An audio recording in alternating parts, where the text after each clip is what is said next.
14. Where my keywords at though? Bang. Hey, Donnie, what's good? Don, boy, hey, I got something for dope ones today. Oh boy. I got a game changer for the dope ones today. I don't know how he feels about that good Duke University blue, but I got something for the dope ones today. Think he gonna like it. Warren, what's up, man? How was the adult skate, man? I gotta get back on now. I didn't know they doing tickets now. Before, you used to be able to just go up in there. I saw some clips, man. You a skater, Damien? Like roller skater? Nah.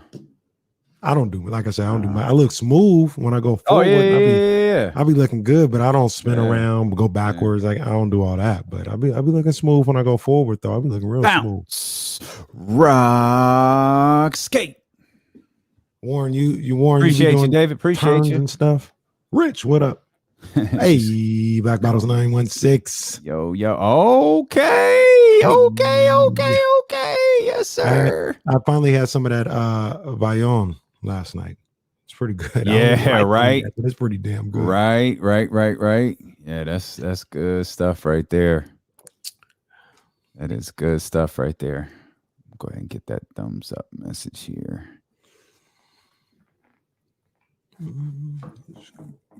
Boom, Oh, so y'all just didn't get in here and hit the thumbs up right away, huh? Okay. Don't be disrespectful. And I thought Marsha was bad. Lena gave like a 2-day notice. No, Lena was gone. Lena was like, "Oh, by the way, I'm going back to Arizona." Oh, when? Now? Like right now? Like right now? Like I'm in flight. I'm going to be there to watch the Suns win. That's how quickly I'm going. That's a trip. I was like, damn, the streets have been buzzing. The streets have been calling for this one. The streets have been calling for this one. Oh, hang on, which one? Oh yeah, yo, let's go. Calling for this one. Oh baby. Oh God. I wouldn't even know if it wasn't for Jazz. Manny, crazy morning, bro. Nah, I got to hit him up as soon as our show is over. Yeah, can please, Manny, make sure he do it. You got to hit up whatever Manny's talking about, and I got to hit up Donnie.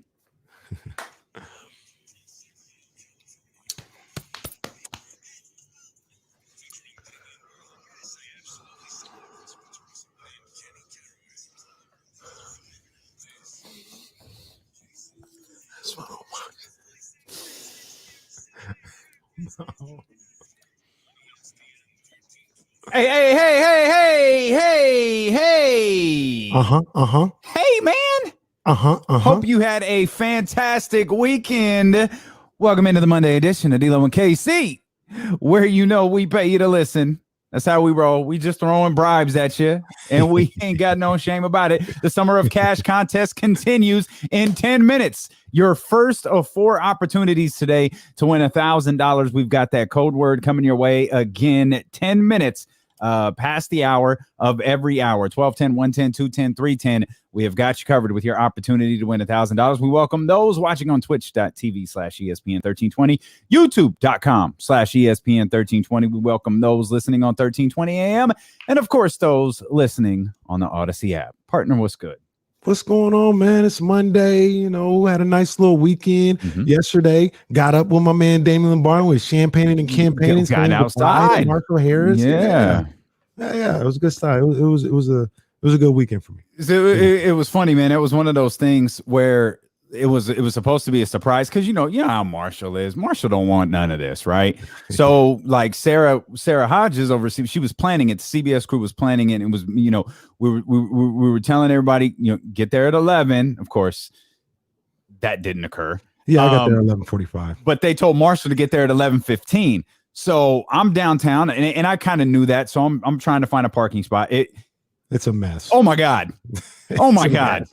Finally get the parking spot, and I'm like, okay, this is going to get dicey because if Marshall is anywhere in the vicinity, he's probably going to see me. But I had the mask on, and of course, I go walking by. I'm aware of everything around me.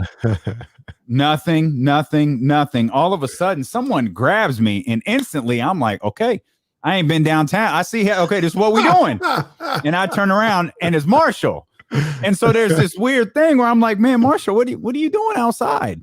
He's like, well, I'm waiting for my reservation. And there's this like moment where I'm like, everyone's already inside. So I'm like, well, why don't you just come with me? And he didn't really say anything at first. And then I was like, is Sarah here? And we looked to the back, and he goes, oh, this is a thing. You guys made this a thing. And so we walked over, and many of his CBS people there were to say goodbye to him, but we got to spend a little time with him before our boy left. So absolutely, and I missed all that because I got you missed all of it. Yes. Yeah.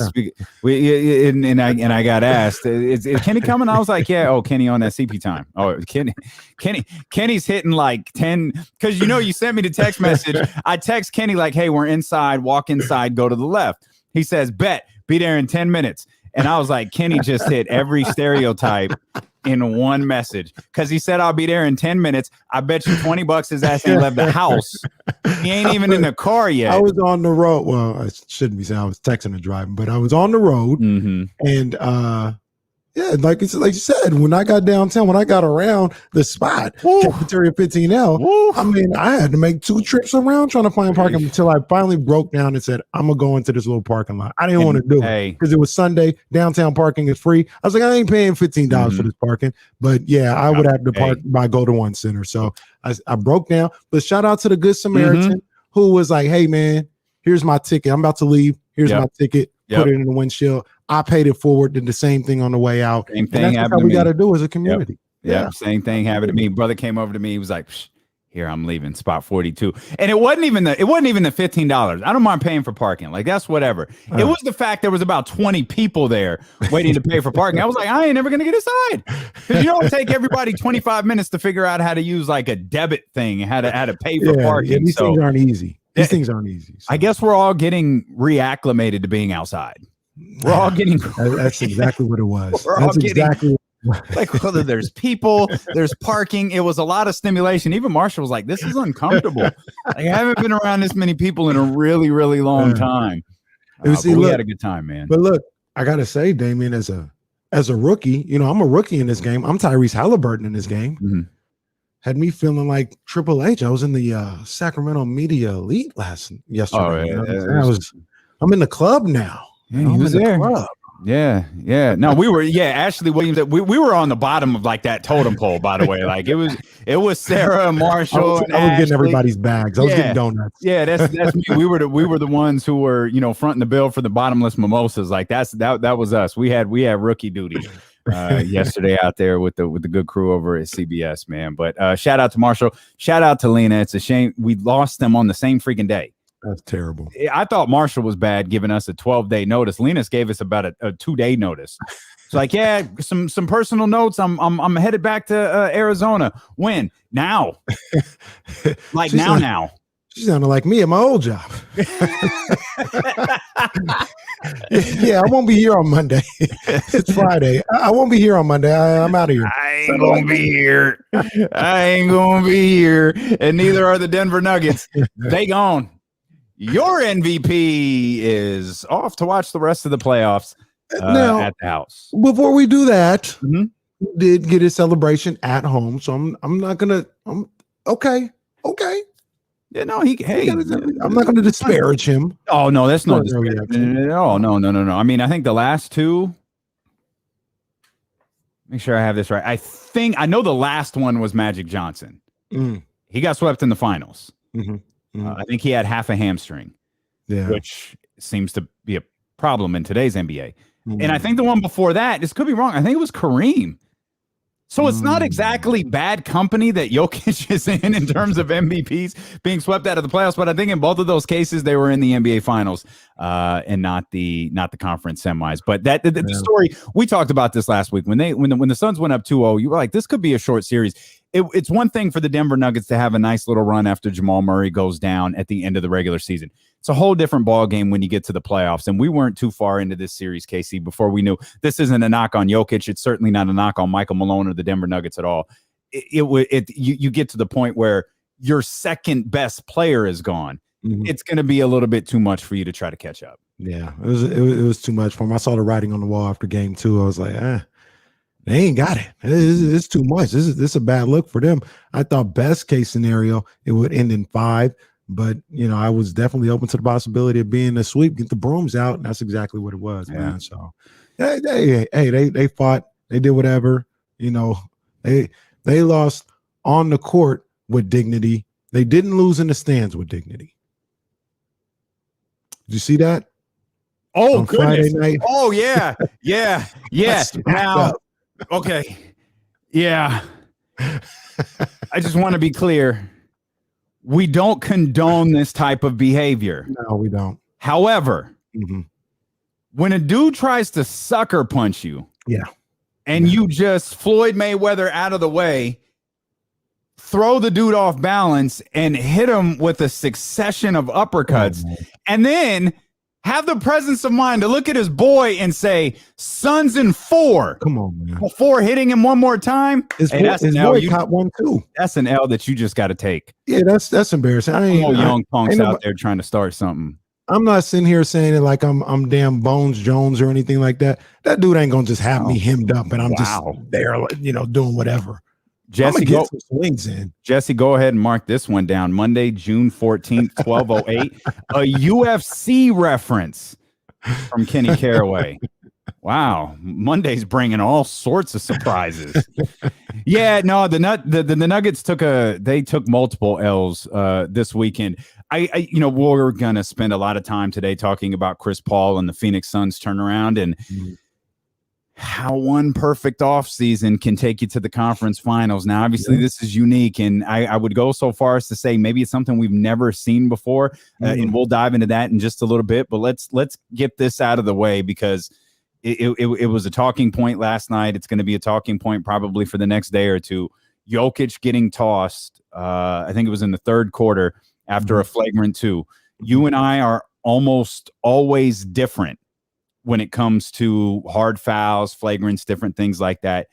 Your assessment on the Jokic play, on the Jokic flagrant. I see where he could have got thrown out there. There was a wind up. He made contact with the head, the face, or whatever the case may be. I could see that. I mean, I didn't look at it like he's got to go now or nothing like that. But if you throw him out, I mean, there's not a whole lot of argument to be had there. Okay, I think there's a couple of I just feel like there are some myths that have to be dispensed when it comes to that particular play. But first,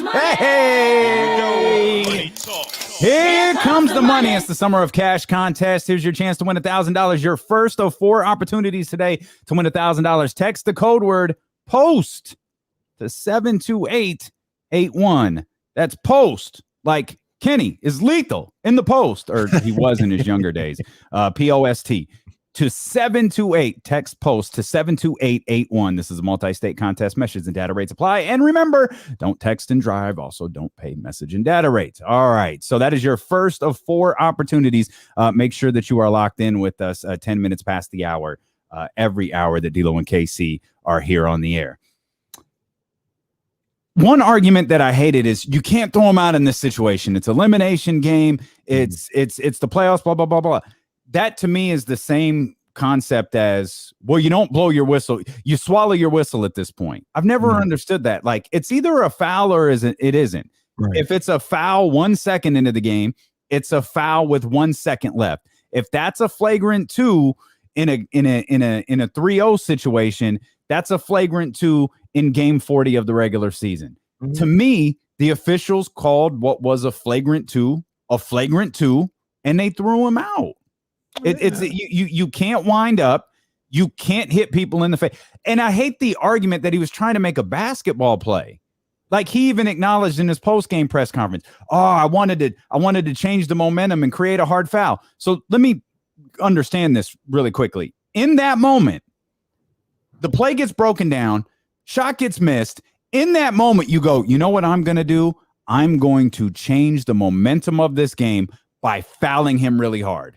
Yeah. No, he was frustrated.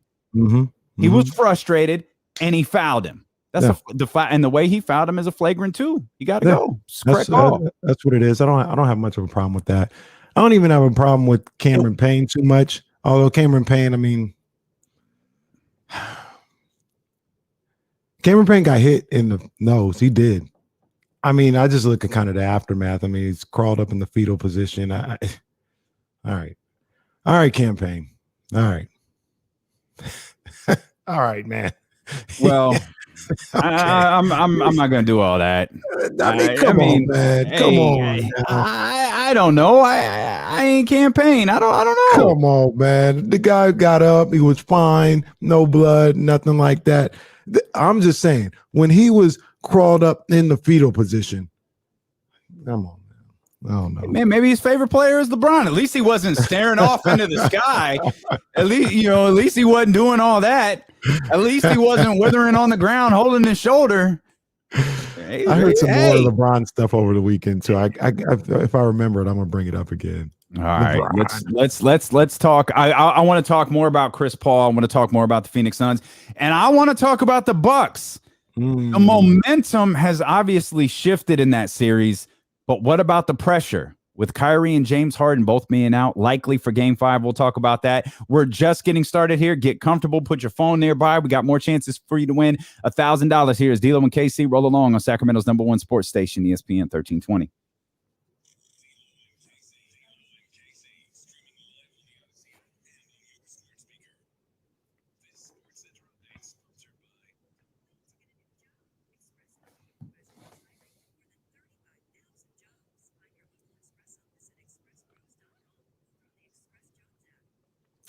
Hey, it's Kenny Caraway, and everybody is talking about refinancing their homes, taking out equity, or getting mortgages because interest rates are currently below 3% APR. I just started the process recently, but I already feel comfortable knowing that my broker at City Center Financial is looking out for me and trying to get me the best rates possible. And check this out. If it's not in my wife and I's best interest or doesn't reach our goals, my mortgage broker, Sam, said he would recommend waiting. That gave me even more confidence in my choice to go with City Center Financial's brokers. For a married man like myself, I'm looking for somebody that works well with not just me, but also with the Queen Bee. It's a relief to know that she feels just as good about working with City Center Financial as I do. If you're thinking about refinancing to fix up your home or take out some of that equity, you have to reach out to City Center Financial before you do anything. Go to GoCityCenter.com. That's GoCityCenter.com today to start your refinance journey. City Center Financial, the most options and the best rates, hands down. City Center Financial. I think there was something I did hear about LeBron, but that was one. Another D Wade thing that came up. Remember when he damn near broke Rondo's arm? Yeah, Jesse remembered. Yeah. Oh, for some reason, I don't remember that. Yeah, D Wade, man, that dude, man. Look, I ain't even saying he's a bad dude. He's just an opportunist, man. You really holding on to that one, man. That Joker sat with you for the weekend. Jeez almighty. I was listening to some things and somebody brought that one. I was like, oh yeah, I do remember when he almost broke Rondo's arm.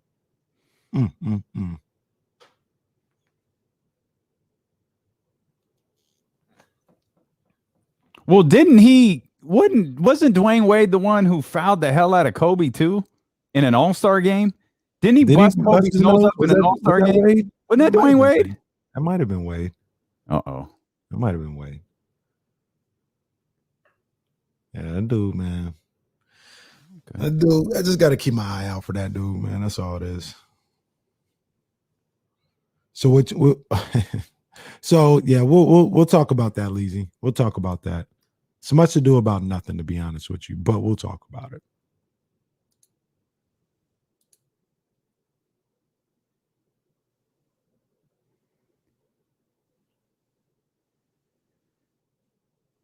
Securing the Bagley takes everything personally. Like he's like Jordan with that iPad. He's ready to go at anybody who doesn't see things his way. He's ready to argue to the death. This D'Antoni thing is that what they're saying right now? Well, he's interviewing. I don't think it's anything more than what we talked about last week. Mm-hmm.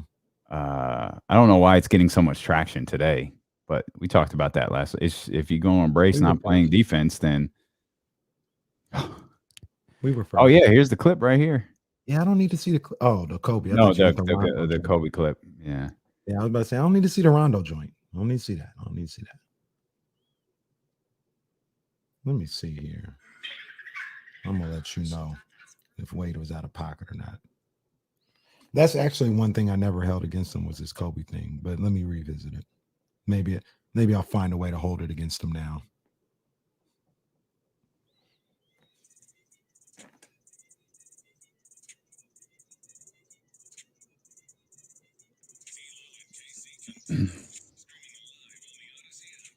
Kenny's one-man war against Dwayne Wade continues, as does your opportunity in the Summer of Cash contest, your next chance to win $1,000. It's going to be like the show's longest-running bit.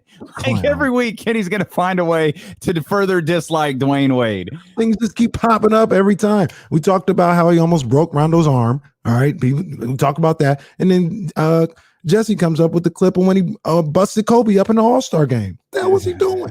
Okay, there you have it. This is why you've got to watch on twitch.tv/ESPN1320, youtube.com/ESPN1320. Not just so you can take part in the chat and you can hang out with Black Bottles 916 and King Boss and Securing the Bagley and Leezy and the Serial Connection and everybody in there and respond to everything we're talking about in real time. But also when we go to commercial and we come back from commercial and on the radio, it sounds like we're in the middle of a conversation. It's normally because we're in the middle of a conversation that just continued during the commercial break. So Kenny's one-man war on Dwayne Wade continues, as does the Summer of Cash contest. Your next chance to win $1,000 coming up at 1:10. Make sure you're locked in with us and jump in on the phone lines too. We're guest free today. We are here just for you. 916-349-1320 if you want to get in here. We'll get to the Bucks and the Nets coming up here in just a couple of minutes. We're talking about the Phoenix Suns, and really I'm a little nervous though. Chris Paul was a bit emotional last night, and I feel like the last time we saw Chris Paul get emotional after a playoff series, it was after they beat the Spurs. The Clippers beat the Spurs, and I don't recall anything going well for him after that. So hopefully this is a different dynamic for Chris Paul. Monty Williams the same way, and man, I got to tell you, man, it gutted me a little bit to hear Monty talk about his relationship with Chris Paul because it just made me wonder how much of an influence was Monty Williams on getting Chris Paul to Phoenix. I'm sure he was a good influence, a big influence. Wow. Yeah, absolutely. That relationship there. Imagine if the man had at least gotten an interview. If he would have got an interview, that would have been great to see. And he could have had the influence of getting Chris Paul in a Sacramento Kings uniform. Because you can laugh at that. You're like, oh, please give me a break. Right. Like, come on. I'm going to. Chris Paul would have been like, I ain't going to damn Sacramento. That's fine. What's the difference minus Chris Paul and Monty Williams right now? What's the difference between the Kings roster and the Phoenix Suns roster last year? Well, they don't have a shooting guard like Devin Booker. Okay, fair enough. Elite scorer. Fine. That's fine. And their 2008 draft Buddy Hield, though. Steph Curry, Buddy Hield, but whatever. Their 2018 draft pick actually stays healthy and plays on the court. Well, fair enough, but you're taking into account this season. Remember last season, wasn't he suspended for PEDs, which is such an odd sentence to utter about a basketball player? Wasn't he suspended like 25 games? Oh, okay. 25 games. He got suspended and still played so many more games than Marvin Bagley. That's actually sadly accurate. That's sadly accurate. Okay. So those are the two differences. I mean, but Monty Williams, I mean, his relationship with Chris Paul and, Chris Paul feeling comfortable coming to play with him. Maybe I'm not just saying anything out of my mouth right now. Maybe that would have been enough for him to overlook, having to come to Sacramento. Maybe Chris Paul would have been like, you know what? I'm gonna go ride with you, Monty Williams. You never know. Phoenix is more attractive. Like it's a more attractive. I mean, people they move to Phoenix. You know what I mean? Like when you retire, you move to Scottsdale or you move to areas like that. People enjoy Phoenix. I get that, but just looking at it from a basketball perspective, they had the second longest playoff drought in the NBA prior to this season. You know, they were the only other team in double-digit years. They had, not suggesting we do, though some might, and it's tough to argue. They had an owner people did not like. Yep. The one thing, you know, the fan base was certainly stronger. The Kings fan base was stronger as the Suns fan base just kind of bailed on them. But still, like, the similarities are there. And it's just, man, that's tough to look at sometimes when you go, man, would Monty, because I always say that. Obviously, I always say, I wish Monty would have gotten an interview. There's no telling whether Monty Williams would have taken this job.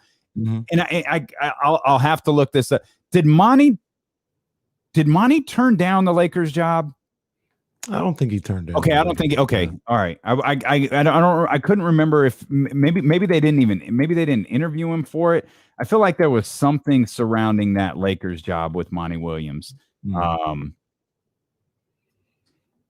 LA was ready to move towards Monty Williams. Okay, that's what it was. They hadn't interviewed him yet. He took the Phoenix job. Gotcha. And that's they what it wanted was. to interview him, and he just took the Phoenix job. He took the Phoenix job, which leads me to believe maybe he wouldn't have taken the Lakers job. Right. Maybe he wouldn't have taken the Kings job had he actually gotten an interview. But you know, we were one and done. Should have had an interview lined up regardless. So that's a fail on Vadi's part and Vivek and all these other guys. He should have been lined up for an interview. Absolutely. Maybe though, which is something that I've refused to talk about all of the. Maybe he actually wanted the Phoenix job. Maybe he saw something, you know, obviously everybody saw it in Devin Booker. Maybe he saw something, you know, to mold there with DeAndre Ayton, who was good. I believe still is good. I also believe he's still very raw. I think he's about what he is. But really? let me also be fair. He could be better. I disagree. I think he could be better. Real quick, let me also be fair. He only played 38 games last year. So DeAndre Ayton did? Yeah, he must have gotten hurt with the suspension and did not play a lot last year. So there's that. Well, remember, it was only 72 games. So if you're suspended 25 of them, that's another off the top of my head. That's 50 something games or 40, okay. So I mean, missed maybe 12 games along the way. Like, okay, yeah. But no, DeAndre Ayton's cool. Like I think. I was never a huge fan of him coming out of college. I know a lot of guys that I respect and you know, we talk about these things. They were like, nah, he's gonna be nice when he gets to the league. It. Yeah, I didn't get the number one pick thing. I didn't understand. Yeah, he's a good ball player. He's a good ball player, and I don't mean that condescending at all. Like, he's a good ball player. He's got good feet. He's got good touch. He uses his size very well for the most part, because he played 70-something games, 71 games, I think, his first season.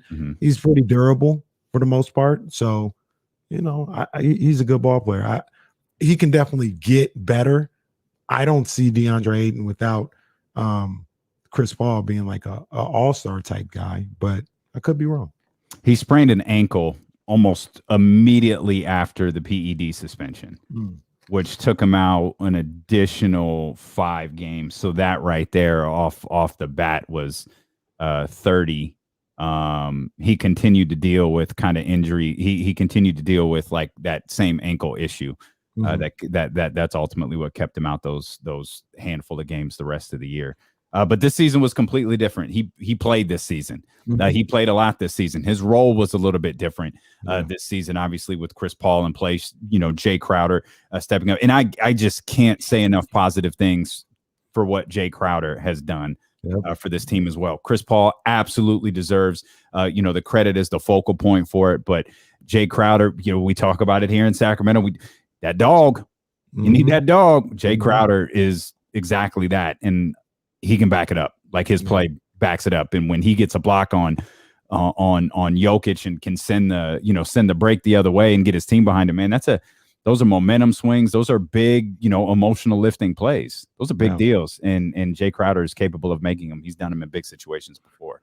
Yeah, no, Jay Crowder and his veteran presence was much needed for this squad and for this franchise. He's done a great job. Those are the type of guys you need. Campaign has been great in this season under the tutelage of Chris Paul being a backup guy.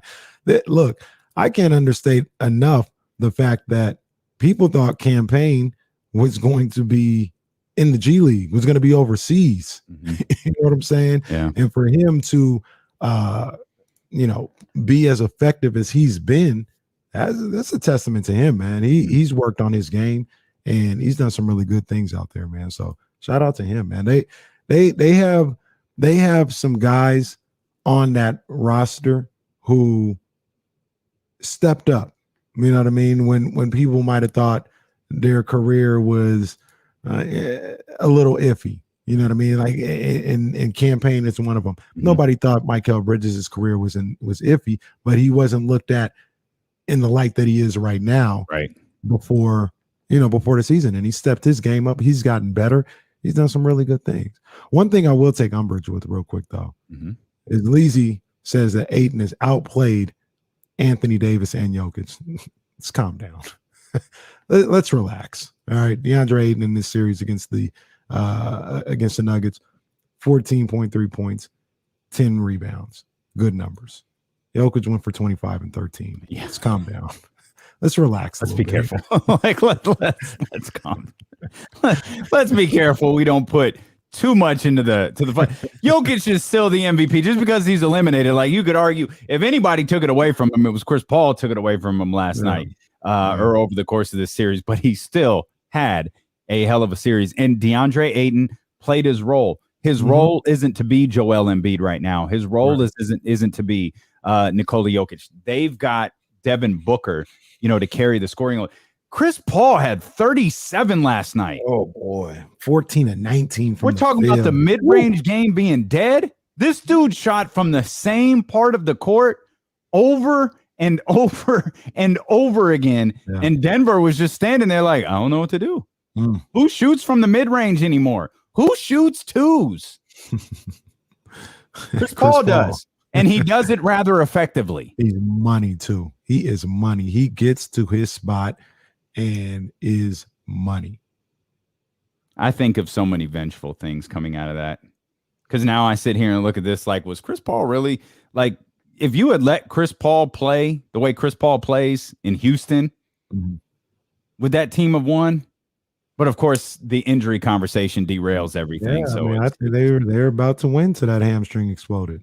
3-2, he was shimmying on Chef Curry, and I thought they were going to win that series. They were going to close it out either 6 or 7, and his hamstring blew up though. Man, Chris Paul averaged 20 points and 10 assists in a playoff series for the 6th time in his career.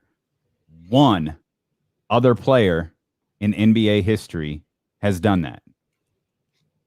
Irvin.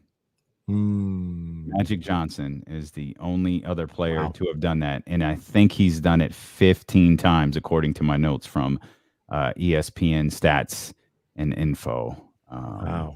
37 points are the most Chris Paul has ever scored in a game without taking a three in the regular season or the playoffs. Yeah, so for those who didn't catch that, we mentioned the 14 of 19.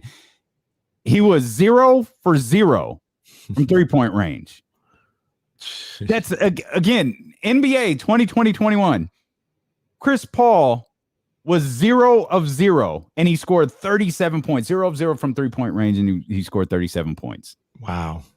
But that's a guy right there that knows what he wants to do on the court, knows who he is, knows his limitations and what he excels at better than most people do. I'm not going to say anybody else in the league, but he knows what his whole thing is.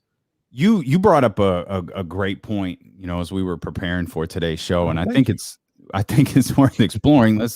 You're welcome as we move along here. And by the way, applause to Devin Booker as well. That 37 from Chris Paul was extraordinary. Devin Booker scored 34. He did. Can I say one other thing about the Phoenix Suns?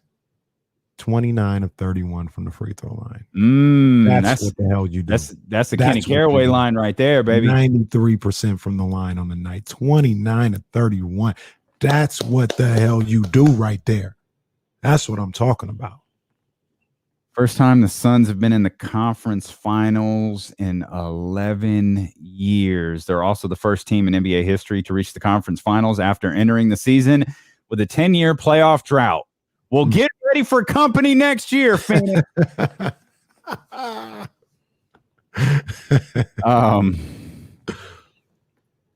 could the point that I was trying to applaud you for is you posed the question when we were talking this morning about how many, like, who could have done what Chris Paul did with Phoenix. And I think it's interesting to like think about that because, oh, come on, guys, LeBron could have done it. Giannis could do it. But the fact is, none of them have, like, LeBron didn't do this. Like, LeBron went to Miami with Chris Paul and Dwayne Wade. LeBron went to now LeBron's first year in Los Angeles. That would have been a really interesting case study. That was a 30 some odd win team coached by Luke Walton, who was, who knows what they would have wound up on. Last time we saw LeBron, the Lakers had demolished, the Golden State Warriors on Christmas Day. Everything kind of went south for the Lakers after that. That would have been an interesting case study to this. But the fact is, I can't think of too many players who have walked on to a young team. You could argue about how good they were or how good they weren't. The fact is, their record says they were a 33 win team last year. Yeah. And now they're a 51 win team, and they're the first team in the conference finals. And we have attempted to document with very specific numbers what Chris Paul has meant to every team that he's been on. Yeah. From the Hornets to the Rockets to the Clippers to the, I'm out of order here, but to the Oklahoma City Thunder and obviously to the Phoenix Suns. Like, he is a guy who improves every team that he's been on. And like, we acknowledge this as much, and we do it when we talk about Luke Walton. When your mindset as a team changes when LeBron James joins the roster. I don't know that your mindset as a team changes when Chris Paul joins. You obviously adjust to his strengths, but I don't think there's a complete overhaul to your idea, to your game plan, to your philosophy, to the layout, to everything that you want to achieve as a franchise. Right. But with LeBron, I think it's different. Like, you're changing everything. You're like, how do we get to the finals right now? How would we get to the finals this year? How do we win a championship this year? Because we've got LeBron James on our roster. And I think that's what we saw with the Lakers and what we saw, when he returned to Cleveland and all of those different types of things. But I don't think there's been an example, at least not one that I can think of what Chris Paul has done with the Phoenix Suns. And hell, Oklahoma City was a good team, right? Like, what Chris Paul did with Oklahoma City last year was they were better than expected. People thought Oklahoma City was trash, and it was like, no, there's good enough players here. Like, they're not trash. I don't know what they are, but they're not trash. Right. Chris Paul does what he does, with that group. But I don't know who else has this Chris Paul effect, if anyone. And even to your Oklahoma City point, if memory serves me correct, they were a 4 seed. Like, that's pretty high considering what we thought about OKC. Sure. If it wasn't for the pandemic, they were going to have home court advantage. You know what I'm saying? And like, not to shade SGA or Schroeder was there and all this other stuff, but they weren't Devin Booker. You know what I'm saying? And he took those guys to a position where they're a top 4 seed in the Western Conference. So I really don't know. When we think about it, when we really sit up here and think about it, how many guys can do what a Chris Paul just did with Phoenix? It's not a lot. I look at LeBron, obviously, is one guy I definitely think can do that. I mean, I know he brought in Kevin Love, you know what I'm saying? So that means something. I'm not going to disparage that, especially at that particular time in his career. But the Cavs had the number 1 pick in the draft the year before, and they went to the finals. Well, LeBron got there. Well, Kyrie was still there that year too. Kyrie would be the Devin Booker. Okay, all right, fair enough. Okay, so they went from having the number 1 pick in the draft to the NBA Finals and being favored to win the championship until those guys got hurt in the playoffs. And I think Love was out that whole playoff series. He got hurt in like game 3 or 4 of the first round series. Yeah, someone was it a Celtic? Why is that what someone ripped Kevin Love's arm out of Kelly Olynyk, I think it was. That's who it was. It was Kelly Olynyk. That's right. He gave him the full he gave him that arm bar from UFC this weekend and just ripped his whole arm out. Yeah. And so I mean, he made that playoff run without Kevin Love, and it was just him and Kyrie. So and then Kyrie gets hurt in overtime, which is something I think about. If that shot had just fallen and they had never gone to overtime, what would the result of that NBA Finals have been? That would have been tough. Ironically, though, I think Kyrie was dealing with knee injuries that whole playoff season. Mm-hmm. So some people might think that it was just time being, but sure, they lose Kyrie and Kevin Love and go up 2-1. Matthew Dellavedova. That boy Delly is set for life because of that series. Yeah, man. So I think that LeBron is one. It's not exactly Chris Paul at all. Kawhi might be on that list. There's the one. Kawhi in Toronto. That's a good one. Kawhi in Toronto. That's a good one. And even Toronto, they didn't make it, but Kawhi in LA. But Toronto was, that's the difference. Phoenix won 30 games. Mm-hmm. Dwayne Casey won 60 and was coach of the year. Yeah. Like, we always focus on Nick Nurse replacing Dwayne Casey. There was one small little change there too, besides Nick Nurse. Kawhi Leonard joined the Toronto Raptors. Mm-hmm. Perhaps that's part of the reason that they were as successful as they were. And I think, wasn't that the year that LeBron moved west? Was that the year that Toronto won? Lakers, yep. So maybe not all Dwayne Casey's fault there, but Toronto had Nick Nurse, Kawhi Leonard, and LeBron left all on the same stretch. So it's hard. All good. You're all good examples, but they're still not what Chris Paul did. No, they're not what Chris Paul did, and those type of guys. LeBron's the closest. I would put Kevin Durant on that list. And there's not an example of it, so to speak. But it's like, it's like other things. When you know it, when you see it, you know it. And Kevin Durant is a guy that'll change your franchise. Yep, agree. He will change your franchise the day he steps on the court for your team. So he's there. And we may get the opportunity to find out tomorrow night. Well, that's going to be a whole nother discussion that we're going to get into. Because there's some people, I'm telling you right now, Damon, there's some people that are like, it's about damn time Kevin Durant get a chance to show us something. He ain't had a situation like this in a decade. Are those some people, do their names rhyme with Tante Bill? Or I definitely don't think it's one of those guys. Oh no, this is the streets talking to me. Usually when you say the streets, I just assume you were listening to 95.7. No, these are the streets, and the Warriors fans were up in there. People were hitting me on my phone. I was on FaceTime. The streets. Okay. I was on FaceTime with people like, okay, yeah. They was all right. Let's see what's popping now. That's Aceberg Slim. They was stopping you out there at Cafeteria L. Like, yeah, man. Look.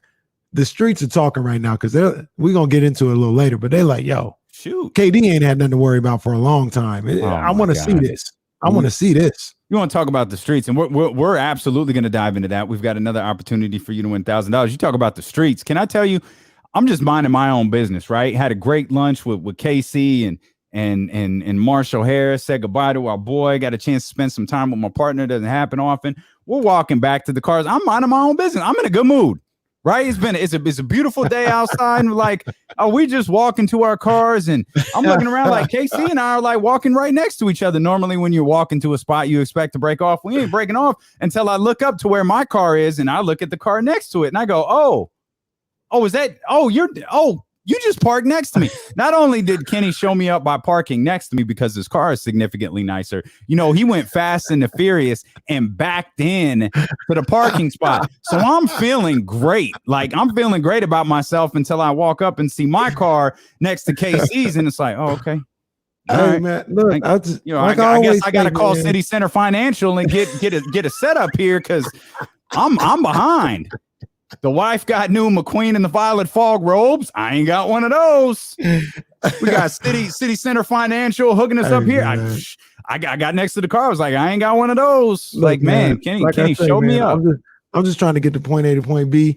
Light rail don't come all the way to Elk Grove, so I got to find a way to get somewhere. Yeah. So I'd be on light rail. Yeah, that's what it is. Right. That's what it is. Oh, Like I remember what LeBron did. I remember the tidbit I heard from LeBron. Okay. I'm gonna tell you guys. I'm gonna tell you guys after the commercial break because this deserves more time. Okay, hold on. I'm gonna jot this down. LeBron, is this gonna tie at all into the? I feel like there's some KD hate out there. So we're gonna talk about the KD hate. This has nothing to do with that. This is just a funny tidbit, and I don't even blame LeBron. It's just it's funny. LeBron, KD, the Kyrie injury. We'll talk all about that. And has Giannis quieted the doubters? We've talked about the momentum shifting towards the Milwaukee Bucks, but what about the pressure now? It doesn't look like James Harden is going to play in Game 5. It certainly didn't sound like that when Steve Nash spoke before Game 4. There's absolutely no indication that Kyrie, though I don't think he's officially been ruled out, there's no indication that Kyrie's going to play in Game 5 either. I think the pressure has shifted here a little bit. We'll talk about that. We got a lot more ahead, and we've got your next opportunity to win $1,000 with the Summer of Cash contest. It's D'Lo and KC. Roll along here on Twitch, on YouTube, on the Odyssey app, and on Sacramento's #1 sports station, ESPN 1320. Yeah. Lakeshore, I do not have a Porsche Panamera. I love that car.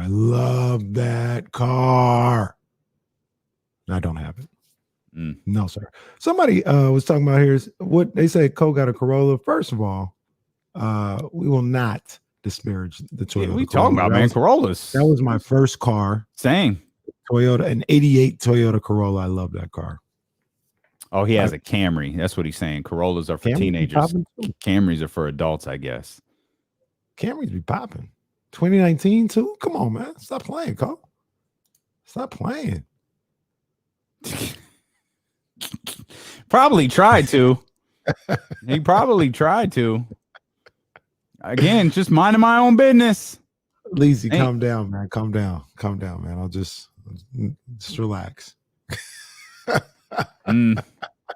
Relax.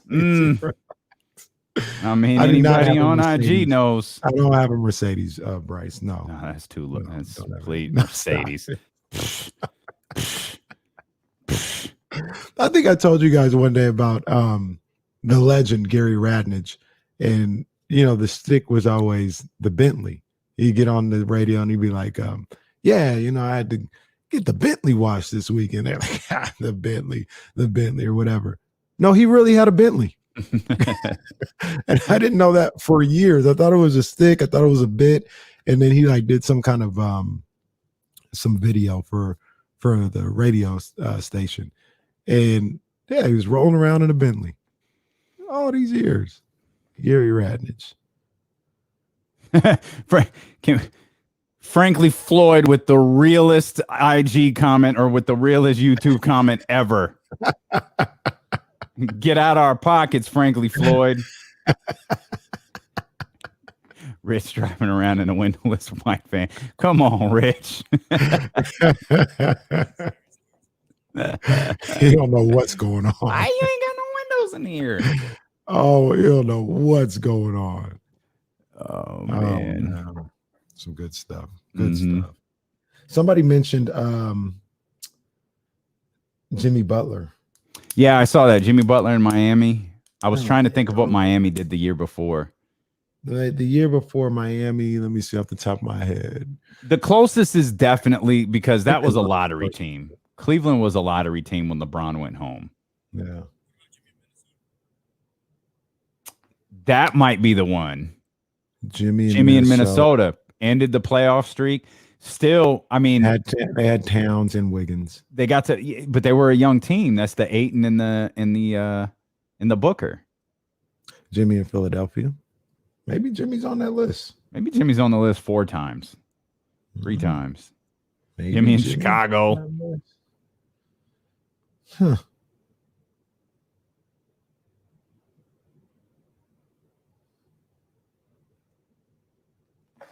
The pocket watching station.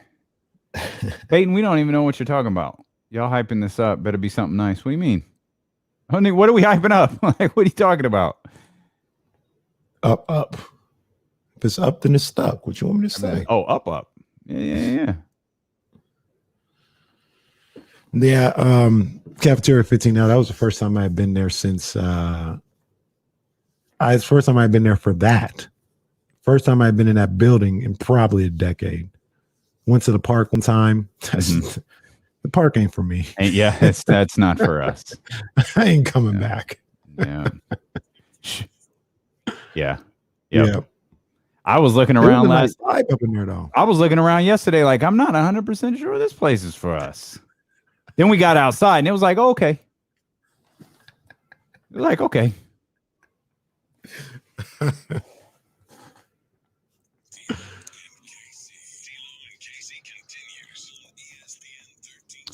Take part in the conversation all day long. We're here for you on this Monday. We'll help you get through the workday. Twitch.tv/ESPN1320, YouTube.com/ESPN1320. Of course, you can listen anywhere in the world on the Odyssey app. And of course, here in Northern California on 1320 AM. You want to get involved in the conversation on the phone lines, 916-349-1320. Casey, go ahead. Real quick, Lake Show asks, where's Marshall's going? Marshall is going to Chicago. He took a job in Chicago, man. So shout out to our brother Marshall Harris. You know what I'm saying? Do your thing out there. I watched the last episode last night of Sports Sunday with him and Sarah. So, you know, yeah, man. Shout out to our guy Marshall. Yeah, it was fun to spend some time with that crew yesterday. And we spent some time with our crew here in the chat talking about, one, cars. There is an abundance amount of conversation about cars going on right now here in the chat. But we were continuing the conversation about players who have had that Chris Paul effect on a team. And there are a couple of guys. Someone brought up Jimmy Butler in Miami. And I thought that was a good one. And then someone said Jimmy Butler in Minnesota. I was like, I think that was Jesse who mentioned that might be the one right there. Jimmy Butler, because you had Wiggins and Towns and a decade plus of lottery. You had Jimmy Butler for one season, comes back. You get in on the final day, which if I remember correctly, I think it was 41-41, maybe 42-40, something along, you know, I don't think it was anything like extraordinary, their record that year, but it got him to the playoffs. And, you know, obviously he leaves that offseason. They start a new playoff drought. At least at this point, they've started a new playoff drought. But Jimmy Butler, he's had his impact is a little bit different. Yeah. But he's had a winning impact on franchises that he's been a part of. Yeah. They ended up going 47-35. I thought it was 41 too, but yeah, they were 47-35. So Denver missed the playoffs at 46 wins. Yeah. Wow. Yeah.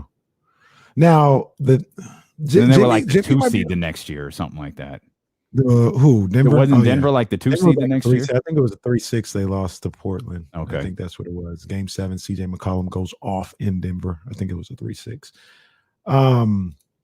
But yeah, Jimmy was a problem.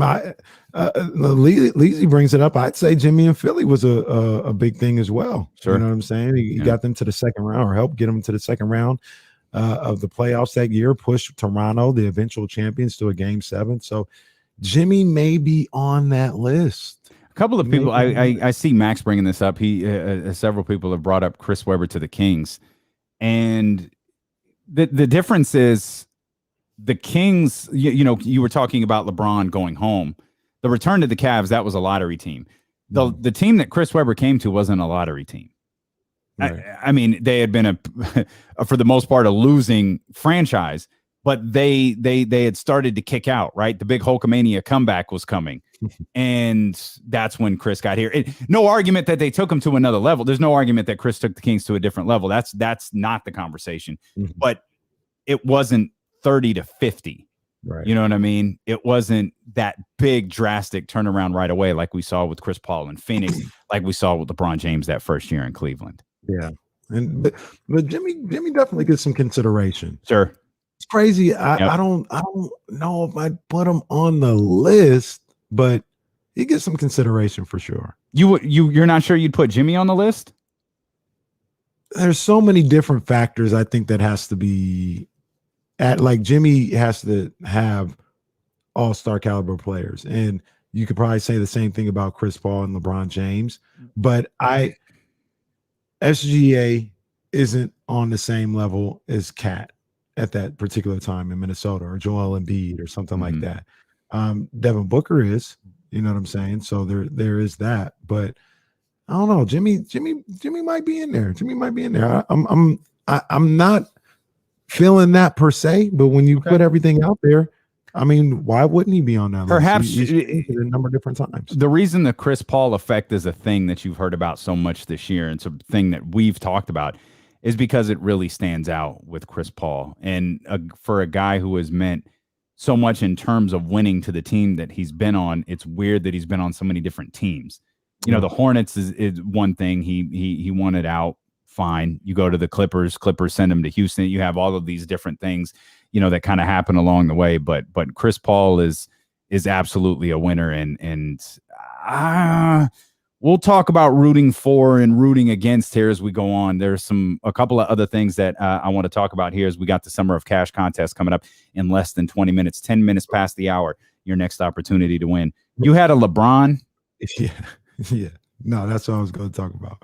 This is just a tidbit. I was listening to a bunch of different stuff over the weekend because I was cleaning the house, and you know, I dove back into some, you know, I got a bunch of podcasts that, you know, if it's not time sensitive, you know, I don't listen, and I come back and listen to it. So listen to this thing about LeBron and the 2016 Cavs and the famous Game 7 and all this other stuff. So I think in that playoffs, Dante Jones, Bismack Biyombo had fouled somebody, and Dante Jones came in as basically a goon and enforcer and fouled the hell out of Bismack Biyombo. Gets ejected, gets fined. So what Nikola Jokic should have done yesterday, what the Nuggets should have done yesterday, inserted a goon for the hard foul, let him get ejected, keep your MVP on the floor. Go ahead. Exactly. So he gets fined or whatever. And LeBron goes, Dante, don't trip. I got your fine. I'm paying that fine. Don't trip. I got this. So Dante Jones signed on like the last day of the season, and he made $8,000. That's how much he made for that season, basically, or that time with the Cavs. When you get fined, you may know this, it's not a set amount, it's a percentage of what your contract is. So the fine was for $80. And LeBron was like, I got this. I'm gonna take care of you, big dog. So in defense of LeBron, and I have no context, he probably didn't realize it was a percentage of the contract. He probably thought it was a $10,000 fine, $5,000 fine, whatever, and thought he was doing the right thing. Right. And I feel the same way. I'm not saying it was just. I got this. When I heard LeBron, I'm taking care of that fine, big dog. I got you. $80. That's funny. It's still a nice gesture. $80 is $80. $80. Yeah. Will somebody pay $80 for me? Well, my partner. Shout out to my partner. Paid for my brunch yesterday. Well, it wasn't an $80 brunch, just to be clear. I wouldn't have picked up that check if it was $80. My ass had a fruit bowl. If I thought that little, I noticed there was a couple mimosas coming Kenny Caraway's way though. I thought, I'm gonna go ahead and get my partner here, man. We out hanging out together. Let me take it. They had already taken care of Marshall's bill, so I couldn't do nothing there. So I was like, let me get my partner here. Yeah, it definitely wasn't $80. So, that was me yesterday. I got this, Casey. Don't even worry about it. Got this $30 brunch right here. You know how we roll. A guy we were talking about having immediate impact, that Chris Paul effect on a team that we both absolutely believe would. He's never been faced with these circumstances before, perhaps until now, this very moment, is Kevin Durant. The other big story coming out of yesterday's games were the Milwaukee Bucks. They managed to even the series out 2-2. And you know, there's obviously the storyline with Kyrie's injury here that we've got to talk about, but we go back to that first win. And I thought, man, and I told you, you know, all of us, this didn't move me. Like, they scored 86 points in a 40-point loss. They scored 86 points in a 3-point win. Like, I don't know what to make of this. And, you know, Giannis had the Kenny Caraway line. you win by 40, you lose by 40. It doesn't really matter. The wins and losses accumulate the same, no matter how many you win by or how many you lose by or whatever the case is. They all accumulate the same. And I told you, I don't know. I don't know that they built. I don't know how much confidence they built after that game 3 win. You know, they're down 2-1. They need to get another one. They have crowd support, which is great. We talk about role players playing better, you know, at home and all of those different things. But the one thing I said to you is, can they build confidence through the game? Can they have a strong first quarter and that leads to a strong second quarter? Can the fact that they, you know, that now they get within like a half of tying the series rather than a game of tying the series. Right. All of that happened, and then it's compounded by the Kyrie Irving injury. And now it's like, oh, the momentum is shifted. The momentum is firmly shifted in the way of the Milwaukee Bucks. But the question I ask you is, with Kyrie injured, and it sounds like James Harden isn't coming back yet. Like the way Steve Nash was talking prior to game 4, he hasn't had extensive basketball work. Like he's not ready to be out on the basketball floor, certainly in a playoff game. Early indications are it's KD and Blake. Like it's Kevin Durant and everybody else. It's your boy. Who we got to lock down this series? Joe Harris. It's KD, Joe Harris, and Blake Griffin coming up this weekend. But it's KD. Lock that boy down too. Better. They better. Lock him down. But it's KD, you know, with everybody else. And now I ask you, has not only the momentum shifted, but has all the pressure now shifted from the Nets, you know, finishing what they started? Hey, we're here to win a championship. We got all of these guys. We made all these acquisitions. We're spending all this money and blah, blah, blah, blah, blah. To now it's Milwaukee like, yo, you're playing. It's one thing to play this guy without one of their stars. It's a whole other thing to play them without 2 of them. Right. I feel like the pressure shifted towards Milwaukee now. See, and I understand that argument, but I don't feel like Milwaukee is feeling any pressure in that respect. I don't think they're looking at it like we've got pressure on us to finish this off or take them out because they're shorthanded. I feel like they're more energized than feeling pressure because of that situation. And they see a team that's on the ropes, that's struggling, that is wounded, and they're looking at it like it's time to pounce on them. So I haven't thought about them feeling pressure from the situation, but I mean, it could be. You have expectations now for sure. I look at what's going on in Brooklyn, and I'm not saying I feel this way. Okay. Okay. Be perfectly clear. I'm not saying I feel this way, but I did talk to some people yesterday, talk to some of my people. I have my ear to the streets, and they were calling me. They were on the phone. They were FaceTiming me, and they were saying, we like KD too. KD, that dude. But now he gets to see how Bron feels a couple of times in his career. Because KD ain't had to worry about nothing as far as like a second star or a companion. He ain't had to worry about nothing since Russ tore his meniscus. Does that sound about right? Okay. So like he's like alone. Okay. And even then, did he have? No, I don't think he had James that year. I'm about to say, did he have James that year? No, James was gone. Because wasn't James gone the year after the finals appearance? Yeah, I think that's what it was. That was, and I think that was the year. Yeah, you're right. So, I mean, I'm just saying, 2012, 2013, I think that's when Russ got hurt. We're in 2021. It's almost 10 years, and KD ain't had to deal with, I don't have this all NBA sidekick. Okay. I gotta ask you a question, and I've got to remind you, we've got the Summer of Cash contest coming up in 9 minutes. You're listening to D'Lo and KC on ESPN 1320 KIFM West Sacramento, KRXQ HD2 Sacramento, an Odyssey station and driven by Lashers, Elk Grove, Dodge. We're live for the next 3 hours on twitch.tv/ESPN 1320, youtube.com/ESPN 1320, the Odyssey app, and on 1320 AM as well. We hope that you'll spend your weekdays with us from 12 to 4 because it pays with the Summer of Cash contest. Again, your next code word coming up in 9 minutes as they come up 10 minutes past the hour of every hour, 12 to 4. why are we so obsessed in the NBA with guys doing it by themselves? Like, why is it so important for Kevin Durant to go win a series by himself? Like, I couldn't answer that because I don't have that feeling about him. Can you? Who has someone won a championship like by themselves? No. Like, because I don't like. You Kawhi didn't make win it by himself. Kawhi in the injured list won it. Maybe you can make the argument that Dirk did. I would disagree. I'd argue, no, that roster, like he didn't have all-stars. But they ran that. They couldn't have executed. They couldn't have accentuated the strengths of like Michael Finley any more than they did. They caught lightning in a bottle. Number one, they definitely shouldn't. Oh, they absolutely caught lightning in a bottle. Miami. No, that's not even a question. They had no business beating Miami. No argument. But that would be the first guy that comes to my mind is Dirk. Dirk, while everybody was playing their role the right way, Dirk did not have any all-stars next to him.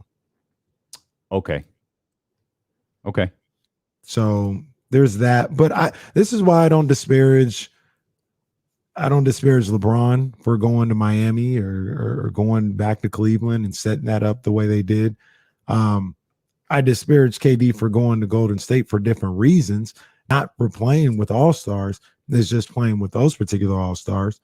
But I've been a big believer, like this whole win by yourself thing. Nobody wins by themselves. Everybody needs an all-star with them or something like that. So I don't have an issue with teaming up or finding another all-star to play with.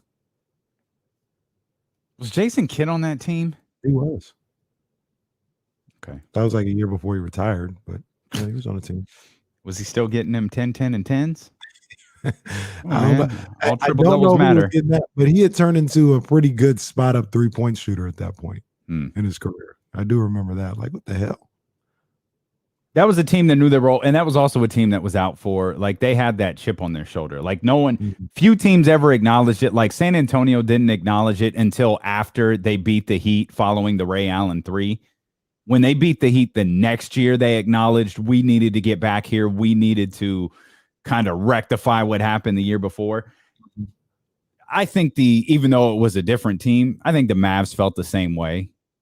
And in continuation of our Dwayne Wade shade, the whole, making fun of Dirk for being sick and going to the press conference, trying to poke fun at him, that stuff, that stuff sits on those guys' minds, whether they point it out publicly or not.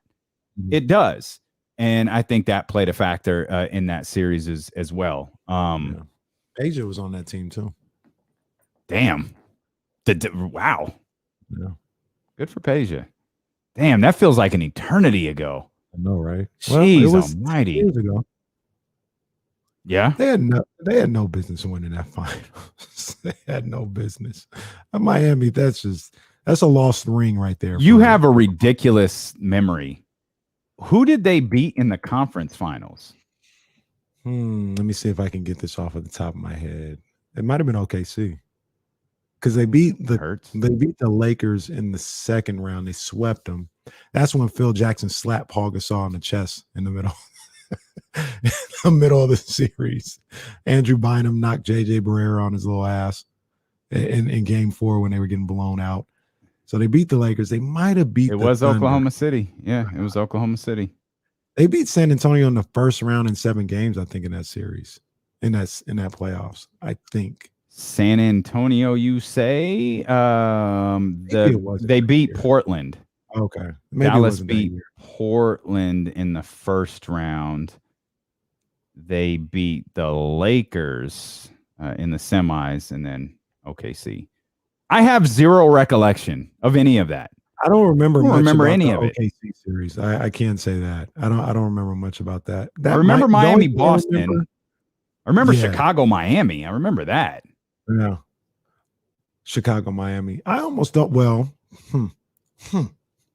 The only thing I remember about Miami, Boston is D Wade almost breaking Rondo's arm. And there we go.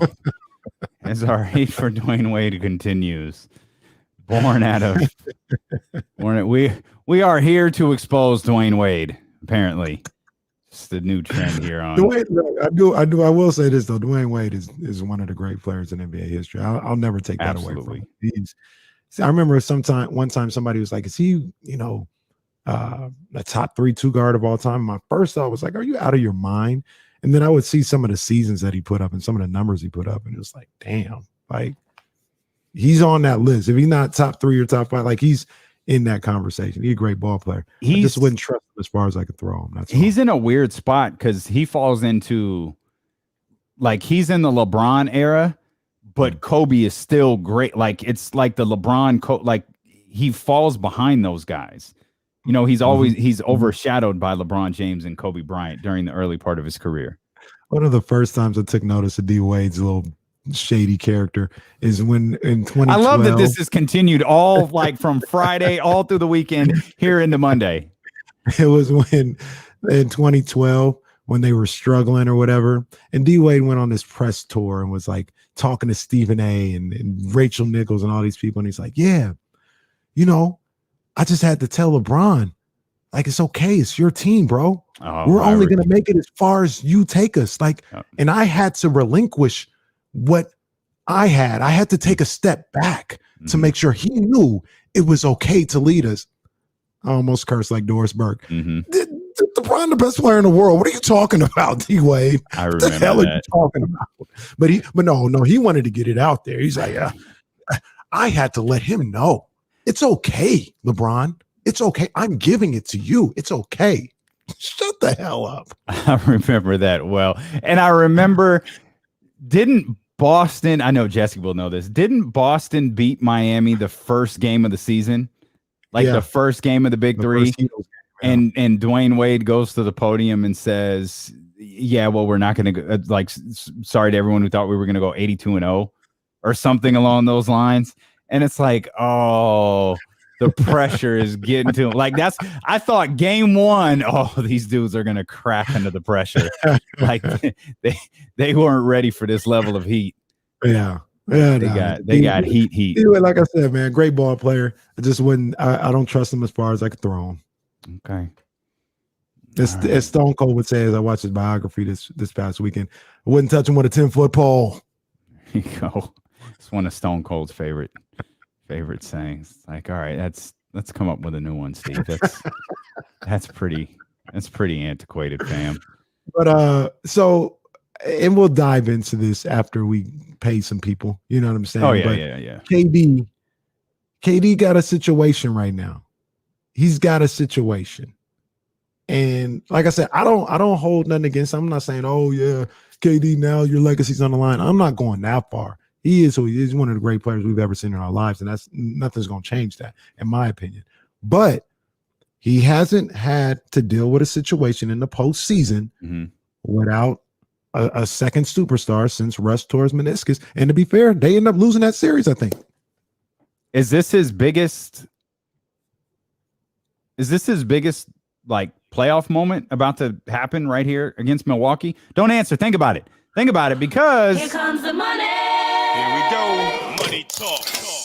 Indeed, it's the Summer of Cash contest. Your chance to win $1,000 is right now. Text the code word DOOR to 72881.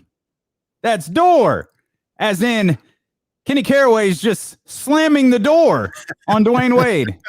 72881. This is a multi-state contest. Message and data rates apply. And remember, don't text and drive. Store that number away in your phone. 72881.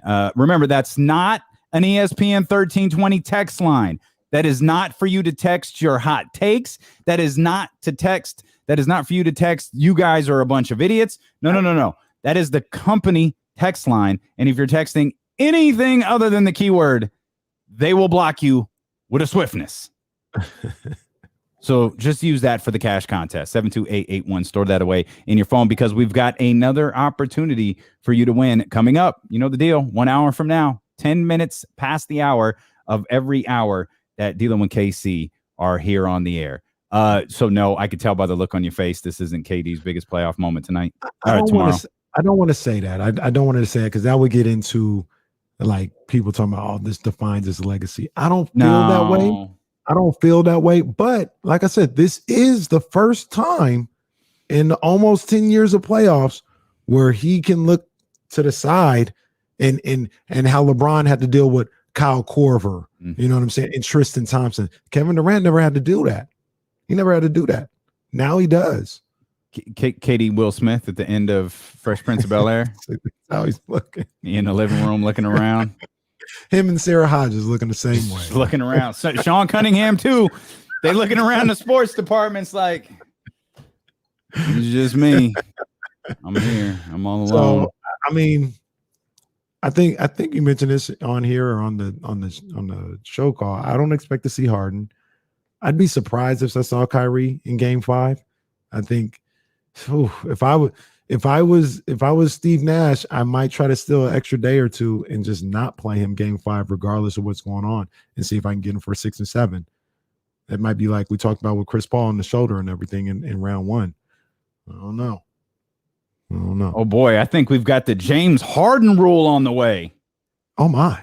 Adrian Wojnarowski tweeted, NBA's competition committee met Monday to further explore rule changes to restrict unnatural motions on jump shots players use to draw fouls.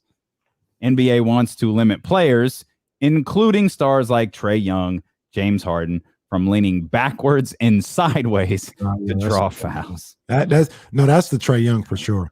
That ain't even the James Harden. That's the Trae Please stop it.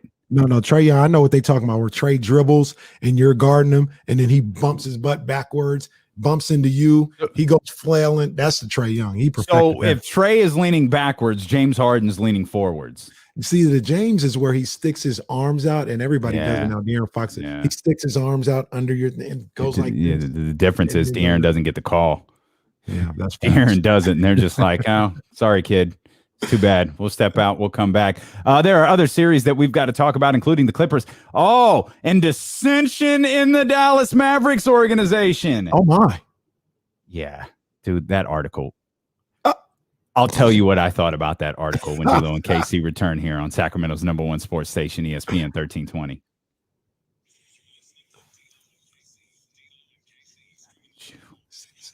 Yeah, it's you. Hey, it's your man, Kenny Caraway here. And I know everybody is talking about refinancing their homes, taking out equity, and getting mortgages right now because the interest rates are currently below 3% APR. I just started the process recently, but I already feel comfortable knowing that my broker over at City Center Financial, he's looking out for me, trying to get me the best rates possible. And check this out. If it's not in my wife and I's best interest, or it doesn't reach our goals, my mortgage broker, Sam, said he would recommend waiting. That's all I needed to hear. That gave me even more confidence in my choice to go with City Center Financial's brokers. For a married man like myself, I'm looking for someone that works well with not just me, but also works with the Queen Bee. It's such a relief to know that she feels as good about working with City Center Financial as I do. If you're thinking about refinancing to fix up your home or take out some equity, no doubt about it, you have to reach out to City Center Financial before you do anything. So go to GoCityCenter.com. That's GoCityCenter.com today to start your refinance journey. City Center Financial, the most options and the best rates. I'm about to call Sam. Like, Sam, how I get one of them rides? Hey, Sam at City Center Financial. Can you show me how to not get shown up by my partner while we're leaving brunch downtown? Look, man, I'm telling you, it was a comet in the sky. That's how it came down. It was a Purposely comet in the parked sky. next to me. I don't know. I was just trying to get some eggs and some hash browns. That's all I was trying to do. That was hurtful, be honest with you. I cried in the car. I mean, hey, you're gonna go cry in the car. So there's a couple guys. So yeah, okay. The Mavericks are on a mission that year, man. You can tell which team was going to win the NBA Finals and how they're playing. And Dirk Nowitzki was playing out of his mind. Dirk was playing. Yeah, great. okay. I do know this. The Heat were up by like 10 with about 3 minutes to go in game 2. About to go up 2-0. Series would have been done. And they choked. Simple as that. That's when I think it was Wade made a shot and he was standing there barrel chested, and then Bron started punching his chest and everything. They went up 10. The American Airlines Arena was going crazy. It was over. They were going up 2-0. It was about to be a wrap. And then Dirk came back, did what he did. Then Miami actually won game 3. They went up 2-1. Isn't Dallas versus Miami the Battle of American Airlines Arena? That's a good call. Right? Yeah. Wasn't one American Airlines Arena and the other was American Airlines Center? I could be wrong. I thought they were both arena. I don't know, but I've never been to Miami's, but Dallas is nice. It looks nice. Yeah, Dallas. I mean, I went to Dallas years ago, but it's really, really nice. Matthew. Sorry, that's my bad. I just wanted to point out. Go back to that. Yeah, go back to that dude is trash. Come on, man. That dude is absolute trash. Come on, man. I debated. I don't think either one of us want to give him any attention. No. My bad. I took something off the screen. I don't know what it was. No, Matthew was talking about the Mavs run. He said they absolutely had business beating Miami. No, they didn't. They had no, I don't think that's not taking away from it. Like they should do. They just championship. They should be applauded for that. Absolutely, absolutely. There you go, Randy. Yeah, they were extraordinary. One is the AAA and one is the AAC. Oh, okay. So I don't know which one's which. The center, I think, must be Dallas.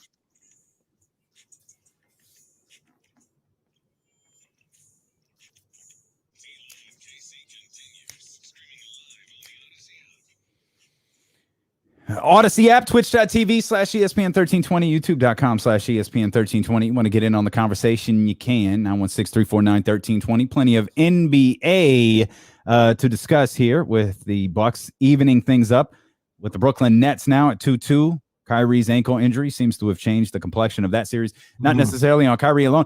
I was looking at this,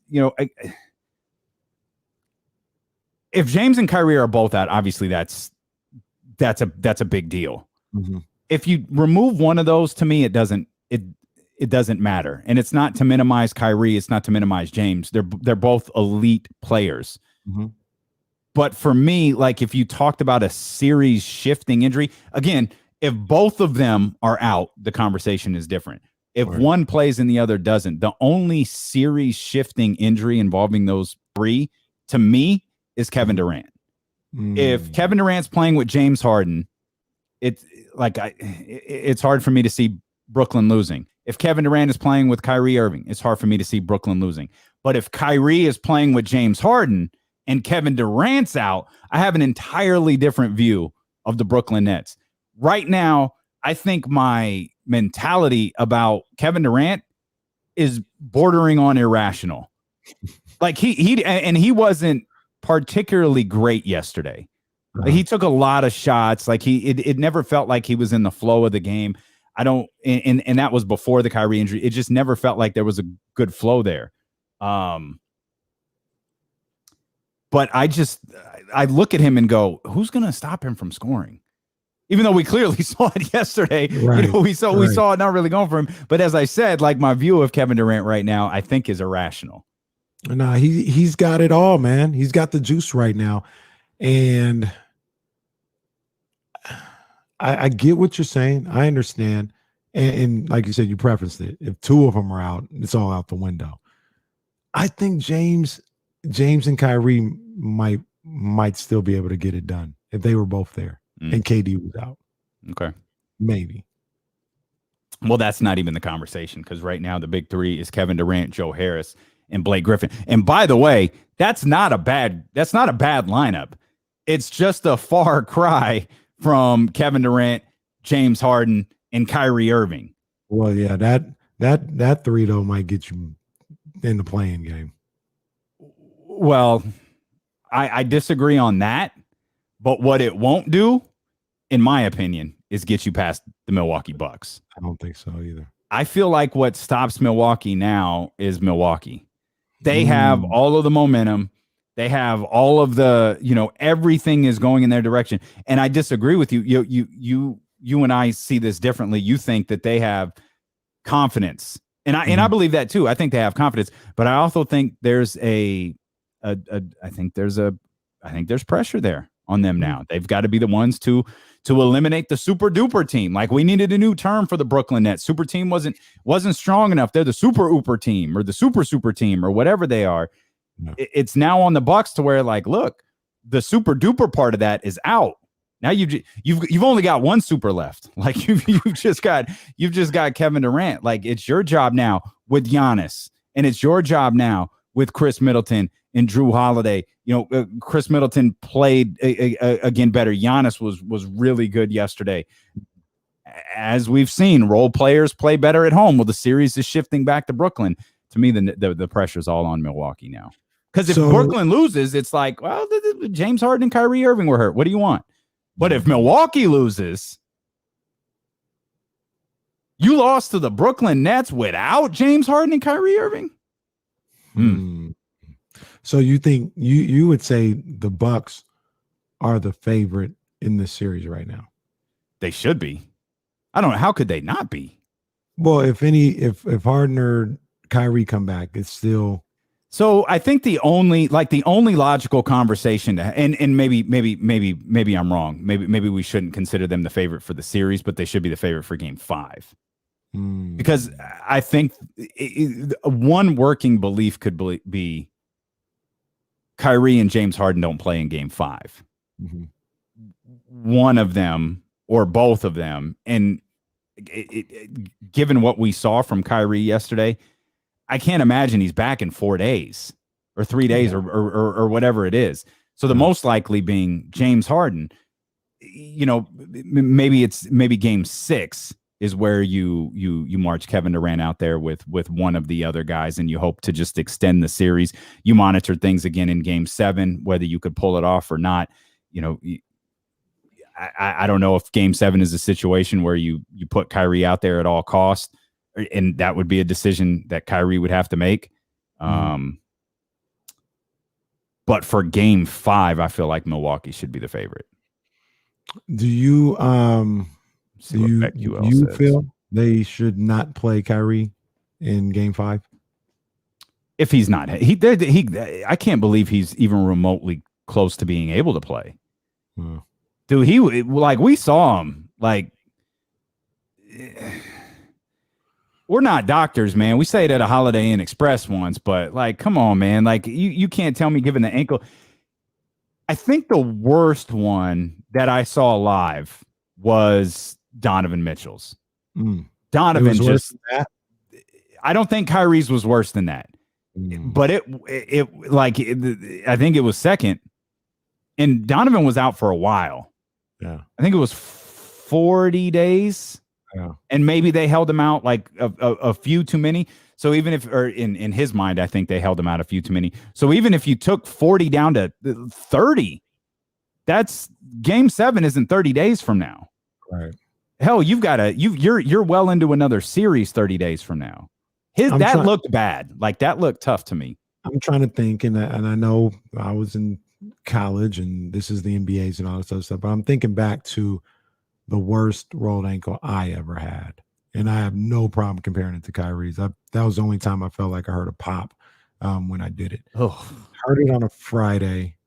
Conference tournament started, I think, on a Thursday. I was nowhere near 100%, but I was able to get out there and move and play and things of that nature. That is probably best case scenario. I'm sure I probably practice on a Wednesday or Tuesday or whatever the case may be, but I'll put it to you like this. I wasn't ready to play on Sunday. If I heard it on a Friday, I couldn't have played on a Sunday. So you're going to need a couple of days at least to like get it where you can actually move out there. So I wouldn't play him in Game 5. I wouldn't play him.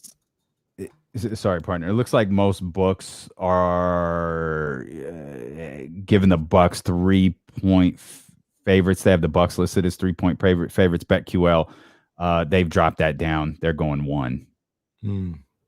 They're going 1 point. So that's but there has been no update on whether James Harden or Kyrie Irving are going to play tomorrow night. We're just operating off of the information that we got from Steve Nash yesterday, where Steve Nash has said, he's in terms of James Harden, he's been on the court, he's been moving, those types of different things, but he hasn't done. We want him to go through multiple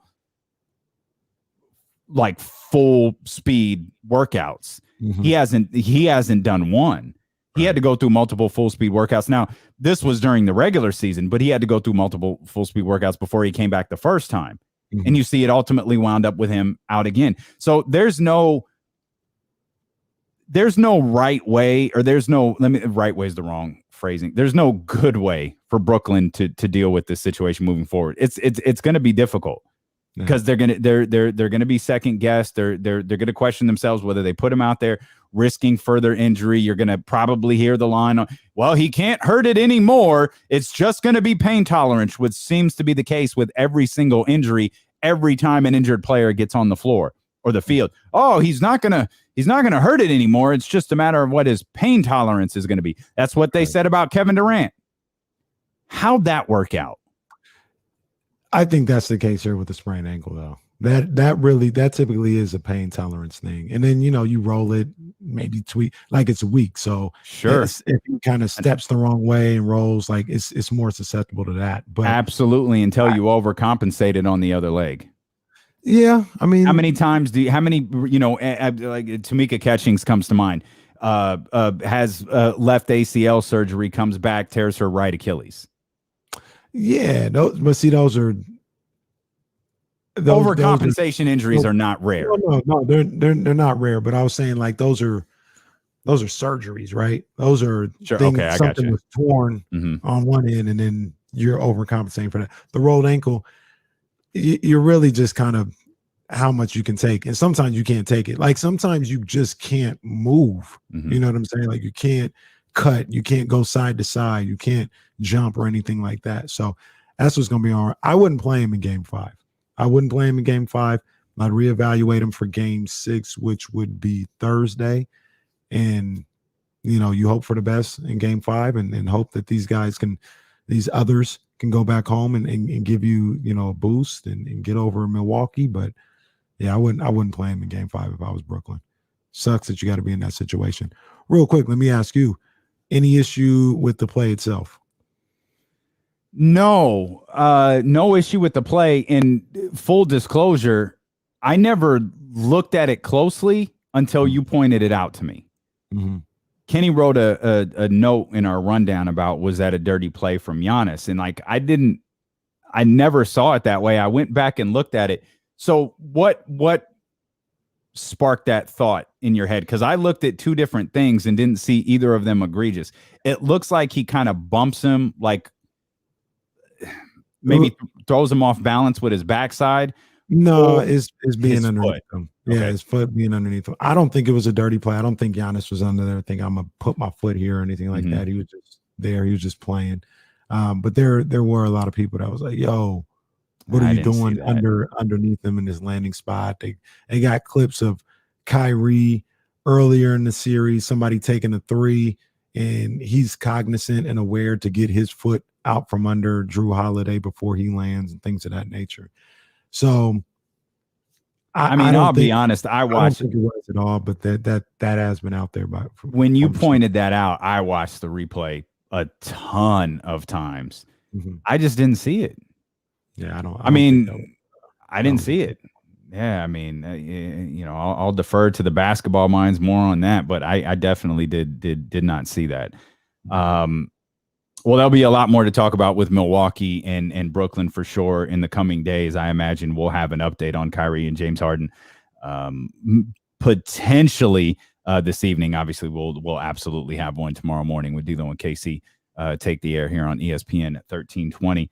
How about the Clippers? The Clippers looking to dig themselves out of another 2-0 hole. They're now within one game of doing just that as they get their first win against the Utah Jazz over the weekend, off the strengths of your man, Kawhi Leonard, 34-12, out there doing his thing again. Not a bad performance from Paul George either, who put up 31.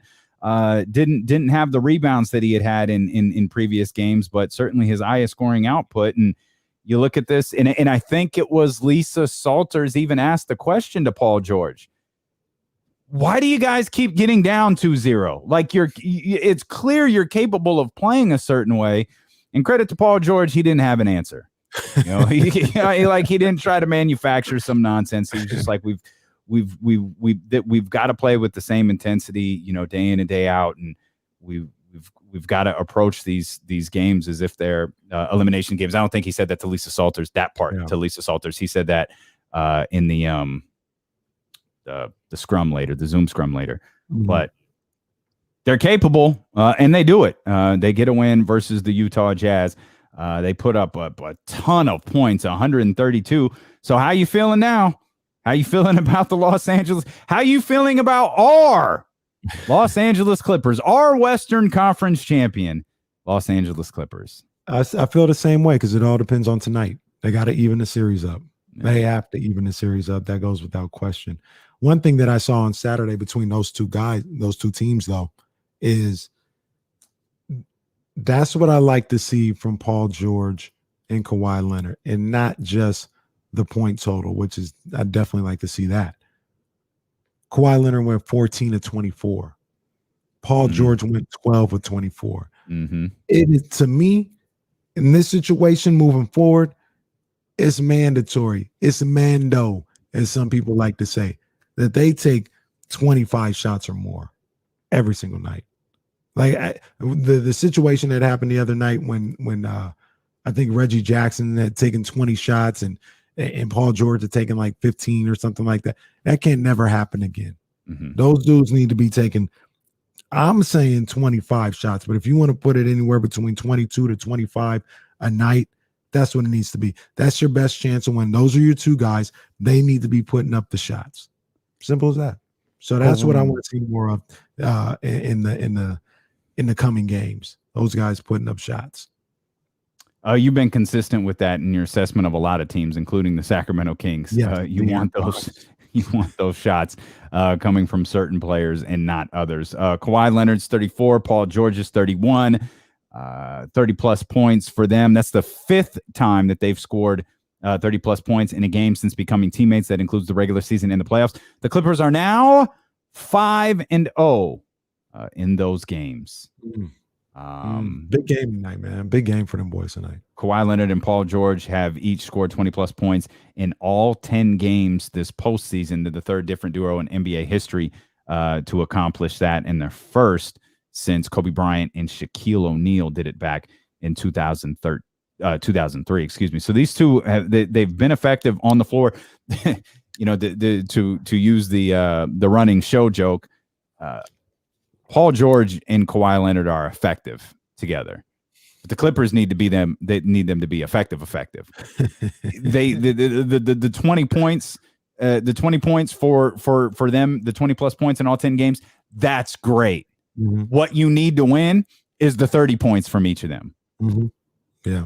And if you got to take the 24, 25 shots to do it, I think most Clippers fans would sign up for that, or most people who want to see the Clippers advance would be win or lose on the strength of Kawhi Leonard and Paul George. You mentioned the 24 shots from Kawhi Leonard. You mentioned the 24 shots from Paul George and how that was a far cry from what we saw a couple of nights ago. No other Clipper took double-digit shots. 24-24, no other Clipper took double-digit shots. So win and lose on the strength of your superstars. Yeah. And Reggie Jackson was still involved. It's not like he was invisible. Big game. He was still involved. He just wasn't getting all of the shots. Right. And that's kind of how it should be. If you want, if we want to get specific, Reggie Jackson could probably take double-digit shots, take like 10. Nick Batum could probably take 10. Morris, depending on how he's playing that night, could take 8 to 10. But man, 22 to 25 shot attempts for both Kawhi Leonard and Paul George. And the defense for the Jazz is going to try to get them out of that. They're going to leave guys wide open and double them. No, you got to figure out a way to work through that. You got to get them up. You can get some good shots. So those two guys can get whatever shot they want at any time. You got to find a way to get your shots up, because I'd rather you take those shots as opposed to Pat Beverly. Right. Now, it wasn't exactly having him off the court, but Ty Lue, Terrence Mann, 22 minutes, Pat Beverly, 16. There's no reason on God's green earth that Pat Bev should ever play more minutes than Terrence Mann. And he didn't in game 3 help lead to the win. Is there any other place other than God's green earth where Patrick Beverley should play more minutes than Terrence Mann? Maybe Pluto. But did God make Pluto though? So would you say on God's like Pluto rocky terrain? I'm just asking. I'm just trying to get a barometer for where Patrick Beverley at this stage of his career should play any more than Terrence Mann. You know who didn't play? Our guy after so some game 1 minutes for DeMarcus. Oh, double-digit minutes for DeMarcus in game 2. DNPCD in game number 3. Damn. I will say this about Ty Lue, and we'll figure it out tonight. He does seem to understand that these series are long series. And he uses maybe game 1, game 2 to kind of get a feel for what's going on. Oh, LeBron James. Okay. Some things. Mm-hmm. And so far, he makes the adjustments. He did it against Dallas. Seemed to make some adjustments here in game 3. Now, did Quinn Snyder make adjustments to that? We'll see what happens in game 4. But the primary adjustments, are you talking about Terrence Mann over Patrick Beverley? Yeah, playing time, seeing what guys can work. So maybe he went in there having an idea that maybe we can play DeMarcus Cousins here and get some minutes out of him. He saw him for 2 games. It didn't work the way he wanted to. We're going to scale back on that. Pat Bev, maybe that was a thought of his. Didn't work the way he wanted to, scaled back on that one with a little more Terrence Mann. Or maybe he just listened to D-Lo and KC and said it was ridiculous that Terrence Mann only played a minute and Pat Beverley played 21. And he said, you know what, KC? You know what, Damian? You're right. Terrence Mann is getting 22. It could be as simple as that. Unconfirmed reports have Ty Lue as a big fan of D'Lo and KC. Again, completely unconfirmed reports. Ty Lue is securing the Bagley here in the chat. It's Ty Lue. It's really Ty Lue. That would answer so many questions. That would make so much sense. If you want to take part here in the chat, twitch.tv/ESPN1320, youtube.com/ESPN1320. Real quick, another thing about this series, we talked about Kyrie and everything that's going on with the Nets. Donovan Mitchell, that ankle seems to be very sensitive right now. Yeah, he was at the end of he cracked me up at the end of, was it game 2 where it got hit, it got hurt, and he's like, oh, I could go run a sprint if you wanted me to. Because if like I would have been like, yeah, like go, could you Donovan, just to show us here, we won't see you because remember we're on a computer, but Donovan, go give me a 40-yard dash real quick and let me see how you're looking out there. Yeah. So I mean, but 30 points on a bum ankle, not bad. Not bad at all. He was balling. But then he heard it. That thing is so sensitive where any little wrong step or if somebody kicks it the wrong way is going to flare up for a little bit. And let's not kick ankles. How about that? Let's not do that. Somebody pointed something out in the chat. A couple of people actually. Shout out to my man, Coach JT. Rob Brown brought it out. I didn't even realize it. Rondo with a DNP CD. I don't think has Rondo played this series? I feel he might not have. I don't think Rondo's played this series. Look, man, I'm killing this guy right now, and I don't mean to do this. I'm sorry, because like I said, I like his story. I like what he's done in this league. I don't see how Patrick Beverley is on this court, and you have Rondo and you have Terrence Mann. I don't know why you're saying I'm going to play Pat Beverley over Rajon Rondo. Mm-hmm.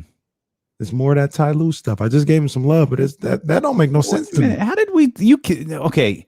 I know we talked at the beginning of the show. You talked about being at the grown-up table, right? With all of the media people. I feel like there's probably a few things we should still talk about, including segues. You just showed all of this love to Ty Lue, who we cited as a big listener of D'Lo and KC. Mm-hmm. And then out of nowhere, you throw an overhand right or overhand left or you throw some sort of overhand punch right in his jaw about how all of these different guys shouldn't be playing. And then you took another shot at Ty Lue. Because it don't make no damn sense, Damian. Why I can see if Patrick Beverley was out there killing for you. He's out here doing work. what is he doing that Rondo can't do? And then remember the unforgivable one in game 2. Terrence Mann only playing 1 minute. Pat Bev out there playing 21 minutes. I mean, that don't make no damn sense. I don't understand it. Rondo played 28 minutes in game 1, but he hasn't played since. Well, okay. Look, man, it's on. I'm gonna tell you right now, I'm a Clippers fan for these playoffs. I'm a full Clippers supporter. As long as Ty Lue gets the job done, gets these boys to the Western Conference Finals so they can knock out Phoenix. I'm about tired of Phoenix. I mean, we can talk about it, but I'm about tired of Phoenix. Oh. I love Chris Paul. That's my guy. Okay. But I'm about tired of Phoenix. Oh, okay. I've got questions. I need the Clips to handle that. I'm wow. not even sure. Okay. No, I'm not even sure. I don't know. I don't want Utah to handle that. I don't want Utah to handle that because I'm not a fan of Utah. All right. I'm not a fan of Utah. Kenny Caraway's there. Okay. So we want the Clippers to beat the Suns. We want to get to the bottom of Kenny's hate for the Suns and the Jazz, even though he loves Chris Paul. I'm just taking notes. Don't mind me. Our man Jay Hernandez in the chat said KC needs to come up with a hate squad. We know D Wade is on. D Wade's the captain. It's coached by Ty Lue. Yep, it's facts. Okay, can I ask you just one quick question, and then we'll get to your hatred for all of these other Western Conference teams. Okay. Are you feeling good about Paul George right now? I'm feeling about as good as you can about Paul George. He ain't playoff P. But he's not pandemic P. There's no such thing as playoff P. I'd like to just point that out. That's not a thing. It's literally not a thing. So just Paul George. Just Paul George. He's either Paul George or pandemic P. Shams just tweeted Kyrie Irving is out for game 5. Yeah, he can't play game 5. Not a surprise. But it is official. Kyrie Irving out game 5. We'll come back with more. We'll get to Kenny's hatred of the Phoenix Suns and the Utah Jazz when D'Lo and Casey continue here. Plus another opportunity to win $1,000 on Sacramento's #1 sports station, ESPN 1320.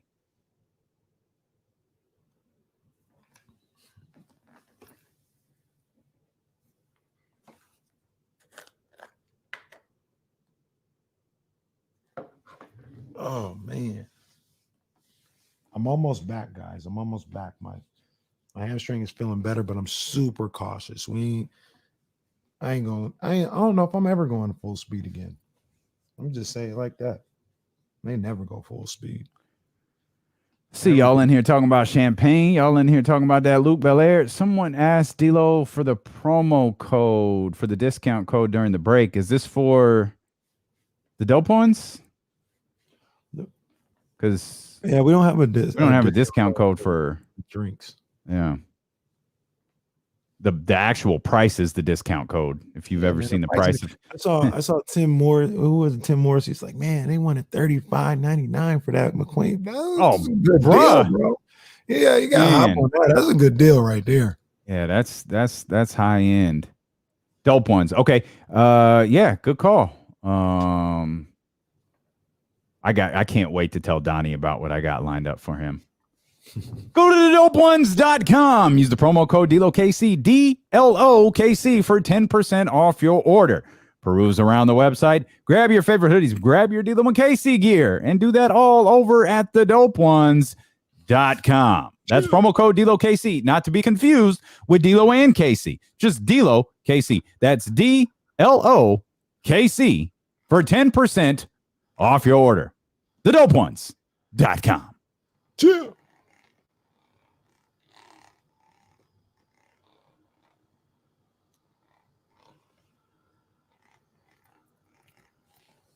See, man, what y'all talking about here, man? Malika's killing the game in Brooklyn. She is, man. She's everywhere. You ain't never there.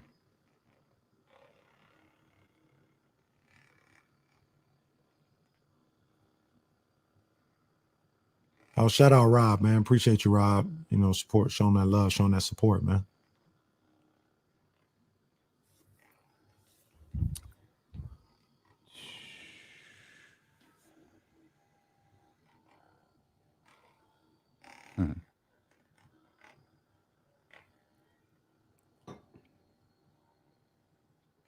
Oh, there's Co's hate squad.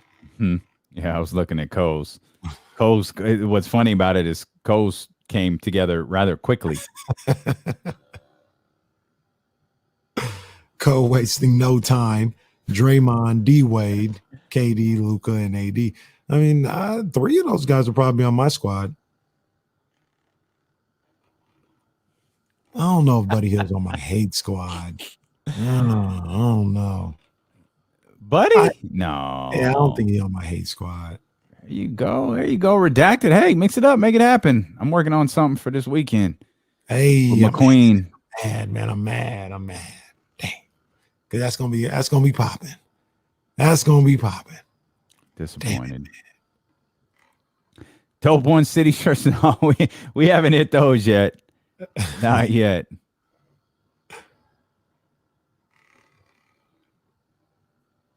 Nah, Rob, I'll say it's a current hate squad. I don't think I have that many people on my hate squad, to be honest with you. I actually don't hate anybody. I know you guys aren't saying it like that, but yeah, I don't hate nobody. All these guys are whatever. Wow, David. Wow.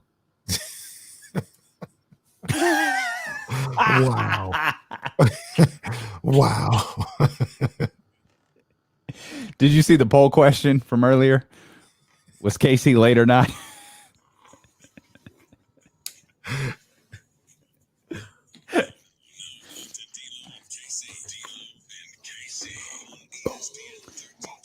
Oh, not much going on here. Just forming our hate squads here on twitch.tv/ESPN 1320. Man, I don't hate nobody.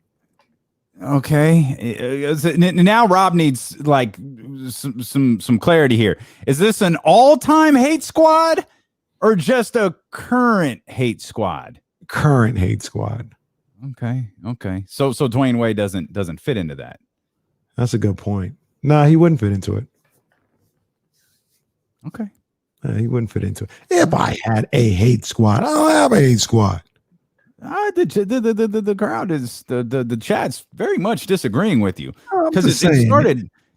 I do want to mention, by the way, if you weren't with us, Kyrie Irving out Game 5. That is official. I should also mention we've got another opportunity for you to win $1,000 coming up in 22 minutes. So make sure you're locked in with us. 10 past the hour of every hour, D'Lo and KC are on the air. So coming up at 2:10, your next opportunity to win $1,000. Why do you hate the Suns? You were talking about the Clippers and feeling good about Paul George, and as good as you can feel about Paul George, you want to see them get the job done. We need to talk about the last team they were down 0-2 against and came back, and that article that was in the Athletic today, that gossip column. But you hit us like you're tired of the Suns. What did the Phoenix Suns ever do to you? Well, it's not the Suns as an organization. It's not the Suns as a roster. Okay. It's the fan base. It's absolutely the fan base. They don't deserve this. Wait a minute. They don't deserve this. I don't disagree, but how are you going to take this out on Chris Paul and Monty Williams and DeAndre Ayton and Mikal Bridges? You like all those guys. I do. But so the fan base, they out there, they traveling all of a sudden. They want to be at the airports. Oh, what a scene in Phoenix. They're behind their sons. I watched for a long time, Damian. You've seen it too. They wasn't at them games. They was never at the Phoenix Suns games. Never. Terrible fan base. Now all of a sudden they want to be behind them. Man, please. Did you feel the same way with Miami? Because Miami's fan base was trash. No. Miami was trash. No, until LeBron got there. Stop it. No. Trash. No. That's cap, Damian. That's cap. Trash. That's cap. They were there. They had won a championship. They were there back when Alonzo and Tim Hardaway were doing things. Stop. Nah, disagree. Stop. Strongly disagree. Now they would show up late. There's that. But early. But he's trash. It was trash. It was there. There's off the top of my head. There's not I was about to say a faker fan base than what the Phoenix Suns are showing right now. I don't think there is. In all of sports? In the NBA. Okay. They ain't care about the Suns. Now all of a sudden they want to be at the airport and traveling and beating up people in the stands, talking about Suns in 4. Man, please. Y'all wasn't nowhere to be found. Let's end this little fairy tale now. Okay, just so I understand. Only if the Clippers make it. If the Jazz win, then I guess they can keep on winning. Because I don't like Utah. Oh dear. Okay. Same reasons? Because I feel like the Jazz fan base has been out there. Jazz always around. Is it just the Jazz fan base that you don't like? I can neither confirm nor deny that may or may not be the reason. When Mitt Romney is the face of your fan base, that's tough. That's tough right there. Utah. Shoot, they both better than Denver. Denver just lies down. Denver got the nerve. Jokic come out and throw a forearm into Campaign's face, and they chant MVP, MVP. Y'all getting, man, sit down. Y'all are out in 4. Keep it moving. Denver, a weak fan base. That's for sure. That's for sure. They a weak fan base. So what if? So it's. I'm sorry. I'm just ranking Kenny's hatred of fan bases. Okay. Jazz 1, Suns 2. You mean of the teams that are left? Yeah, of the teams that are left. Wait a minute. Is there a fan base higher than the Jazz and the Suns? Oh, the Lakers.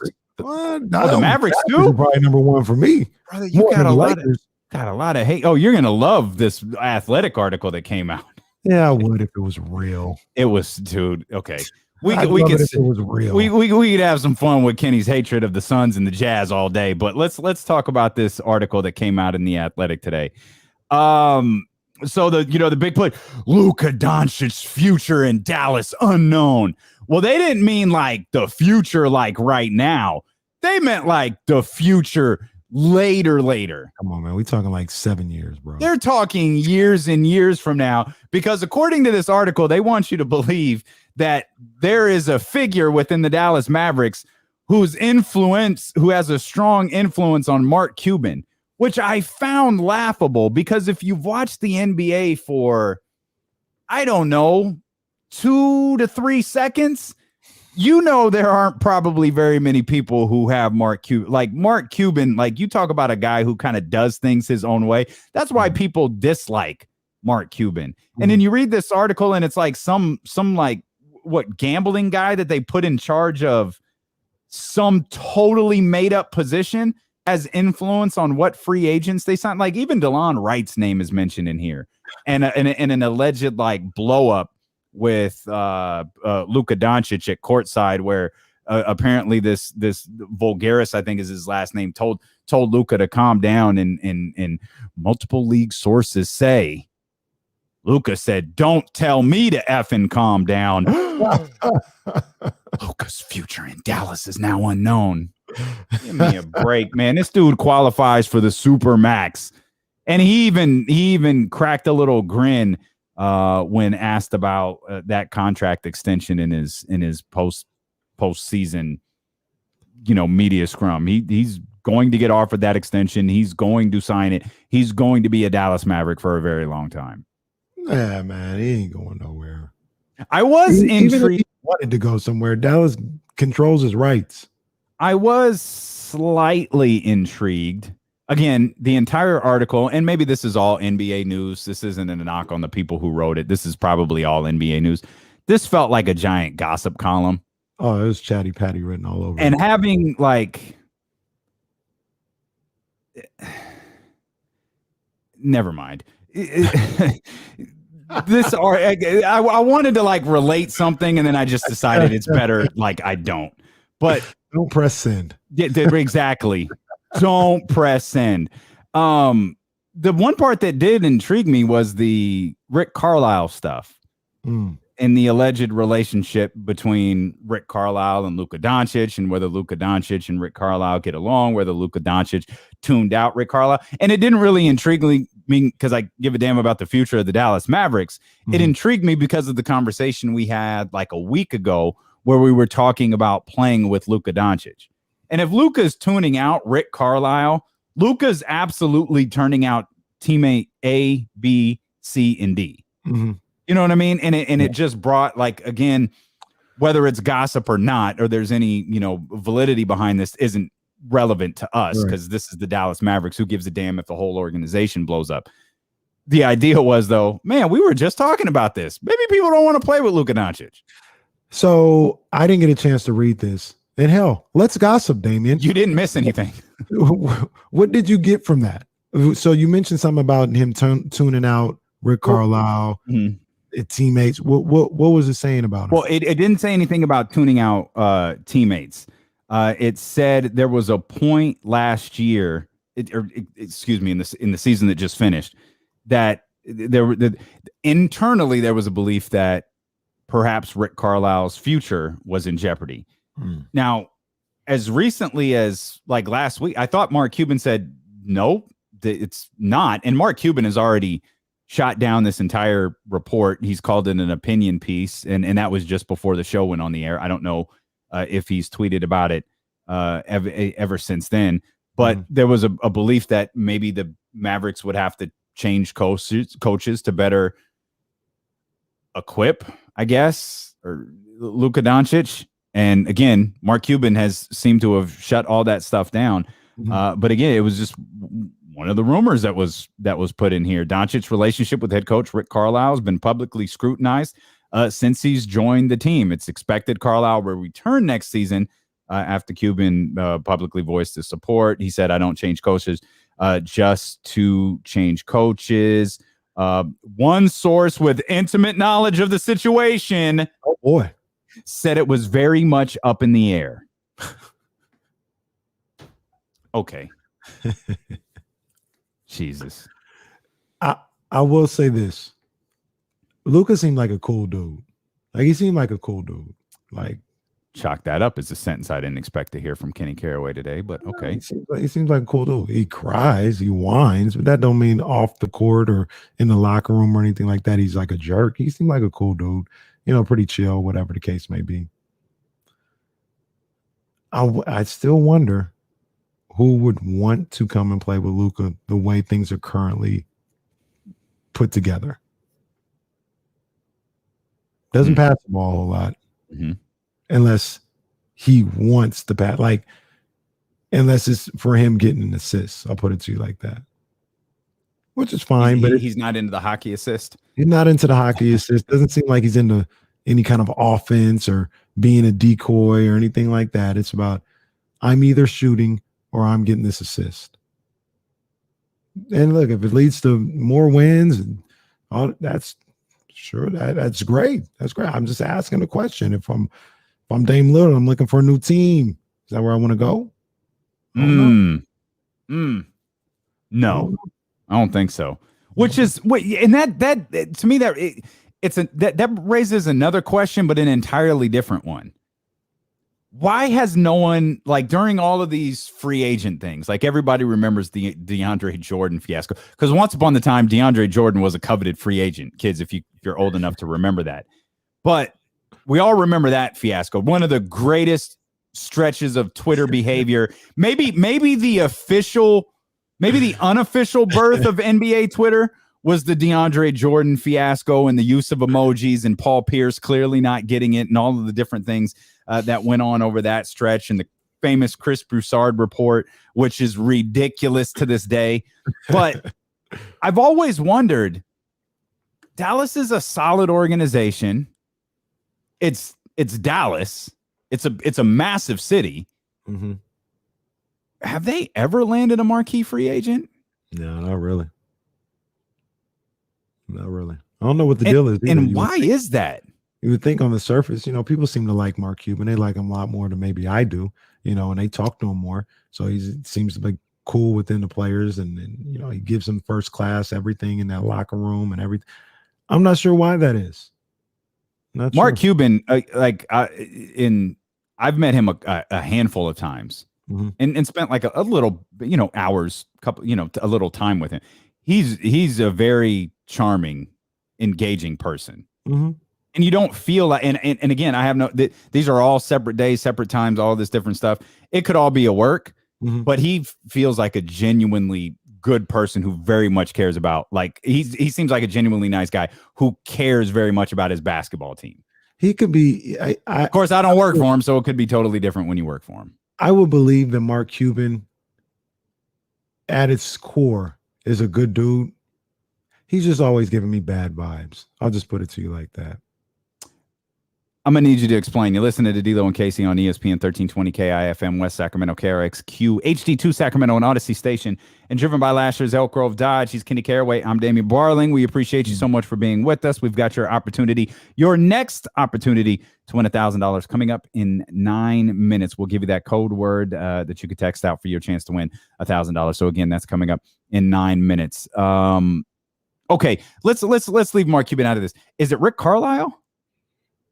I mean, Rick Carlisle's been there since 2008, 7, 8. It's been a minute. I'm not sure. But it's just fascinating to think it isn't a bigger player. No, they're players in that their names always mentioned. They're just never picked. Right. That's what I'm saying. They're just used as leverage, it seems. I guess, yeah. I'll go to Dallas. Yeah. I'll go to Dallas. Yeah, because they always seem to have money too. Yeah, which is fascinating. There's always money available in Dallas, and this is a team who, we were talking about it a little bit ago. What was it? 10 years ago, 2011. Mm-hmm.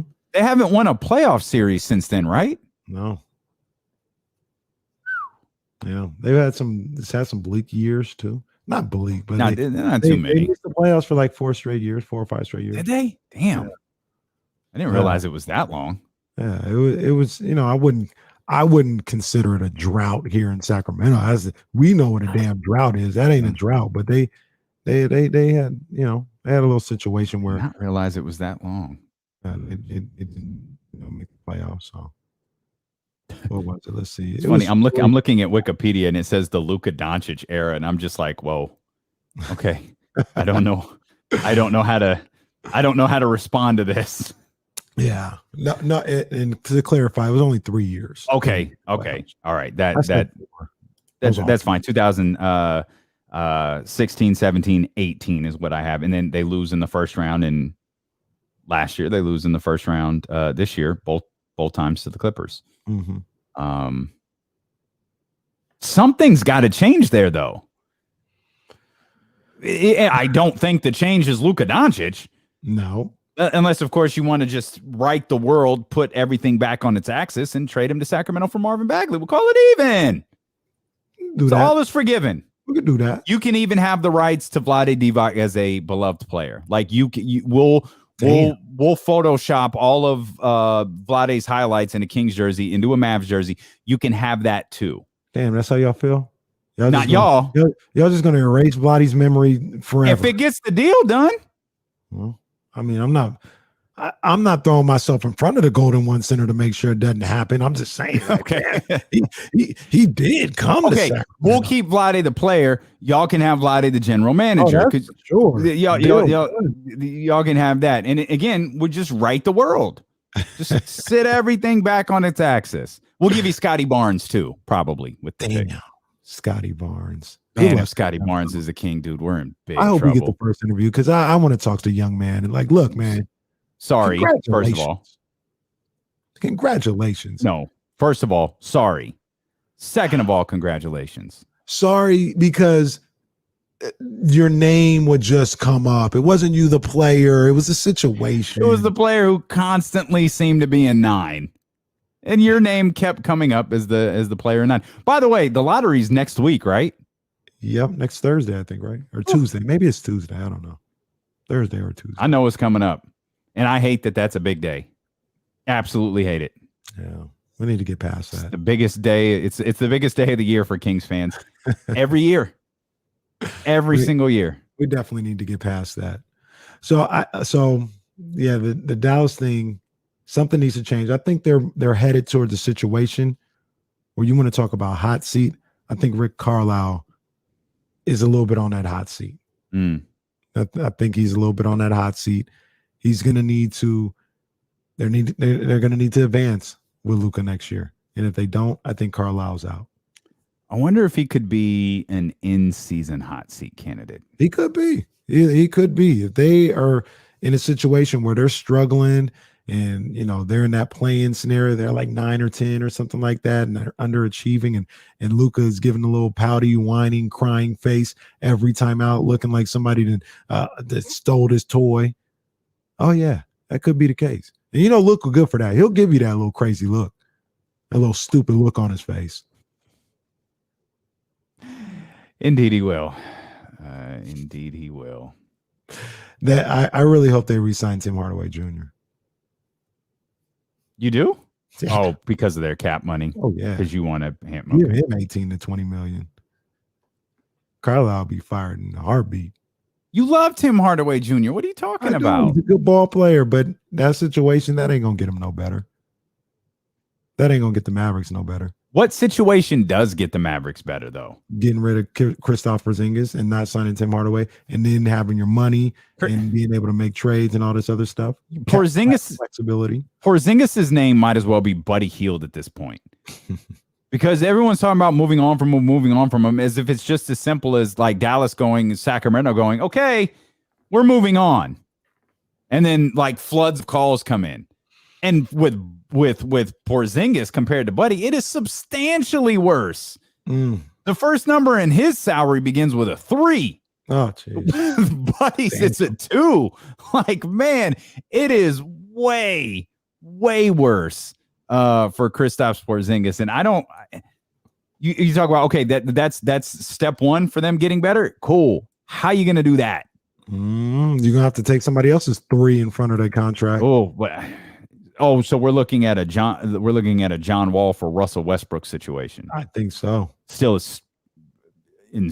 absurdly insulting trade, but that's fine. Trade Russell Westbrook for a guy who hasn't played in 2.5 years or 3 years or however many years it was. Yeah. No, go ahead, do that. To his credit, John Wall played a lot better than I thought he would this year.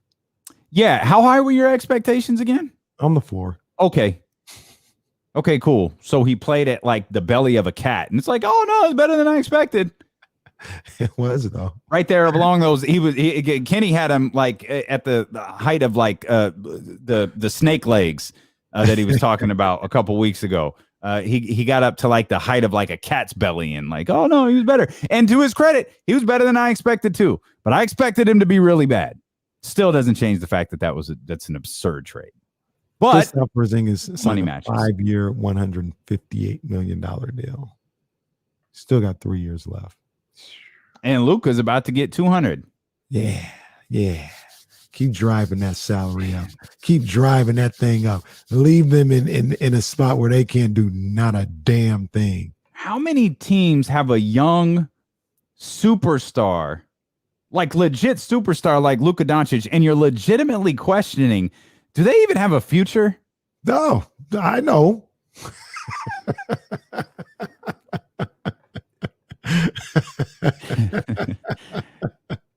Come on, man. Luka and De'Aaron aren't the same. They're not, but De'Aaron is he's not Luka, but he's a potential star. I got you. We're like, people asking other people, is there any reason to be excited? Nope. No, I don't think so. I believe. I do not. Okay, thanks, Charles. As a matter of fact, hey, Charles, do you think there's reason for the Kings to be excited? I do not. Unfortunately. And then you catch the laugh track in the background, which is what makes this that much better. He says De'Aaron Fox's name like 10 times just to prove he knows that De'Aaron Fox is on the Kings. We love Chuck for that. Here comes the money. Here we go. Money talk.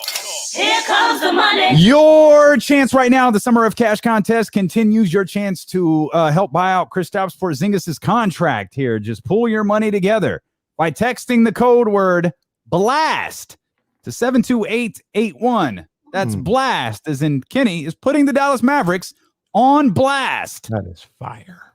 To 72881. This is a multi-state contest. Messages and data rates apply. And remember, don't text and drive. Also, remember, your next opportunity to win is coming up 1 hour from now. 3:10, 10 minutes past the hour of every hour that D'Lo and KC are on the air weekdays, Monday through Friday. The Summer of Cash contest continues here on ESPN 13-20. Boy, Mark Cuban got his work cut out for him. Mark Cuban must be thinking, man, I'm riding high with this potential MVP candidate. And all of a sudden, it's like, wait a minute.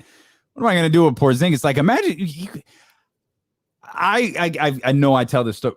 That time Dallas was here with Luka, Dirk's last game. Kristaps Porzingis wasn't playing, and he was out just working out on the court. And there was a brief moment. All three of them were out on the court at the same time, and everybody gathered around the court to watch Porzingis work out. Dirk left. Luka left. It was Porzingis and the coach, the assistant coach he was working with, and just people from the stands were gathered around the court watching Kristaps Porzingis work out. And we all looked at that like, dude, this is going to be Dave Yeager's exact words as he was standing right next to me said, "It's just unfair." Like, look at him like it's not fair. And we're all looking at this like this is the potential future of the league right here. Not so much. 2 years later, not so much. As I look at it right now, I could be completely wrong here, but as I look at it, it says on Spot Track that the Mavericks are $16 million over the cap. That's having like JJ Redick's salary on there. That'll be gone. Tim Hardaway, I subtracted that. But even if you get rid of Tim Hardaway, you got to replace him. Yep. So you might end up signing him back, which means you'd have no cap room. It's Monday. He did anything outside of Luka in the first round series against the Clippers. And you know what's cool about that? It ain't our problem. It's not. Y'all go ahead and figure it out. We've got our own problems. I don't care. Do it. Lock them up. 20 years per. And that's the year before Luka really started making bread. It's Monday. You know what that means? We need to take a look at the baseball standings. Let's go. Yeah. I'm getting a little nervous though. But let's go. Yeah, I do want to talk a little bit about what we saw from the Giants this weekend. We have a couple of notes on the NFL as well. We want to continue to talk basketball with the latest updates on the Brooklyn Nets. And we haven't even talked about the Hawks and the Philadelphia 76ers in the games tonight. We'll do that as D'Lo and KC continue here on Sacramento's #1 sports station, ESPN 1320.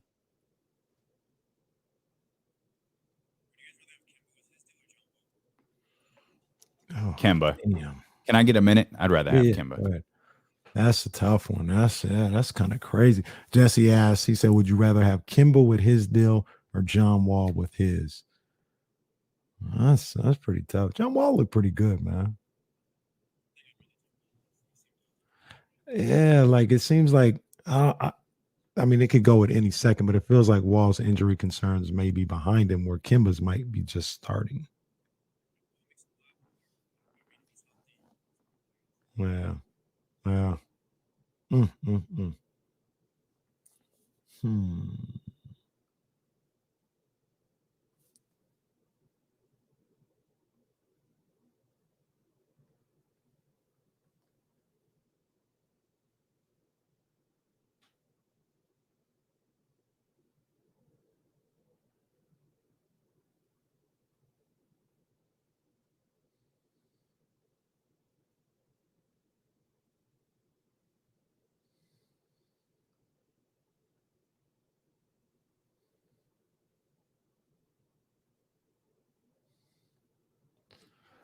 Here comes the money.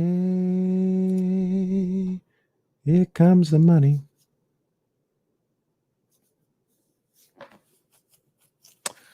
Ramsey, I have not seen it yet. I'm probably gonna watch it tonight. Matter of fact, I heard it was really good. I mean, you talk about those four. Any story about them is just always phenomenal. So I gotta peep that for sure. I did. That was really good. I didn't realize how big of a star he was. You know what I'm saying? Like I knew his name. I knew, he was a legend, but he was huge. Yeah, Hector Macho Camacho. That guy. That was a legend. That was a good little doc too, man. It was crazy how everything played out for him, though. Macho Camacho. That's kind of scary, John. That's kind of scary. I ain't gonna lie to you. That's kind of scary. You know, Tim Hardaway's my guy. You know, I wanted to work with Bagley, but man, that's kind of scary. Boy, oh boy. I would for sure. I like Drummond more than most people do though. Yeah, he lost money.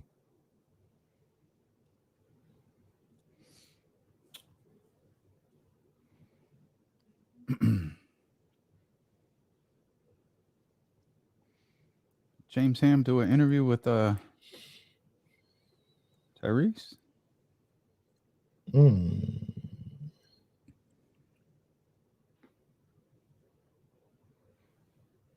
Ham.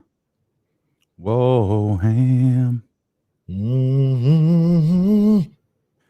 James Ham for me, yeah.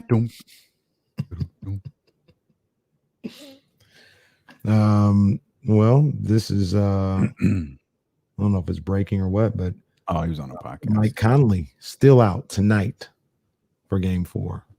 Man, James Harden's out too. He's officially out. Yeah.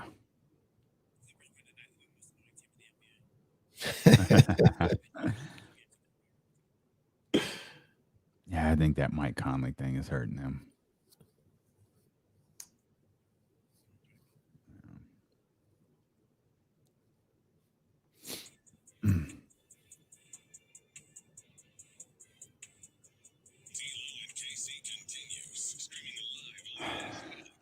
More news coming out of the National Basketball Association. Mike Conley out tonight again. And James Harden officially ruled out for Tuesday's Game 5 in Brooklyn against the Milwaukee Bucks. So it is official.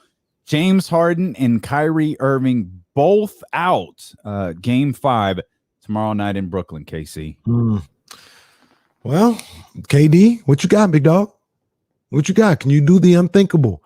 Alicia Keys, Unthinkable. Love that song, by the way. I'm not even thinking about James Harden. I'm thinking about you're talking about James Harden. Or you're talking about Kevin Durant. Mm-hmm. What can you do? What can you do?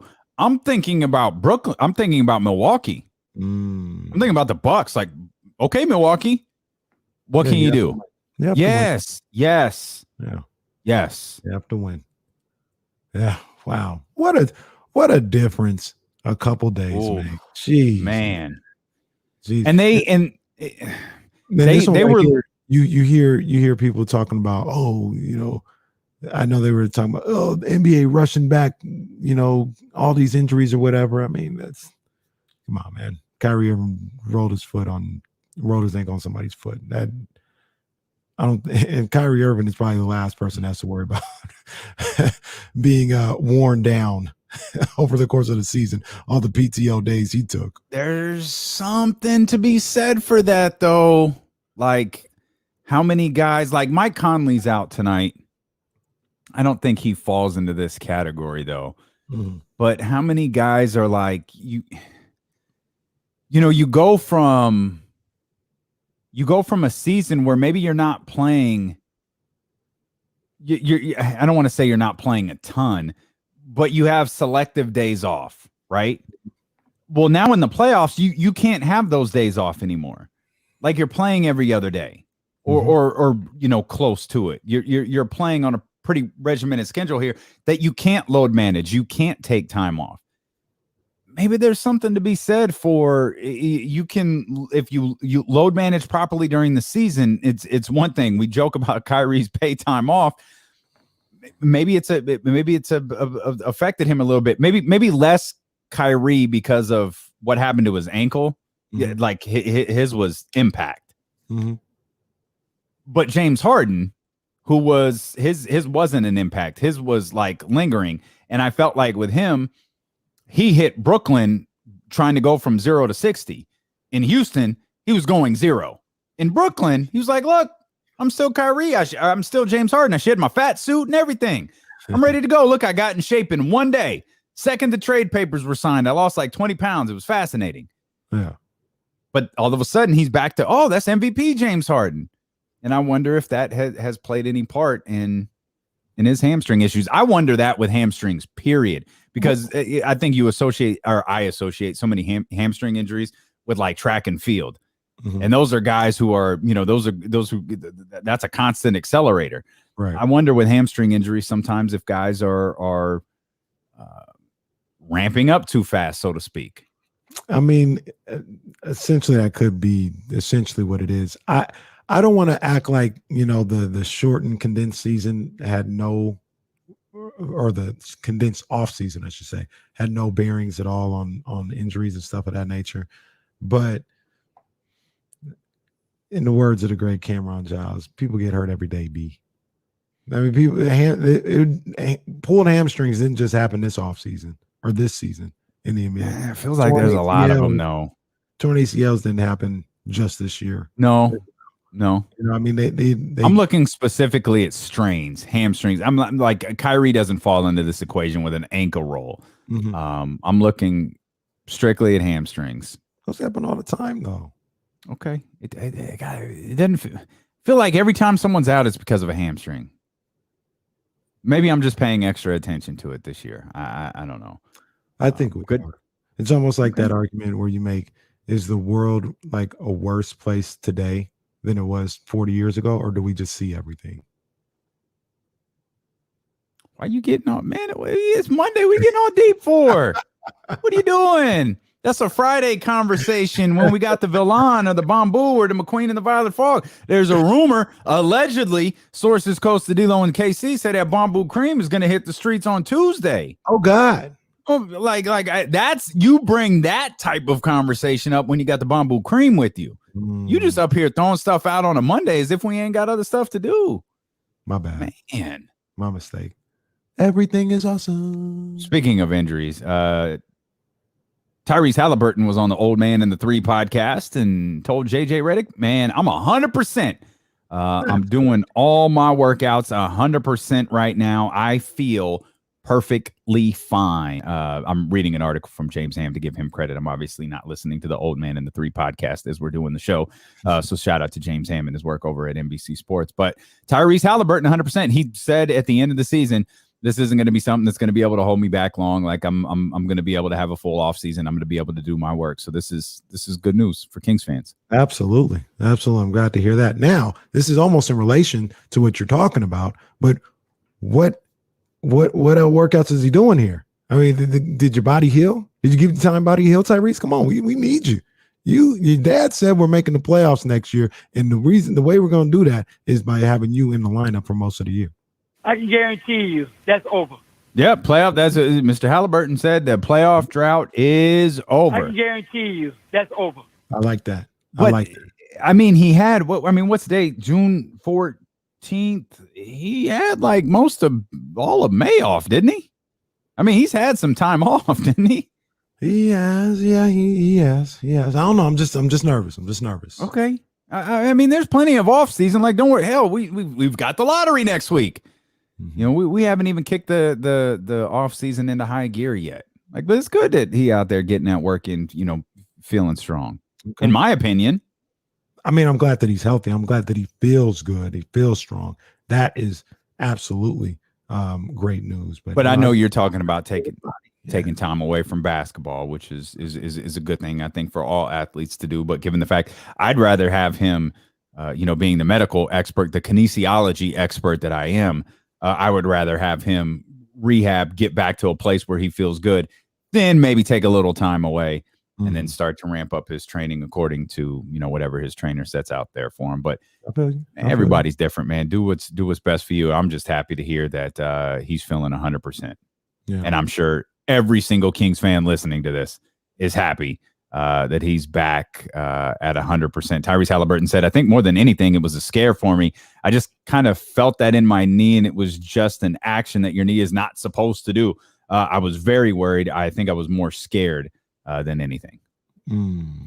We all were.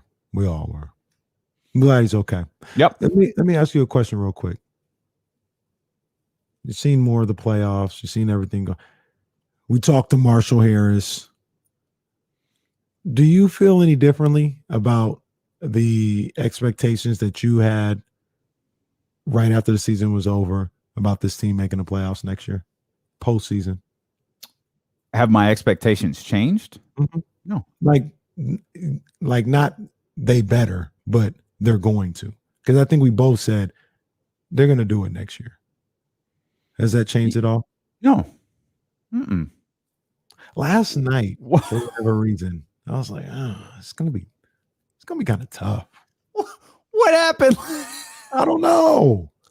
Did you just realize what we said was totally irrational? No. Did you just realize that our public demand that the Kings made the playoffs next year was totally out of bounds? Well, I think what happened was this after you cracked the bottle of Valon or before? It was after, actually. Okay. All right. I just needed context. That's all. That's when you get into your thoughts. You start thinking a little bit. I was sitting out there on the patio in the backyard, staring at the stars and the crescent moon, and I was like, your patio backyard that's now a basketball court to be. Well, I mean, that's one. Do you have like a yard now, or is it just all court? That's all right. Go ahead. Continue. The court is just the yard. one half of the backyard. Okay. It's just one half. Jesus Christ. Are you serious? Wow. So here's the great part. I always 60% of the backyard. I always embellish the size of Kenny's house like for fun. Clearly it wasn't clearly I wasn't doing that at all. My bad. Like this dude has a full half court in his backyard. Oh no, that's just Jazz still got room for like a table and a fire pit and all that stuff. It's 26 by 26 is that whole little concrete basketball court palette. Okay. It's 26 by 26. I don't know. And it humiliates me. Exactly half. I probably got 60% of the backyard with that court. Okay. But yes, I was sitting there and I was drinking my Valon. Mm-hmm. And my Bayon, as I say. And I was like, damn, man. So really what it comes down to, Damien, is we kind of started the show, Chris Paul and all this other stuff. And that's a move that's needed to be made. And it's like, man. Kings need to go acquire Chris Paul. That would be awesome. That would be awesome. But I don't know if that type of move is out there this offseason. Chris Paul this offseason. I don't know if that type of person exists this offseason. This is an offseason where Rashawn Holmes is one of the top free agents and he might get $20 million. So I'm like, who's the game changer? I see you, Rich and Kyle. No, 20 by 20 feet. 26 by 26 feet. Calm down. I can throw you off track so easily because everyone on the radio has no clue what you're talking about. We apologize. That I got 26 by 26 acres. We apologize to the radio audience. Sometimes we gear towards the Twitch and YouTube crowd a little bit too much. So please forgive us. We appreciate you being here with us. If you want to talk with us, you can. 916-349-1320. Continue. Shout out to Big Al, by the way, too. But yeah,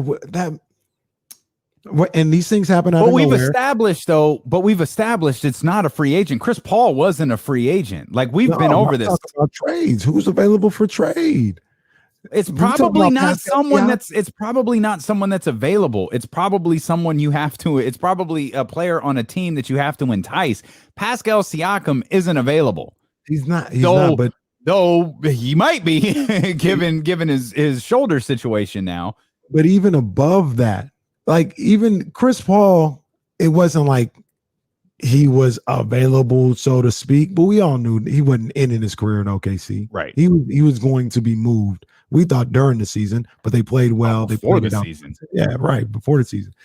Who's that guy? Now, to be fair to this train of thinking, nobody saw Kyrie Irving being available before all of a sudden he was available when he was in Cleveland, right? That came out of the blue. So these things happen in the NBA, but it's like, dang, it's not going to happen that way. It almost gets you because it's going to be, I'm telling you, Damien, there's a real thought. People are sitting up here, changes need to be made. Things are going to have to change around here in Sacramento with this roster. They need a lot of help. I think there's a real chance that you're almost running this thing back. Okay. Wait a minute. I think that, and I'm not saying that's because of what I want to do, but I'm just reading the tea leaves. I'm looking around. Where are the moves that are going to be made? Who's really in a position to take Buddy Hield off your hands? Like, who's really in that position to want to and say, I'm gonna take? It's the same thing we talk about with Kristaps Porzingis on a little smaller scale. Who's really like, yo, we need Buddy? You might have to run it back with him. So then I think about, okay, well, what do you have? Yes, I believe that team that they finished the season with was a play-in type of team if they would have had them all season. But it makes you nervous. It makes you nervous to think, man, if we got to run that back again with no real improvements, is that enough? I don't know. Again, I don't think it's a player that it's something. The truth is, we could come up with all of these ideas of Siakam and Sabonis and Paul George. We could come up with a million different ideas. But the fact is, a team that's likely to make a move is a team that's not talking. It's a team that's not thinking. It's some fan base that we're not thinking about. It's some team that we're not thinking about. It's some player that we're not thinking about. Like, we can examine team A, team B. We can examine all, 29 teams in the league and try to figure out what makes the most sense for Sacramento. I have no idea. The Kawhi Leonard deal, like, there were rumors Kawhi everywhere. He went to Toronto.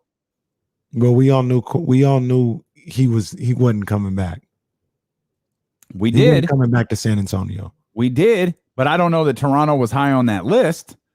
No, but my whole thing was we knew internally, even if he didn't make. Did you know James Harden was going to be traded entering the year? Did you know Kyrie Irving wanted out of Cleveland until Kyrie Irving said he wanted out of Cleveland? That's two. Y'all are wishing upon a star. Don't say y'all. Don't say y'all as if you haven't been doing this for the last 3 weeks, 3 months. This is what we've been talking about. I ain't said Jason Tatum is going to be available. He might be. He might be. But those guys don't come available like that. James Harden was. Well, we're not talking. Are we really talking about Jake? Because let's not. Hey, what Chris Paul has done in Phoenix is extraordinary. But let's not put Chris Paul in Jason Tatum's category right now. And I'm not talking about historically. I'm talking about right now. This second, Chris Paul's career. He's 36 years old. He's winding down. And the truth is, I love Chris Paul. But every playoff game he finishes healthy is a win. And it's like, okay, on to the next one, because I don't want some note heading into this Phoenix Suns, Los Angeles Clippers series, or this Phoenix Suns, Utah Jazz series where Chris got hurt again in game one and it just set the whole thing, off. Chris Paul's obviously, one of the greats of all time. We'll let you know what Mike Malone said coming up here in just a couple of minutes as well about Chris Paul's potential ranking as a point guard all time. But, Jason, we're talking about, I think what we're talking about more is a subtle difference maker. Jason Tatum is, to me, is De'Aaron Fox. That's who Jason Tatum is. Like, we have that guy already. We have De'Aaron Fox. Who's going to be the subtle difference maker? And I don't know who it is. I think there are guys that improve the team.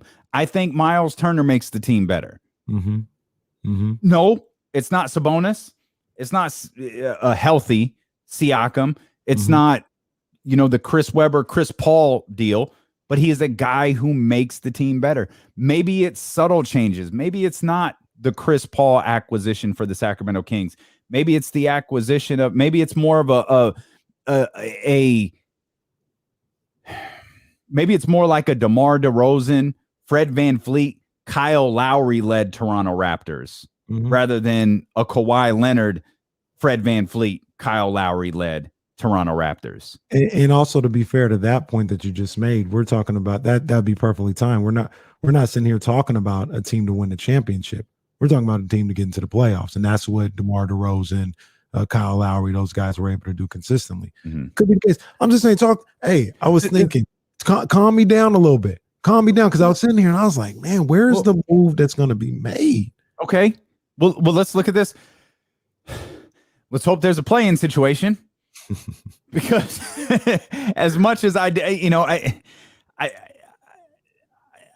love it, I didn't hate it, but if it means the Kings post-season drought ends, Jesus, man, I'll take whatever I can do.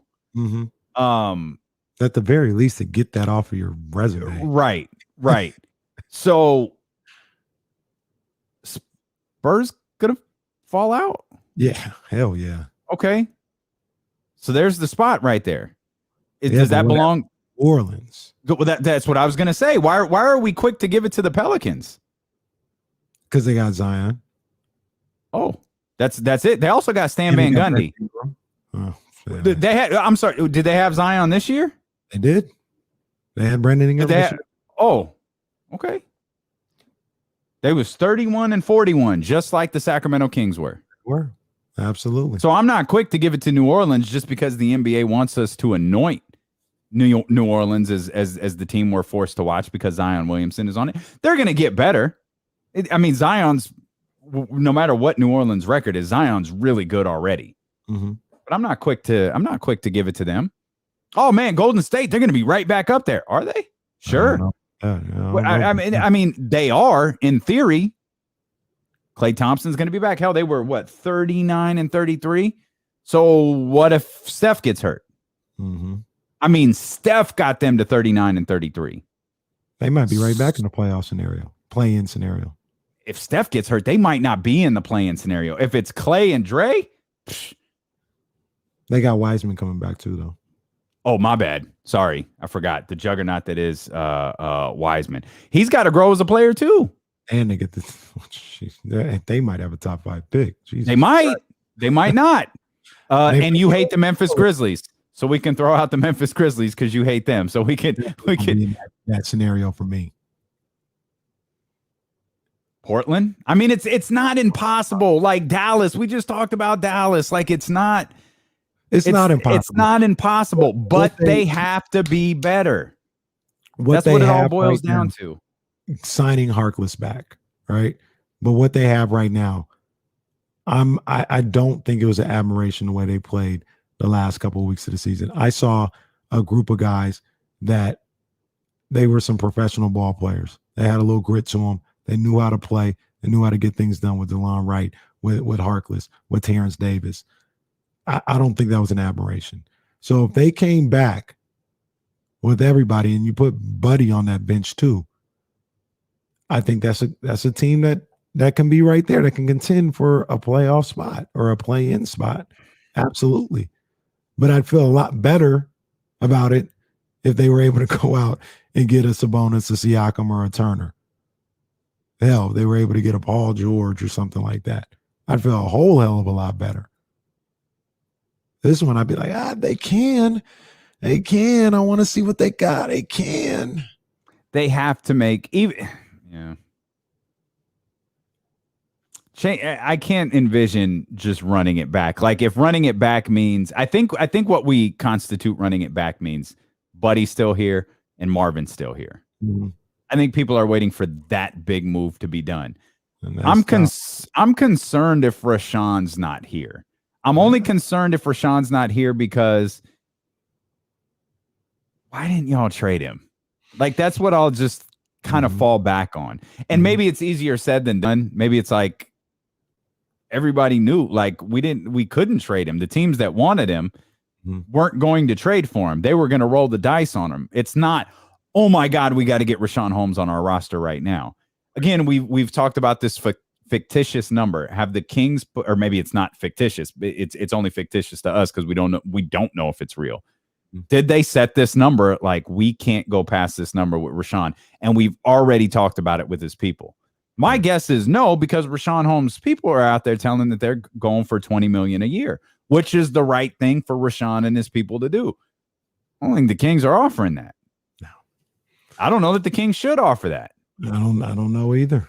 I really don't know either. So you talk about running it back and it being with Buddy and Bagley, and I'm not convinced that you can move off of that. And then anybody can come up at any time, like you mentioned with Harden and Irving and things of that nature. But of the guys that we think might even be halfway remotely available right now, we come up with 2 that are worthy of the package that you'd have to put together to get them. And even then, that's kind of it's kind of a stretch. Like some Siakam ain't working it no more. That's what I'm saying. Siakam ain't worth that package no more. He's gonna miss a big chunk of next year, or not a big chunk, but he's gonna miss part of next year, and he's not gonna be normal when he returns. Oh, so I mean, that price has come down. That price has come down. Then with somebody like Siakam, now you got a year of him not even being what you think you're trading for. Mm-hmm. Which isn't which that's a set of dice that the Kings can't roll. Yeah, right. You can, it's like, oh, now it's like now we're investing in an older veteran for the future. Mm-hmm. No, like you do that right now. You invest in a veteran like Pascal Siakam for right now, not for a year from now, hoping that his shoulder rehab goes well. The issue that they find with that package, because I think that's the best package that they have available. If you want to throw Barnes in there and say that's a better package, I can understand. But the package we're talking about is Marvin Bagley, Buddy Hield, your first round pick, and I'll even throw a future first in there as well. That's the best that the Kings can offer this year. They fall into a spot where they have one, maybe two guys that would be worth that. And then a bunch of guys who aren't worth that. They don't have anything that's like that. That's fair. Maybe Sabonis and Siakam before the injury. But if you give up that for, I'm just throwing a name out there, Aaron Gordon, that's too much for Aaron Gordon. Oh my gosh, absolutely. Like you know what I mean? And these guys always fall into the category with that package of it's entirely too much or it's a risk, like Siakam. Mm-hmm. They don't have a perfect dance partner, at least that I see right now. So that lends me to think that move all might be back. But okay, here's a question I haven't asked you, and I guess I should have the second I had to get into my little raggedy ride next to yours. Stop it. Are you a general manager? Are you making general manager money? I need to be. Maybe, but the fact that you don't have any answers leads me to believe you're not the general manager. Monty McNair is getting paid some dollars to figure out this equation. Absolutely. Guess what, Monty? The pressure is on you to figure out this equation. We'll come back. We see all your text here. We see all your tweets from Twitch and YouTube. Hit us up, twitch.tv/ESPN1320, youtube.com/ESPN1320. I mentioned the Giants. Want to talk about them. A couple of NFL notes. We'll get back into the NBA. We'll talk more Kings if you want to. And we'll give you another opportunity to win $1,000 with our Summer of Cash contest. That's coming up next here on Sacramento's #1 sports station, ESPN 1320. Good Lord. Let me slide out. Yeah.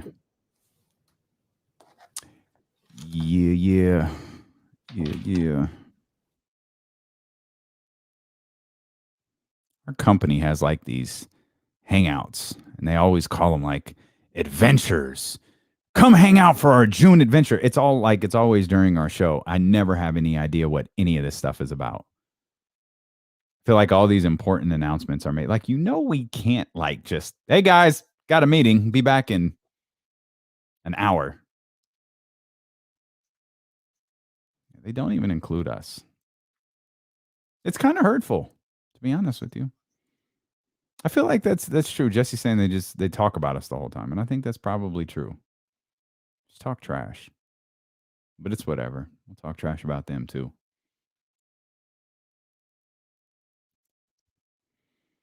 That's fine. Oh, Danny totally is.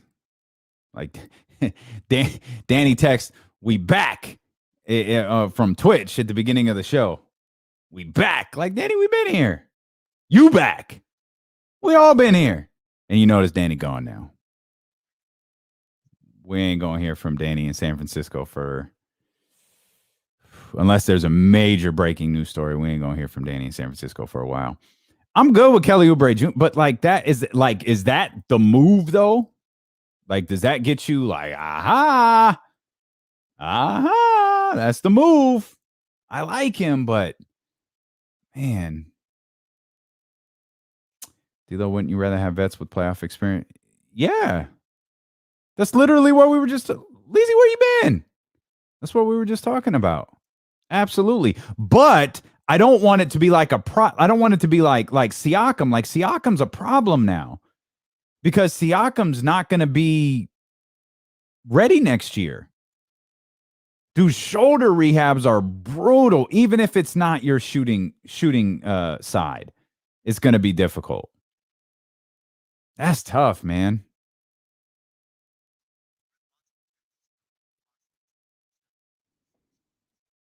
Oof. That's a dangerous game to play, friendo. That's tough because I'm fine if it's just I'm fine if it's just adding names around someone around De'Aaron, but they have to be the perfect names.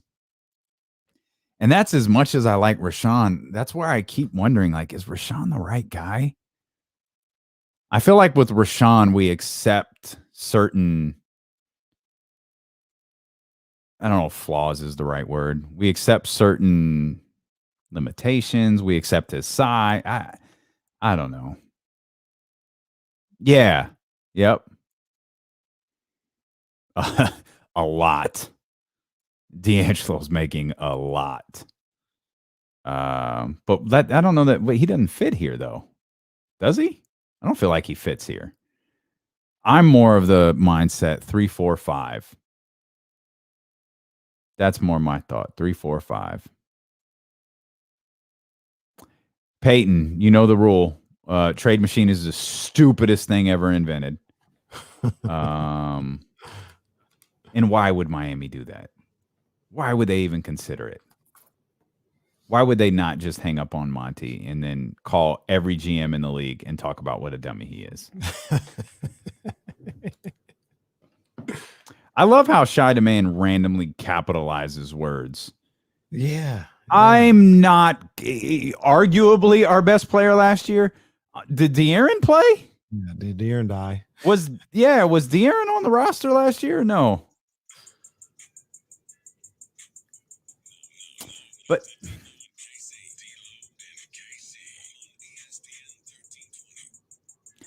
talking Kings just brings dissension amongst the crew here. That's all it is, man.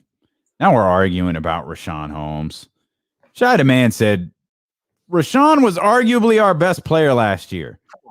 I'm sorry, what? What are you talking about, man? De'Aaron was on the Kings last year, yeah? I don't know. Maybe I missed it. Wait a minute. Shy Demand, what? Okay, I got it. Okay, Shy Demand, you're on timeout. It's the problem with the chat is sometimes the chat just shows their ass. It's like, hey, man, I'm with Redacted.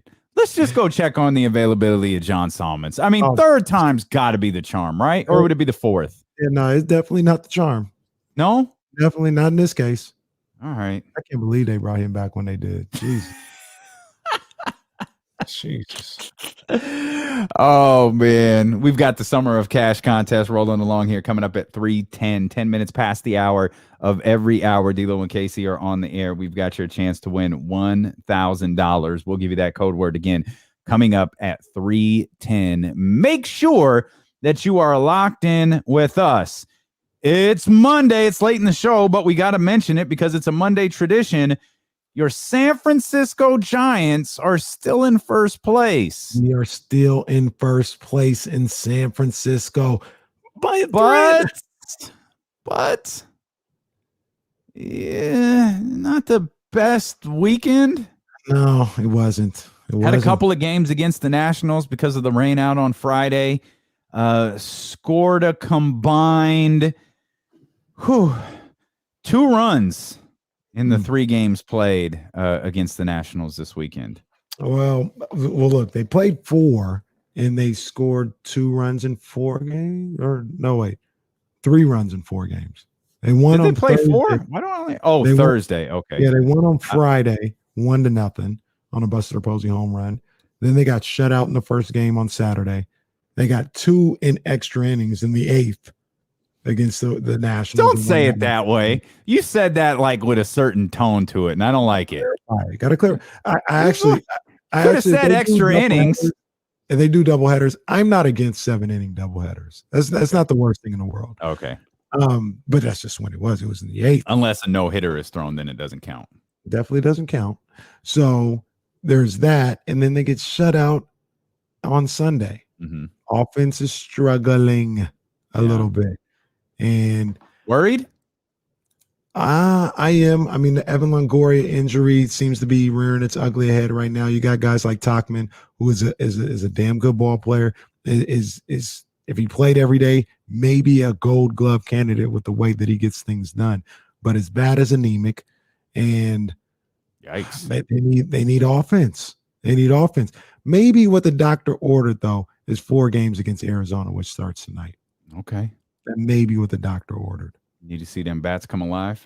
Yes. Okay. Yes, in a real way. Because the Dodgers, for whatever reason, they've just getting to the point of their schedule where Major League Baseball decides not to put them against anybody. They just came off 7 games against who they play? They played the Pirates and the Rangers for the last 6 games or 7 games? 6 games. Major League Baseball said, "Hey, Dodgers, you need to get back in the race probably about now. Here's 6 games against nobody." So you're saying that baseball colluded with the schedule with the Dodgers to make sure that they had a fluffy part of their schedule? Sounds about right. Now, the thing about this is the Pittsburgh Pirates, damn, if I'm the Giants, when do we play Pittsburgh? That team, I mean, they're going on, is this their third viral moment? They had another viral moment of trash this year. They had the home run taken away. What, a couple days? That was a couple days ago. Yeah. It was like Thursday or Friday. Yeah. Then they had obviously the play against the Cubs. Yeah, the play against the Cubs with 2 outs. I don't know what's going on there. And then they had a play against the Brewers where a ball gets ricocheted off the shortstop. He just stops, doesn't move. The guy runs in from center field, throws it to second in the ground. It rolls all the way to the backstop. Wait, what? I didn't even. I missed this. Yeah. I'm gonna tag you. Pirates have lost 7 in a row. And the caption of this tweet said it perfectly. It said, "Just send the Pirates a single A right now. Just send them the single A." These guys. I mean, might as well send the Diamondbacks with them. The Diamondbacks are terrible. The Giants got to take 3 out of 4 of this one against the Diamondbacks. The Diamondbacks have lost 10 in a row. They need to go ahead and take 4 out of 4 there. Wasn't that after the Diamondbacks had just lost like 13 in a row? They're 20-46, so that would be the math is there for lengthy losing streaks somewhere. So. Look at their schedule. Now they lost 13 in a row. They won one, lost one, won another one, and now they lost 10 games again. Ooh. Man, when you pull up their schedule, it is all red L's. There are very little green W's in there. Goodness gracious. I'm rewatching this Pirates play. What in the hell? Them basketball is them baseball bloopers videos that used to come out on VHS. Terrible. And they could care less, it seems like. They couldn't care less. I think it's the same thing. We've all kind of given up on that saying. A couple of quick notes here. Le'Veon Bell had a bad weekend. I don't know what he was doing, man. I said what I said, and I don't regret at all what I said. For those who have a personal problem with me because of what I said, that's fine. You have your right. I just understand I also have my right for how I feel about my personal problem with dude because of what he said to me. That's how I envisioned what Le'Veon Bell tweeted sounded. I'm not going to get in depth on why I feel the way I do, but I have my right to feel the way I feel. The only thing I would change is communicating how I really felt on social media. It's more from Le'Veon Bell. So you can love me or hate me, but I'm going to be fine regardless. I'm just giving you a small version from my point of view on why I said what I said. So, Jive turkey. So Le'Veon was talking about like he never play for Andy Reid again, and he'd retire before ever playing for Andy Reid again, which is convenient because his contract ran out in March and he's not going to play for Andy Reid again. But it was like, oh, this is weird. And you kind of waited for the follow-up, and the follow-up never came. Like, not a lot of people talk bad about Andy Reid. No. Especially a guy who's clearly, man, you talk about being at the end of the rope. The theme for Friday's show was end of the road. Le'Veon Bell's hit the end of the road, man, and I don't know that he'll be on a roster when training camp comes around in a month or so. I don't know that he'll be on a roster when the regular season rolls around. He hasn't been the same since, trying to change the game was sitting out in Pittsburgh, which I understood at the time, and then he signed with the New York Jets, for goodness sakes. But, man, he is just taking L after L after L, and this was a bizarre reaction for a dude who's looking to get onto a team this offseason to go after Andy Reid the way that he did, with no real explanation as to why he went at Andy Reid other than to say it's personal. So you decided to keep the reasoning personal, but let everybody know that something personal happened and you're really mad at Andy Reid about it, leaving us all looking at your Twitter account like, what? What's the problem? I do feel like the only issue is he put it on Twitter. I only think about Le'Veon, the football player. Like, fam, if you're trying to play, this ain't gonna work. No, he shouldn't have put that help you. Shouldn't have put that out there like that. But I was watching I think it was First Take or something this morning, and with Charlie and Freddie. Charlie and Lewis. Freddie. I think Louis Riddick was out there too. When I saw it wasn't Lewis. Who's the young lady? Monica. Yeah, Monica. Yeah, Monica. She brought up a good point, and I agree with her. Like, it's okay if he isn't feeling Andy Reid. Absolutely.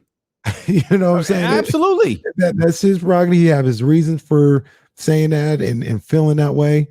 If he's not feeling him, he's not feeling him. It's not a crime. It's not hurting nobody. That's just what it is. His problem was going public with it. And even with that, like you said, your thought is more so this may affect you getting another job. And I completely understand that. But if he publicly want to be like, I ain't playing for Andy Reid, so be it. Well, no, that's cool.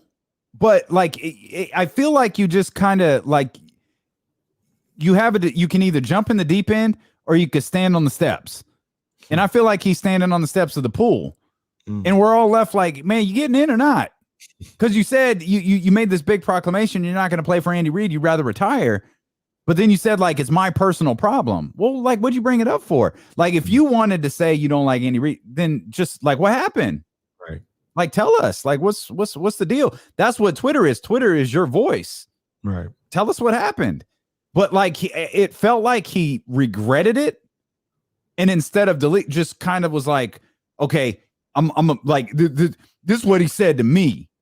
So he made it about him and made it personal and kind of almost took it off of Andy Reid and made it more about, something, a personal interaction or whatever. And it was like, what'd you say earlier? Don't hit send. Don't hit. You need that Herm Edwards on your shoulder saying, don't do it. That was just kind of confusing. And I already feel bad for Le'Veon because it just has not worked out since he signed with the Jets. No, it hasn't worked out. Money why or career? He got paid, but his career as a running back has gone to hell since he took off a Pittsburgh Steelers uniform. Well, we got like my man Robbie Ford says, sitting out that year in Pittsburgh in his prime was a huge mistake. Now, here's what I'll say about that. He could have been DeMarco Murray. Because the Steelers absolutely were going to run him into the ground. Yep. Absolutely. 100%. They were not going to look at him. That's why I was perfectly fine with him. When he took that time off, I was like, that's fine. And he knew that. And I bring up DeMarco Murray because that's what the Cowboys did to him. Ran him into the ground, knowing they had no real kind of thought of bringing him back the following year. And he was never the same. He signed a contract or whatever the case may be, but he was out of the league in probably about 2 or 3 years. And Le'Veon, as much as it may seem like it was a bad idea, he did end up getting money, and he's still, we'll see what happens now, but he's still playing. His career died when he went to the Jets. That was my immediate, man, I'm glad Le'Veon, if this was the way he wanted it to work, cool, but I know I'll never care about him again because he's wearing a Jets uniform, and he never gave me a reason to care about him again because he was wearing a Jets uniform and the Jets didn't know what to do with him. Yeah. And he couldn't excel, in that group. So it's tough enough to being a running back in the NFL. Don't make it tougher on yourself. Because Le'Veon, they literally don't like you. Not you, Le'Veon Bell, you an NFL running back. They don't like you. You're a dime a dozen. And to probably be honest, cheaper than that. This is for facts. To be honest with you, I don't want to downplay what Le'Veon, what he felt was said to him or what was said to him. But in these type of situations, I've never heard anybody say that about Andy Reid. You know what I'm saying? You can't downplay it because we don't know what it is. Right. You know what I mean? It's just like dang, like Andy Reid. Maybe he did have one of those moments where he got out of character and said things that he hadn't said to nobody else in this league. But Andy Reid, like you mentioned before, seems to have damn near 100% approval rating before this. You know what I'm saying? So I don't know what could have spawned that from Le'Veon Bell, but yeah. I mean, to be honest with you, I'd take the same stance as Monica. I felt the same way when I saw it. I was like, that's how he feels. That's how he feels. It's not a crime. You know? No, it's not. But if you don't get any calls, this will, don't wonder why. Yeah, don't wonder why. You're listening to D-Lo and KC on ESPN 1320 KIFM. West Sacramento, KRXQ, HD2 Sacramento, and Odyssey Station, and driven by Lashers, Elk Grove Dodge. You can watch the show on twitch.tv/ESPN 1320, youtube.com/ESPN 1320. Of course, you can listen on the Odyssey app. You can listen on 1320 AM. No matter where you are, you've got an opportunity to win $1,000. Your next chance coming up 10 past the hour. That is 8 minutes from now. We'll have that code word for you. Let's bring in our man Ramsey here at 916-349-1320. Ramsey, what to do, baby? Not too much. Was good, gentlemen. Just want to get backtrack real quick and get on baseball talk with Giants A's. I mean, both teams are still in first place.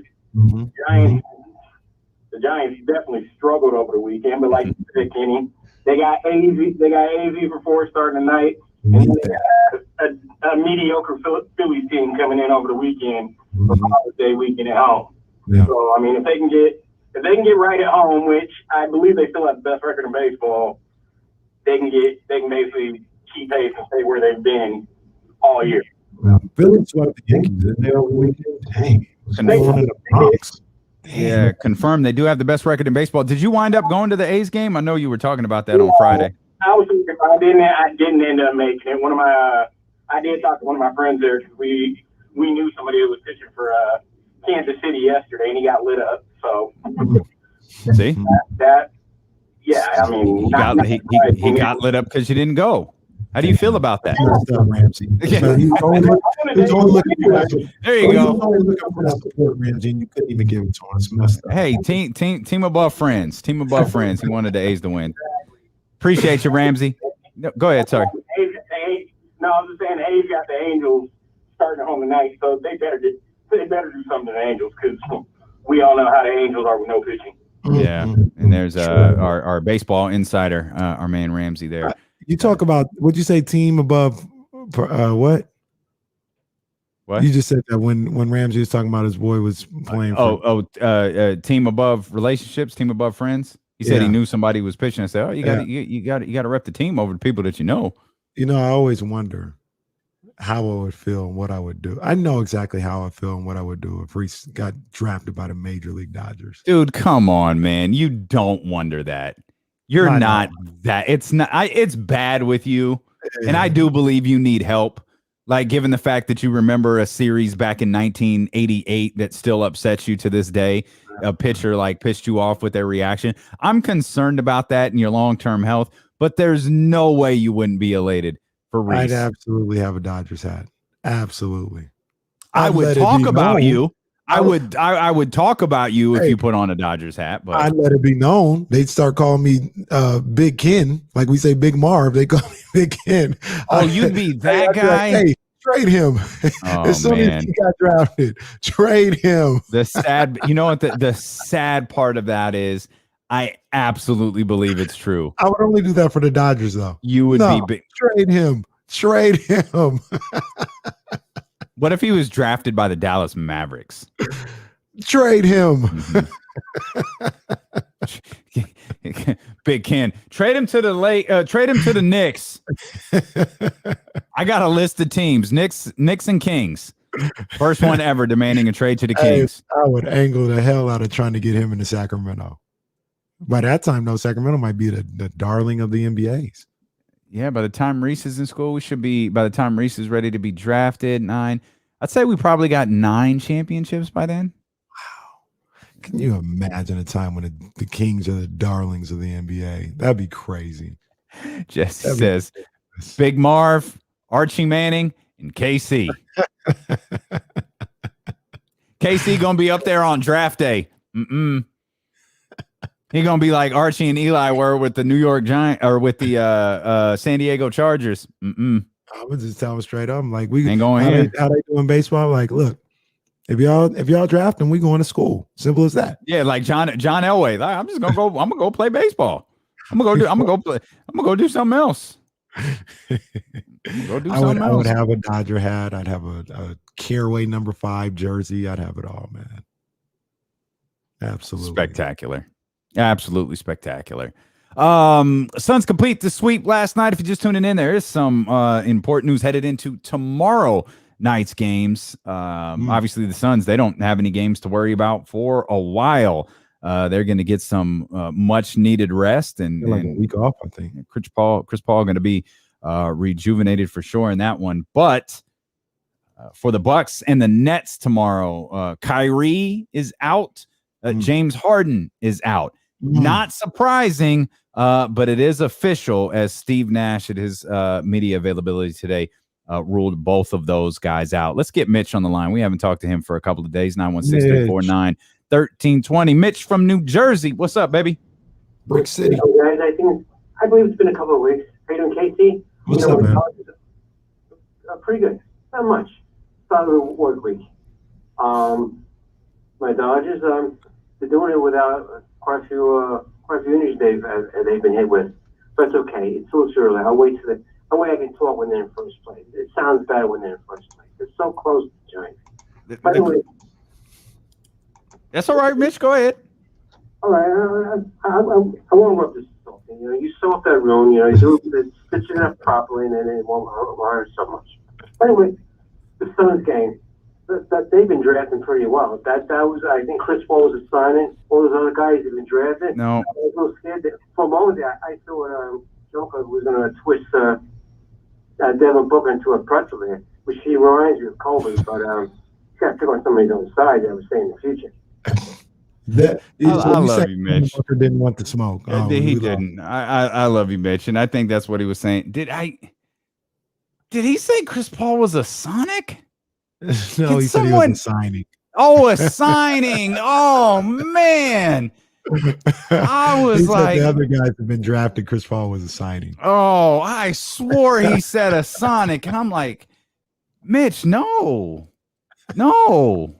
Chris Paul was a Sonic. Oh man, I love Mitch. He is right about that though. They got a lot of draft picks on there. They got Mikal, Ayton, Booker. Yep. Well, I think that's it, but they're not even playing their draft pick from this year. That's how crazy it is. I know. I was looking to see how he was.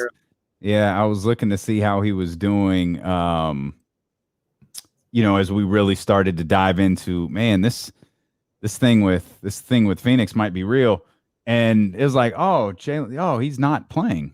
Okay, I guess that's a luxury that you have. We don't know nothing about that here. Yeah, that's a luxury that you have there. I mean, it's a tremendous story. I know you're not big on the Phoenix Suns fans, but the Phoenix Suns basketball team, they've got this together, and that's the frustrating thing is we've related this to the Sacramento Kings a couple of times. They made the right moves, they made the right draft picks, they pieced everything together.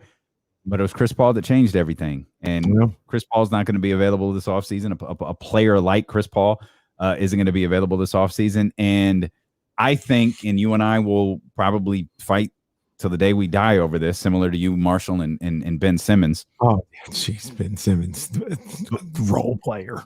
But I think the first step in Phoenix getting to where they were was the hiring of Monty Williams.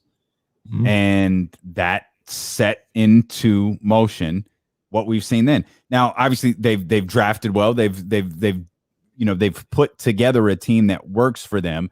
Chris Paul, we know being the main thing, but I feel like the biggest step that they took was the acquisition of Monty Williams, and wanting to put the Kings in that category, you've got to find a player that goes, I think Luke Walton will really help my career. And that's tough for me to envision right now. And Monty is a player, and I don't know where Luke Walton's respect level is across the league. And that's not shade. That's legit. I have no idea. Monty Williams, we've known for years. Unfortunately, we found out the respect people had for Monty Williams under the most tragic of circumstances. But it was clear when he went through that family ordeal, this is a player that is loved. This is a coach, that is loved throughout the entire league. And part of that is because he coached players like Kevin Durant and guys who have a voice and have influence and who were asked about Monty Williams following that family tragedy. So it's tough, man. It's tough when you're the Sacramento Kings and you want to get out of this 15-year drought and you look to the Phoenix Suns. Well, like, there could be our inspiration. And it's like, well, yep, they can be inspiration, but you got to do things right. Yeah. And you got to hit on some stuff, man. You got to get a draft pick that's going to be available as opposed to not available. Number one, I talk about it all the time. DeAndre Ayton, really good ball player. He's not doing much more than what Marvin Bagley does when he actually plays, but he's there pretty much every night to give them the production that he gives them. So you need that young guy to do that. You need a guy like Chris Paul to come in there and show him the ropes and things of that nature. But De'Aaron Fox is getting to the point now where he can be showing Tyrese Halliburton the ropes a little bit. You got a Harrison Barnes in there who's as respected as anybody. He's the type of veteran that people respect and listen to when he speaks. And you need the coach to make the right moves, to put everything together. You know what I mean? And is Luke that guy? Some people would say no, but he's here right now. I know that much. So Here comes the money. Y'all are worthless. Here comes the money. All of y'all. Here comes the money.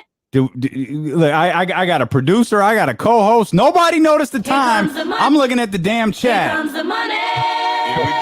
I hate y'all. Here comes the money. Text the word rewind. What a perfect word for this moment right now. It's the Summer of Cash contest. Your chance to win $1,000. Text the code word rewind to 72881, as in use the rewind feature and pretend it's 310 right now. Rewind to 72881. This is a multi-state contest. Messages and data rates apply. And remember, don't text and drive. We had a conversation about Chris Paul. Actually, it started with Michael Malone. Michael Malone said something about Chris Paul that got us to talking. We want to bring that conversation on the air when D'Lo and Casey continue here on Sacramento's #1 sports station, ESPN 1320. No, shout out to Chad, because we would have blown right past that and I would have gotten my ass cussed out. You know what happened is I think on Friday at like 3 something, I was like, hey, you going to give away some money?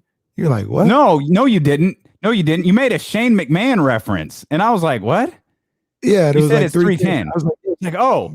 Money. And I was like, oh. And I was like, oh, no. Was I supposed to do that? Yeah. So today, I saw 310 and I was like, oh, no. No, you said I made a wrestling reference and you said something about Shane McMahon. And I was like, what?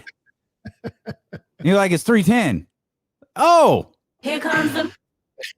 No, we give money away at 310. All right. Mitch's call throws all of us off. Let's go. Let's get Miss P that keyword so she can make that trip to Sac. Let's get it. Where was I about to go? Oh yeah, that's where I was about to go. And yeah, I saw your message about James Jones. He's been phenomenal. Yeah, he's been phenomenal. A lot of people thought the Phoenix was going to be like a feeder system for the Lakers. I thought that was a weird hire. Wow. When he got the job, I was like, oh, okay.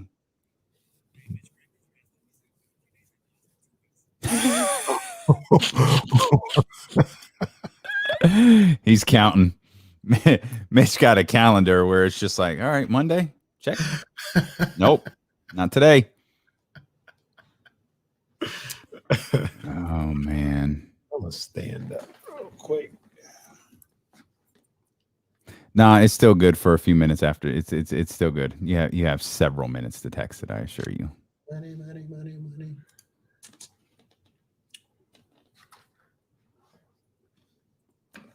Thank God I had the chat open. Oh boy. Sometimes I have to close y'all because y'all be wilding.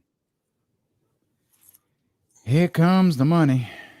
Hey man, shout out to Loyal Roots. You know what I'm saying? Got the new Loyal Ooh, Roots. those are nice. What are those? Yeah. South Beach? What's like that? a little South Beach, San Antonio. Ooh. Yeah. Shout out to Loyal Roots. Wow. People at Loyal Roots. Sometimes I dream that he is me. My man Jay Stu, you know what I mean? Big ups to him. Boom, boom, boom, boom. I dream I move. But I'm gonna talk to my man Jay Stu, man, because you know the whole crew gotta be laced, man. He a good dude. He'll make it happen. Casey. That's right. It is called Fiesta. I could be Casey. Oh, okay. Oh yeah, Kenny told us we were gonna be seeing some thigh this summer. I'll see where these shorts, they come well above the knee. That's how it's gonna be all year, man, all summer. Especially this week, because this week is crazy. Yeah, this week is wild. Oh, I'm looking at this Padres play. Oh, or the Pirates play, I mean. Oh dear. Oh, what the wow. Wow.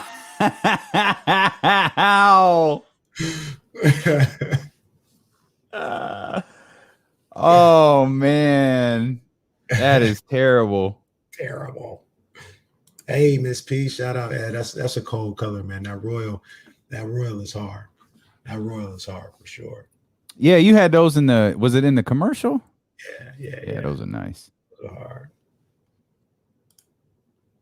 Yeah, Marcus, you know what I'm saying? Yeah, Ooh, Ramsey ain't with it. Ramsey says no shorts above the knee. He's too old, man. He's too old. It's all right. I'm building out my quads just for the summer.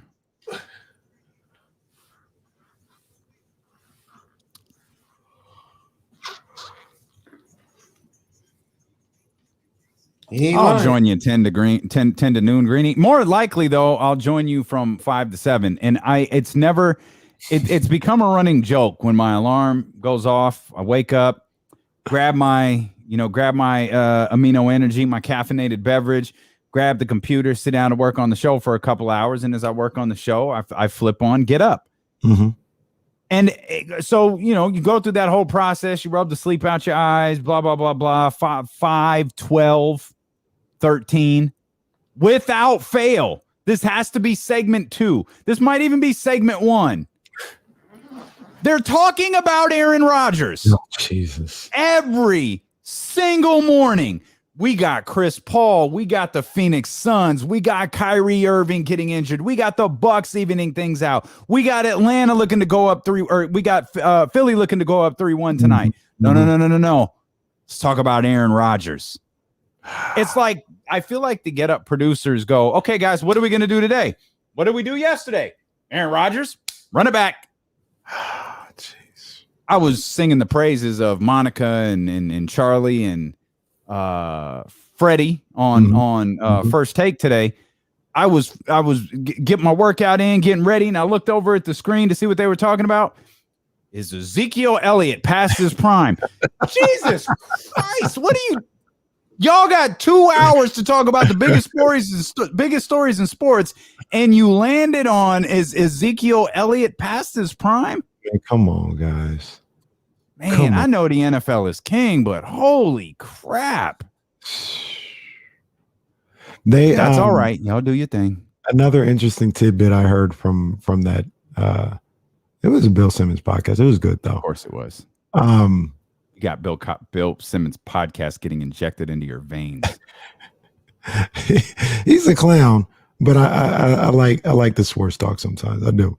But Brian Windhorst was on there, and this is like nothing compared to the NFL. You said NFL is king. That's what reminded me of this. But they were talking about the Game 7 2016.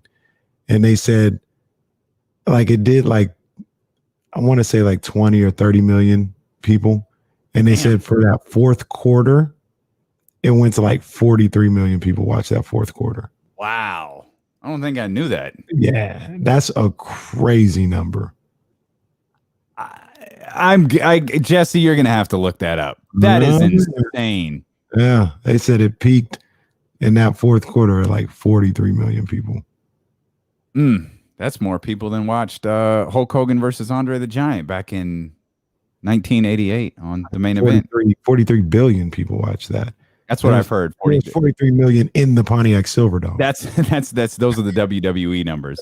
Have you ever watched those Treasures, WWE Treasures? I have. Yeah, they did a 2-hour one on Andre the Giant yesterday.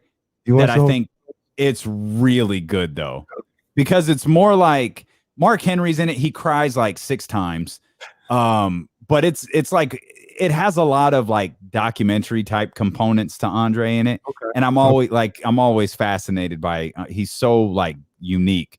It was really good. Like it's way better than any. Like I've seen maybe 2 of the other episodes. This was really really good. Okay. I'm gonna listen to my partner. I'm gonna give that a try because I'm actually the opposite, Damien. I'm not interested in Andre the Giant at all. Oh, I am. Andre fascinates me. So look, a little quick story. So yesterday we go to celebrate our guy Marshall Harris going on, a little brunch, a little champagning and campaigning downtown. And I see Damien, and I've only seen Damien 3 times in the last year in person. Yeah, 3 times. So we're talking about different stuff, and I was like, I'm trying not to, but I got to talk to you about wrestling real quick. and it was because I watched the Stone Cold biography, and I said Stone Cold. After watching that, it made me clear he's the greatest wrestler of all time. Yeah, but yeah, I try not to talk wrestling when I'm with my guy face to face. Oh, by the way, I don't mean to put him on blast, and I'm not. He put me on blast from my car. What was on my man's feet the other day might have been more than my car. I'm just gonna say. Oh, stop that nonsense. That's nonsense. You didn't have to do him like that on a Sunday afternoon. Nonsense. Don't believe this. This believe is it. Nonsense. Kenny Caraway, known liar here on ESPN 1320. You know, I had to look down to see what was going on the shoes. I'm sorry. I'm excuse me. My fault. We went out in public. We were hanging out with people. But please tell me what were on your feet again? I had some bread 11s. You can get those anywhere. Why you act like those ain't nothing? You can't. I had some bread 11. You can get those anywhere. Yours, you cannot get anywhere. Stop playing with me. On this day, 23 years ago, is this your favorite Jordan moment? The shot beats Utah, Bulls beat Jazz, win their 6th NBA championship. And in the lore of Michael Jordan, we consider this his final game, though it's very, very much not. We act like it is, and he ends a winner and walks off the floor with his 6th trophy and completely ignores the fact that he went to Washington and played there. 20 points a game. And I was going to say was actually very, very good there, but you know, he's not walking off with a trophy, so we ignore it and pretend that this was the end of his career. This is my favorite. You know, little known fact about me, at that particular time, I was not the fanatical Jordan fan that I was before that, and that I would end up being after that and to this day. I was just kind of like, Michael Jordan. I was like a little rebel teenager, you know, Michael Jordan. So I wasn't jumping up and down in my living room like I was in the early 90s. Looking back at it though, as I'm now back into my Jordan loving days, I mean, what a moment. What a moment. He gets the inbound pass, goes straight to the cup on Brian Russell, makes a very difficult layup. People act like it was just a walk-through layup. It wasn't that. It was a tough shot. But then he takes the ball from Karl Malone on the other end. And I mean an aggressive strip, too. Give me that rock, boy. And then Karl Malone, like, face plants. Like, what are you doing? Get up. Like, he like, falls on his face. And like looks around for a minute before he gets up. Like, yeah, fam, that just happened. Get up, get back on defense. That's facts. And then, you know, that shot, the push on Russell, you know, the little touch. That's all it was. That wasn't even really a touch. It's just a little touch right there. Fouled through, left up. Yeah. Is it my favorite? I don't. It's a good question. It probably is. It probably is. It probably is. I mean, but I do love 91 switch of the hands, Jordan. I do love whose game is it? It's Michael Jordan's game. The shrug. The shrug, yeah. You know, I do love those. Magic. The great days of Magic. Like I was watching it's like, yo, this is Bob Costas and Doug Collins. Like that in my head now is like, yo, this is Bob Costas and Doug Collins. Yeah. And then, you mentioned, I think that was Marvin Magic. Mm-hmm. Back on that one. Is it? It's Michael Jordan's game. Did you see that look? Michael looked at you as if he can't believe it. Come on, man. And look, this may be an unpopular opinion. I was never a fan of Bob Costas. I thought we lost something by having Costas on the call at that moment, to be honest with you. Interesting. Yeah, I'm not a Costas guy. I mean, Marv Albert at that time, was this Marv Albert's? Oh yeah, this was Marv. This was that. Marv. Yeah, you couldn't fool Marv. Was this when Marv was canceled? The often forgot canceled Marv Albert era. Yeah, you couldn't fool Marv. Another underrated, and you would know this because you know airtime the way I do, is when Michael Jordan. It was in the 92 finals or Western semis or Eastern semis or whatever it was. And he's playing against the Knicks. It's in the Garden and he gets a steal or something like that. And he's going down the court and he goes to dunk and Patrick Ewing fouls him and pulls him down or whatever. Mike gets the and one and just starts berating Ewing, gets over him, yells at him. I love that. I love that moment. Somehow Jordan doesn't get a technical at that moment. Like, I don't know how Jordan. I don't think they gave out technicals then. Like I don't think him and Xavier McDaniel got a technical either. Like they were nose to nose too. You got to step up to the bully sometimes. You got to step up to the bully. Whose voice is that? Shaq? Who was that? Was Mike. That was Mike. Yeah, that was Mike. Your mic sounds like a sped up Shaq. Sometimes you gotta step up to the bully. That's what it is. And then he goes nose to nose with Xavier McDaniel. Yeah. I said I was going to watch airtime over the weekend. I didn't watch it. Might have to pull that up. You also said you were going to watch The Office. I don't think you're ever going to do that. I fell asleep on what was that, Friday, when I thought I had a chance to. The extended cut of the basketball episode is just phenomenal. What I well, who was? Oh, Jesse tweeted us. Someone tweeted the scene of Michael Scott at the foul line, saying this is Giannis Antetokounmpo at the foul line. And if you've seen it, you get why that's very, very funny. Somebody also said that clip was Amin Al-Hassan playing basketball. I've heard that. Yeah, I've heard that. Because he can't make a left-handed layup. Also on this date, the 1990 Detroit Pistons win their second straight NBA championship. Bad boys. I heard an interesting stat about that. At the time, 1990, they go back-to-back, the Pistons do. The league had been around maybe 45 years or so, 40-some-odd years. That was the first time in the history of the NBA that someone other than the Celtics or Lakers went back-to-back at that particular time. That's spectacular because after that, everybody went back-to-back. Although, so you have the Bulls go back-to-back. The Rockets went back-to-back. The Rockets went back-to-back. The Bulls went, I mean, by you mean back-to-back, well, they won 3 in a row. So the Rockets won 2 in a row. So Bulls, Rockets, Heat, Warriors. That's it, huh? The new franchise. Oh, I was gonna say, wait, the Lakers did it, but they were already accounted for. Franchise. So you got 4 additional franchises that have done it since then. Spurs never went back to back. Yep. Give it to me again. The Heat. Team? Yeah. Who's Rockets? After Detroit did it. The Rockets did it. The Bulls, the Warriors, and the Heat.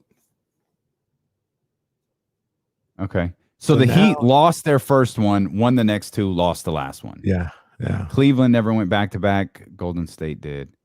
Wow. Okay. So now you've got you still got less than 10 teams, I guess, right? You got the Lakers Celtics, Lakers, Celtics, Pistons, and then you got 7 teams in NBA history who are only going back to back. Well, the Kings are about to hit that Celtics. I can't wait. About to hit that like that Bill Russell like 10 of 11. Wow. And then that on the one that they missed, that's when Reese is going to go into the draft and he's going to be drafted by the Kings. It's going to be like the whole LeBron Cleveland thing. That's what's going to happen. Or it's actually going to be more like David Robinson and Tim Duncan. Facts. Or it could be like the Lakers getting James Worthy. Could be that. Yeah, could be that. Mike Malone said yesterday following the Denver Nuggets being swept out of the playoffs that regarding Chris Paul, he could arguably be the greatest point guard of all time. And I thought, And Danny in San Francisco, who was back with us after a week away on the call today, of course, had to find a way to work Steph Curry into the conversation. So he said Isaiah Thomas said Steph Curry was the greatest point guard of all time. Now, I meant to follow up and ask, I assume he means the Detroit Piston Isaiah Thomas and not, that's what I assume too. Not our Isaiah Thomas. But it sent me down I started looking at like, okay, we're point guards. You know, there's been a lot of talk about John Stockton being the assist leader and being the steals leader and all those different things. So I pulled up the assist leaders. Mm-hmm. And there's just something fascinating because I was really looking to see where Chris Paul ranked, but just noticed something else. So there's John Stockton, Jason Kidd, Steve Nash, Mark Jackson, Chris Paul, number 5. Chris Paul will pass Steve Nash for sure. Chris Paul is going to be top 3 in assists by the time he retires. Wow. Getting to where Jason Kidd is at Chris Paul is at 10,000. Jason Kidd is at 12. Getting to where he is, I don't think so. And John Stockton, that number's starting to look. That's starting to look like a 57 game hitting streak. Like that's starting to look like it's not going to happen. What's his number? 15,000. Oh my God. 15,806. Jason Kidd is second with 12,000. Chris Paul has the most of an active player. He's 36 years old. He's at 10,000. 10,275. But then it goes Irvin. Magic is 6th. Oscar Robertson is 7th. All point guards. Mm-hmm. LeBron James is 8th with 9,696. Then you have Isaiah, Gary Payton. You've got Andre Miller here, Russell Westbrook at 12th, Rod Strickland, Rajon Rondo, Maurice Cheeks. That's the top 15. But LeBron James is the only non-point guard in the top 10. And I'm looking at LeBron, and I pulled up his assist numbers. Like, he's going to get to 10,000. He's going to wind up being the 6th player getting to 10,000. He's probably going to pass Magic. It's a question to me of whether he passes Mark Jackson. So there's a real likely scenario. LeBron James is going to be top 5 in assist, the all-time leader in points scored. And I think he's top. I think he could, again, pace and trajectory. He'll be top 5 in rebounding. I'm trying to, as you mentioned that, I'm trying to see where he's at in rebounding. I could be, let's see, where is he at? This is great radio. Yeah, maybe my eyes are deceiving me, but I thought I heard something like that as well, too, where he was up there as one of the great rebounders to ever play the game. So, I mean, who is the all-time leading right rebounder? now? Does it say the rebounder? Yeah, all-time leading rebounder. Off the top of my head, I was going to say Moses Malone, but it's Wilt Chamberlain. Oh, of course. I don't even know why I asked. 23,924. Right now, though, LeBron. See, this is kind of weird because I thought he was higher. He's 42nd all time.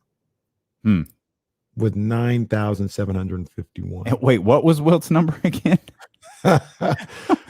Wilt's number 23,920. Who's second? Because who's playing for second? It's the whole Larry Bird line. Who's playing for second, boys? Bill Russell, 21,620. So check this out. Wilt is 23,924. Bill Russell, 21,620. Third is Kareem, 17,440. Oh my gosh. Oh my gosh.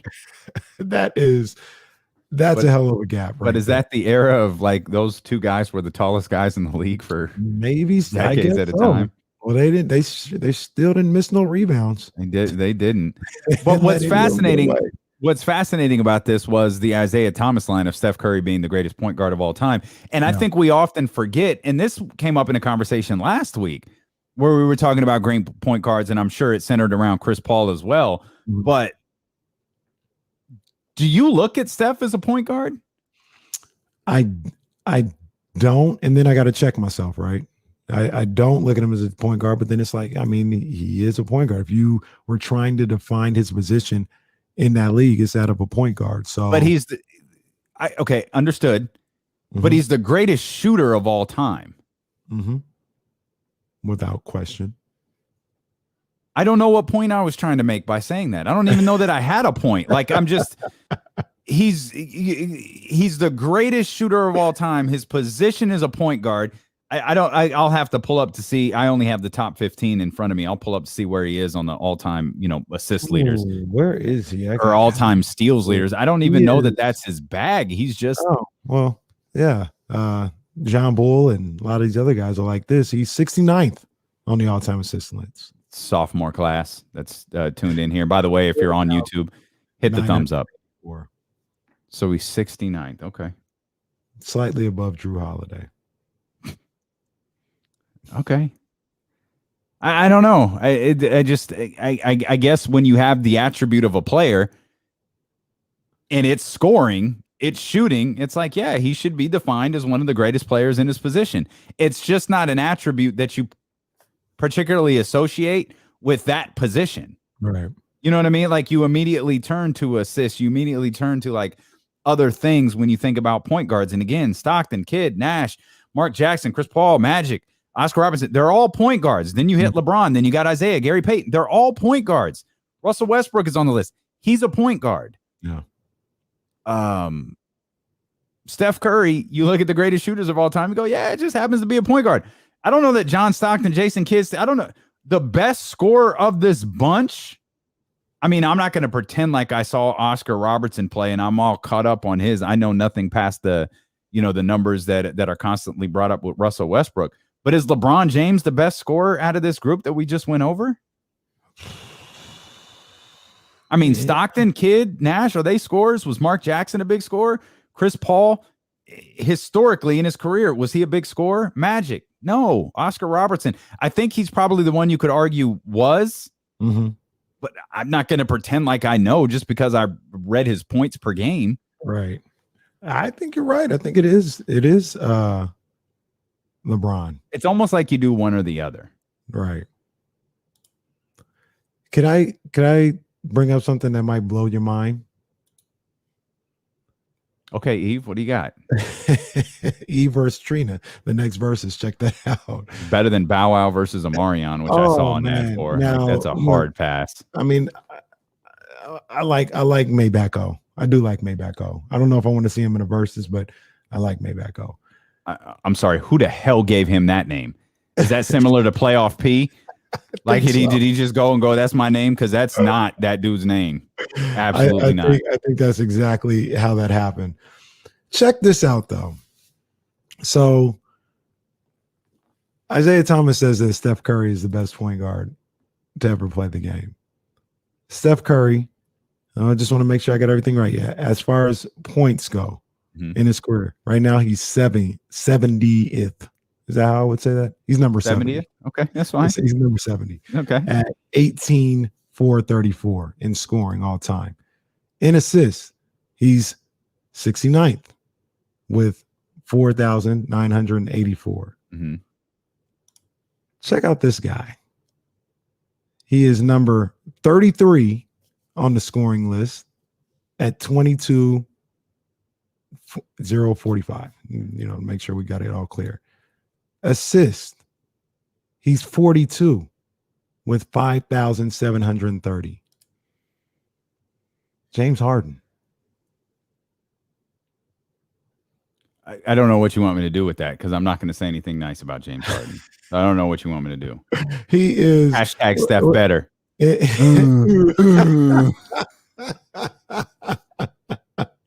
Steph better than everyone. He is, if my math is correct here, he is what, 37? I don't know if my math is correct here or not, but 37 spots higher on the all-time scoring list than Steph. And he is 28. And the funny thing is, James Harden, is he a point guard? Or is he LeBron? I don't know. Now, here's the question: Would you consider LeBron and James Harden point guards? See, and that's where and welcome to basketball in 2021. The position. There's no. I don't feel like there are definitive positions like Chris Paul may very well be the last NBA point guard. He might be the last of the John Stocktons and the Jason Kidds and the Steve Nashes. He might be the very last one that this league has to offer. Yeah, I really feel like that could be the case. Chris Paul is a one-on-one, and I'm not saying this guy that I'm about to bring up is better than Steph Curry or anything like that, but we've already seen descendants of Steph Curry when we see somebody like Trae Young. You know what I'm saying? Right. Facts. Yeah, guys absolutely that are playing the game that way, and that's the way the game is turning. That's why people say Steph Curry changed the game. I don't know if we see anybody like Chris Paul ever again. I thought about this name, and I'm glad John Bull mentioned it, so I'll give him credit for it. Lonzo Ball, like a true point guard, and then I'll let you answer that. And I'm gonna bring up another name. Mm-hmm. It's gonna send you into a fit of rage. But is Ben Simmons like this true point guard? No, these guys are not on Chris Paul's level. Not saying that you're saying they're as good as them, but Chris Paul also got buckets. Okay. Chris Paul will give you.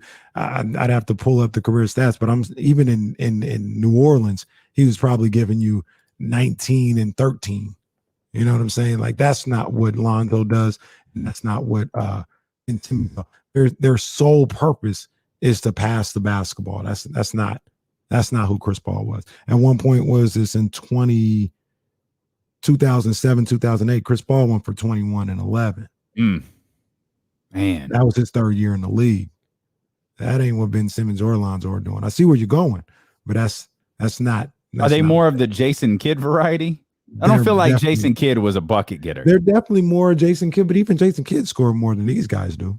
To be honest with you. Well, let's give them time to figure it out. I know you don't like Ben Simmons. Let's give Lonzo Ball some time to figure it out. You guys, whenever I say they need to work it out, it's always turns into I don't like them. I don't not like it. I don't hyperbole. That's not how we do. Ben Simmons. It's our tribute to Marshall is hyperbole. You know how much he loves hyperbole. Ben Simmons, he's fine at what he does. He's making $35 million a year, though. I don't know if I want to did Tony Allen ever deserve to get $35 million a year? All people talk about his defense. He does so much. Ben Simmons does so much. Did Bruce Bowen ever deserve to get $35 million a year? They better be represented by Clutch Sports. Maybe they would. Better get that good agent. You moving. But yeah, no, Chris Paul. And that's where I talk about where Chris Paul, he scored and he assisted.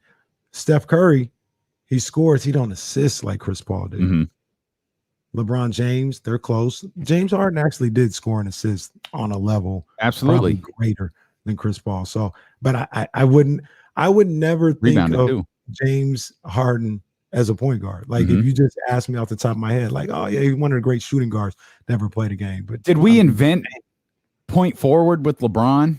Because I feel like James Harden is the evolution of that. Point forward. You know who the first point forward was? No. Anthony Mason. Okay. So we dubbed Anthony Mason. He was the point forward. The point forward. Yeah. And LeBron just did it on steroids and clear and cream and everything else. But Not literally. No, You're not talking about literally. the position. Right. He took the position to another Not level. literally. I guess I got to be perfectly Yeah. clear when I say those Let's things. be fine. Let's be clear with that. Coach So- Molly, Magic was the first point forward. But Magic wasn't a forward. He was just tall. What makes you a point forward? You're you're a forward who facilitates the offense. You're a 3. But when are you a forward? Probably defensively. Yeah, kind of. Like LeBron's not guarding Chris. Right. Anthony Mason wasn't guarding BJ Armstrong. I'd have paid to see it though. Probably Magic would have was ended guarding- poorly for PJ. Magic was PJ. guarding Dennis Johnson. So I guess he's technically a point guard because of that. I don't know. I don't know how to define any of this stuff. The question is Michael Malone right? Is Chris Paul the greatest point guard of all time? I don't think it's as crazy as people make it out to be. I think it's Magic. Jeez. I was gonna say, is it Magic then Chris Paul, number 2? But then you got to think about my man Isaiah, my man Zeke. I think I'm putting Zeke ahead of Chris Paul right You're now. not even gonna. I know you hate Utah. You're not even gonna acknowledge John Stockton, John the Stockton, dude who has an assist record that's John not going to Stockton be. was a bad boy. John Stockton could play. I know a lot of people remember. Isn't he the steal leader too? I think so. I know a lot of people remember John Stockton for like 90, 96, 98, 99, like when they got the new uniforms and stuff. But old school purple uniform John Stockton, that boy was bad. I remember I watched one game a long time ago against the Lakers when he was like in his 3rd or 4th year in the league. They couldn't do nothing with him. This was like late 80s. John Stockton was a blur. They couldn't touch that boy. That boy was bad. Bro, John Stockton he's the steals leader by a good margin. Much like on the assist stat, Jason Kidd is number 2. Michael Jordan is number 3. Gary Payton is number 4. Who, remember, he's 10th on the assist list. Number 5, Chris Paul. Oh, jeez. Chris Paul is 5th in assists all time. I think he's going to move up to 3rd. He's 5th in steals. Whew. Wow. I think he could get. I need to see how many steals per year, but I think he can eclipse. He can eclipse Gary Payton. Jordan, I don't know, and I don't think he gets higher than 3. Best case scenario, Chris Paul is top 3. Best case scenario, this is wild. Best case scenario, the assist and steals leader are in this order: John Stockton, Jason Kidd, and Chris Paul when Chris Paul's career is over. Wow. I don't think Chris Paul is going to pass Jordan though, so it could be he's 4th in steals. 4th. Wow. But man, there's something to be said for it. There's something to be said for it. And let's see. Stockton's got a ring, Kidd's got a ring, Jordan's got a ring, Peyton doesn't. We go over here to assist. Stockton, Kidd, they got rings. Nash doesn't. Mark Jackson doesn't. Chris Paul, Magic Johnson, Robertson, LeBron, Isaiah. And then, now we're Gary Payton outside the top 10 now. And, there's people who, and our guy Danny in San Francisco hipped us to this, where Warrior fans are just losing their mind right now in a bad way. They can't stand Chris Paul right now. And I'm all for Chris Paul. This, as much as, I get on the Phoenix Suns fan base and all this other stuff. Chris Paul, I mean, the guy's had the worst luck maybe of any great player, as far as injury at the timing and things of that nature. And I'm all for giving him all the roses in the world right now. All the roses. He's earned it. He's gone around the league, not of his choice, been traded and all this other stuff, trying to find a spot where he has a chance to win a championship. And I'm going to go back on something that I said about a month ago. Seeing how all this is playing out, injuries can change things at the drop of a dime. The Phoenix Suns absolutely are a title contender. Absolutely. And I said about a month ago, ain't no chance in hell they're a title contender. A good little story. Maybe they can get to a conference finals, all that other stuff. I said, hey, when you talk about title, Phoenix Suns ain't winning no NBA championship. I'm gonna take that back and say I was dead wrong.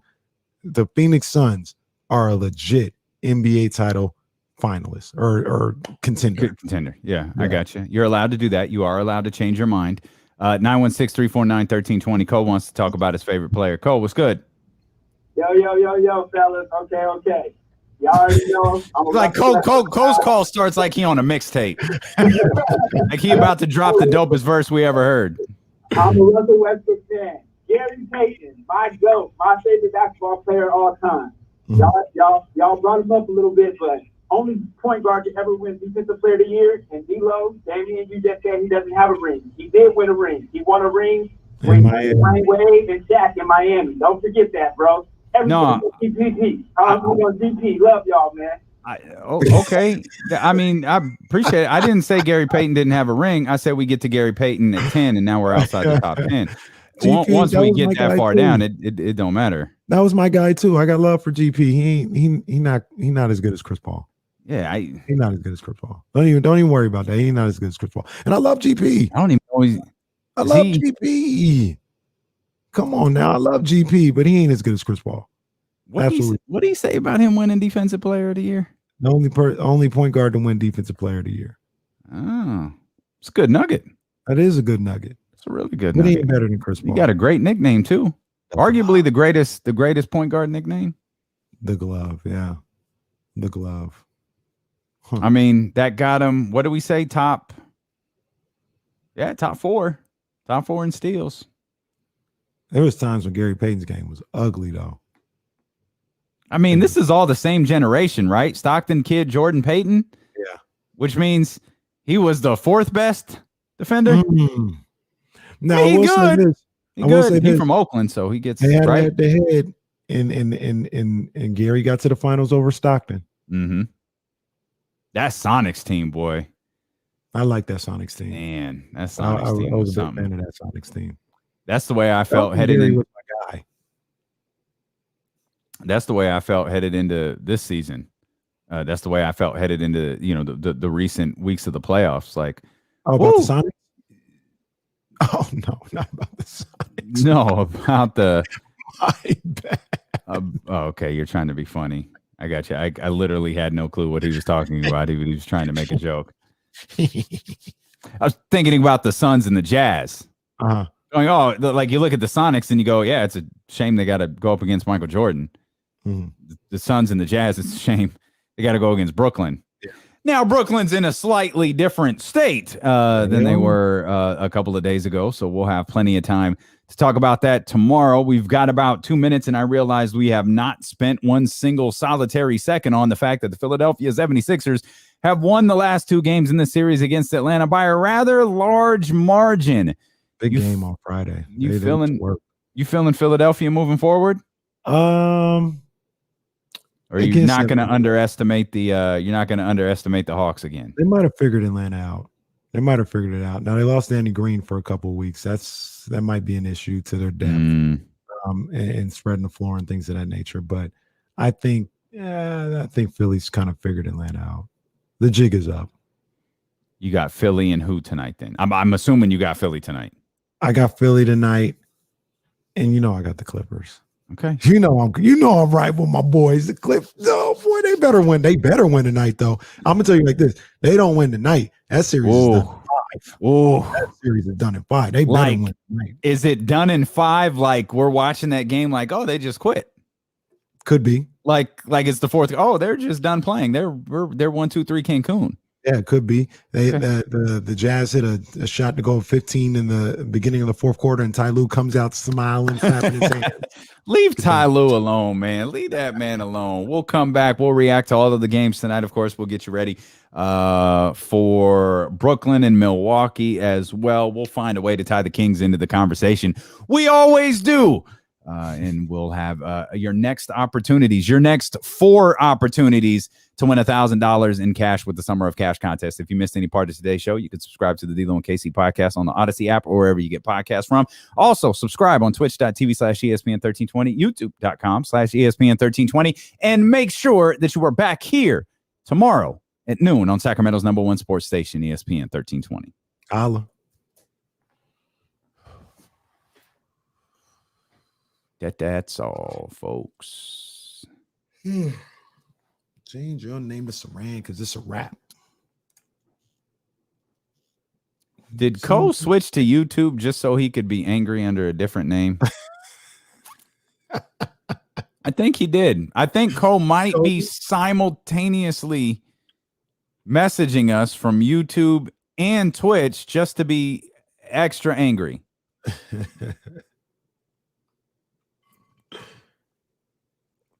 Appreciate you, David. What do y'all do? I'm curious. Like, I know Manny. I know what Manny does. Manny's driving around. John Bull's taking beautiful pictures. I saw. Oh God! Is Easy Leezy another Leezy account?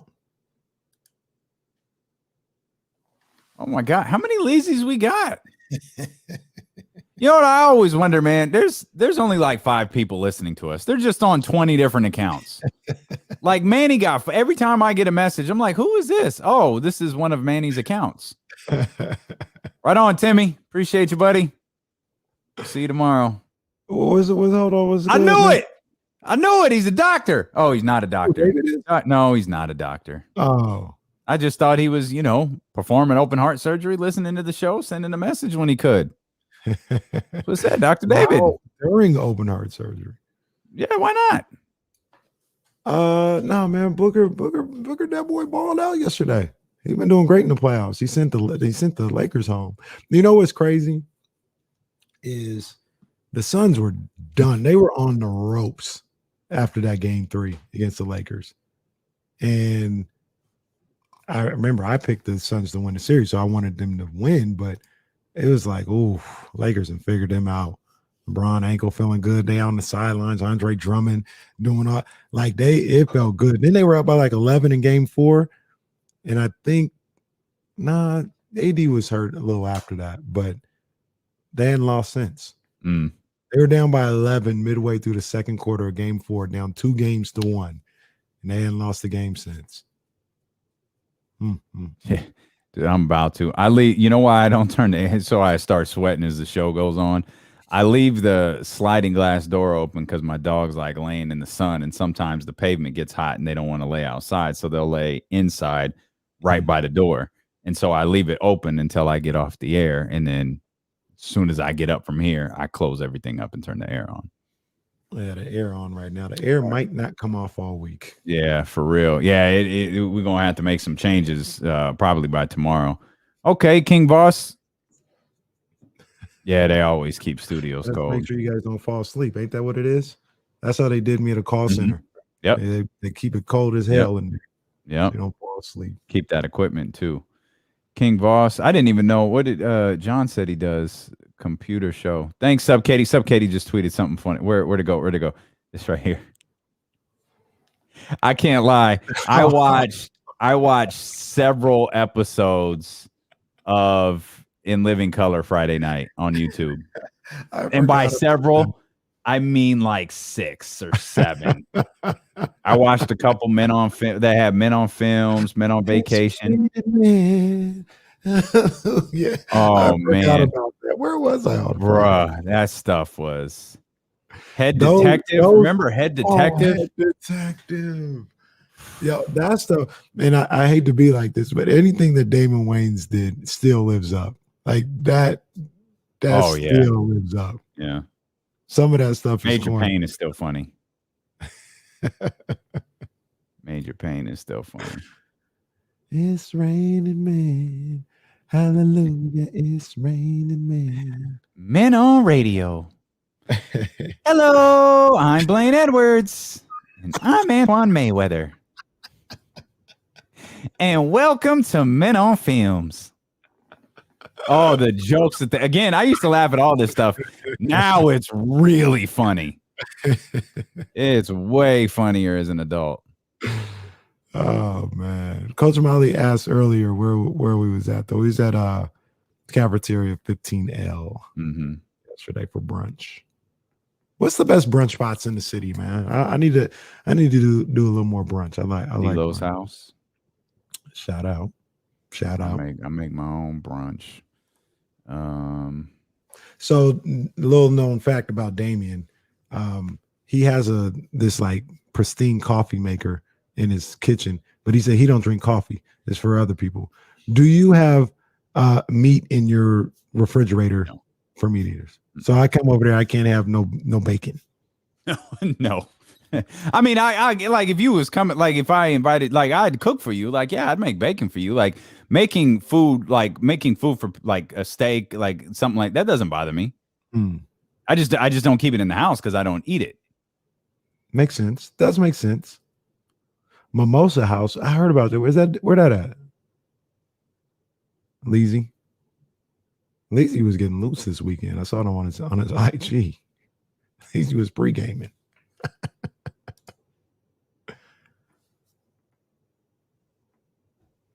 Cornerstone. Okay. The wild. Yeah, I'll serve you up some fake and bacon. Going. Yep, just tastes just like bacon. Kenny, go ahead and try it. I've had some of that before too. It don't taste just like bacon. You know what I find? Bacon is it's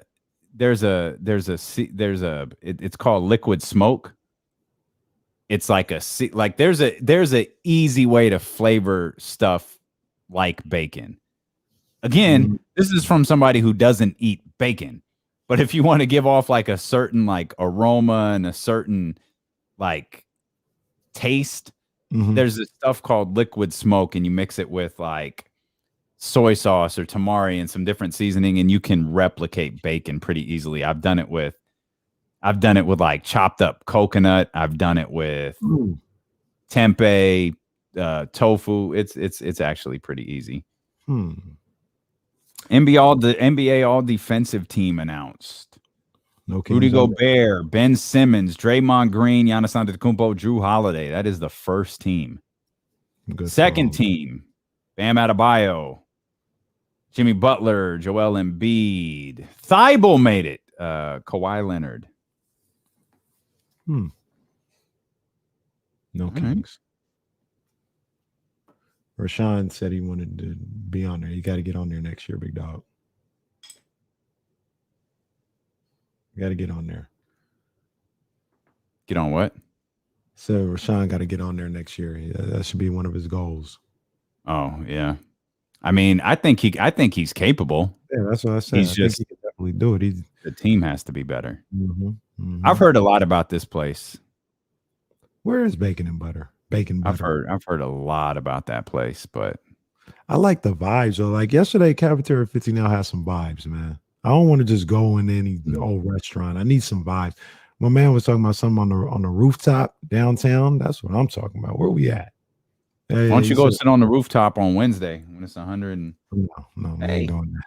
Hey, that's not my job. I'm not going to brunch until like next week, 2 weeks from now. Won't be out there on Sunday. Actually, I won't be here at all.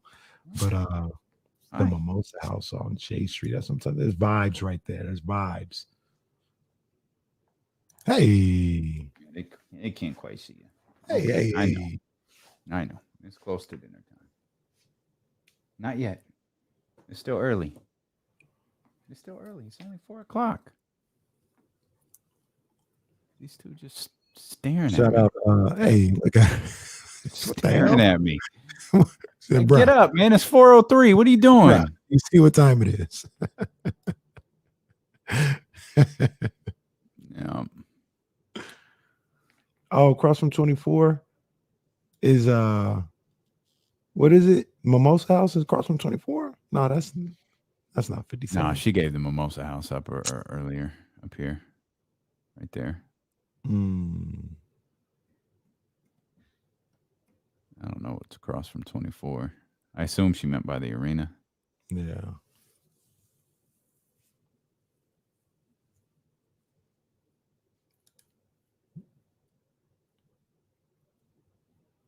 Oh, you talking about that? You're not talking about the hotel, are you? No, I think you're talking about Darling Avery or whatever. Is that what you're talking about, Molly? Coach Molly? That's a rooftop place across the street. I gotta check that out, man. Call it Darling Nikki. Put on a whole different vibe. You call it Darling Nikki. Darling Nikki. Not everybody gets it, but those that do.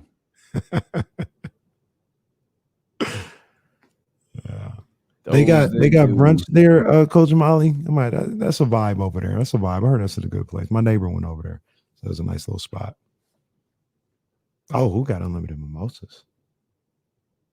I feel like every brunch place has to have unlimited mimosas because if you don't, like, nobody's gonna go there. They're gonna go to the place with the unlimited, like Elizabeth and the other young lady we were with, whose name is absolutely escaping me. That's what they were doing. They was doing bottomless mimosas. That's why your That's why your glass was shaped differently. Right. There's like, this is the bottomless one. This is the one ordered cheapskate right here. Oh, yo, this is yo. I've been there. That's my joint. That's my spot. I love those people over there. Where they? That's on like S and 20 something. Revolution. Yeah, that is my spot. I don't go out often, but when I do, it's the Revolution Wine Bar. Oh, Rio City on the Sac River. Does Scott's have brunch? On my South Sac people, they do. Yeah, Scott's. Now that's a vibe right there. That's where I got to take the Queen Bee. We got to go to Scott's for brunch. Molly's not interested. Molly's taking us to Revolution. She got a gift card. Where is Revolution? I just told you. No, but I'm saying, like you said S, but like where I don't know, is it? S and 20. Like is it by Avalon? Is that where is S Avalon still in existence? No, not at all. Revolution S and 28th. Yeah. By the co-op. You know where the co-op is? Is that the that's not the video game place. That's Coin. No, it's the co-op. The Natural Foods Co-op. Never mind. No. It's out there. It's 20. It's S and 28. Coach Molly, Avalon is now Chandos. Stop playing. Wow. Oh, that sounds lit though. I'm gonna have to check that out. Chandos Cantina. That's John's spot. That's what I think he works for them. If he doesn't, he better. All them damn pictures he be posting. He had me thinking, man, I need to try this place. I ain't no gym boys, but I'll try it.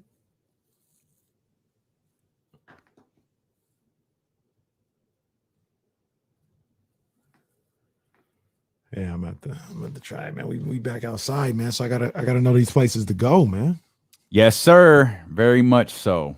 That's a great spot. They got them all. I've had some food from there in Roseville, and the two different spots downtown. Yeah, they're legit. I'm a fan. Big fan. All right. Yeah, we done. There it is. That's Kenny just talking crazy. That's his legit. Might go get me one right now. 4 It's not all the way vegan, but it has a lot of vegan options, and it's like a vegan bakery. It's mostly, I think it's all gluten free though, so that's good for people. And yeah, I may or may not have pulled my Burger Patch card out for Friday night. They had their nice little pulled pork. All right, man. Let's roll. We love y'all. We'll see y'all tomorrow. Go to thedopeones.com. Oh, yeah. Y'all see it right there. Go to thedopeones.com. Use the promo code DLOKC at checkout for 10% off. We'll see you tomorrow at noon.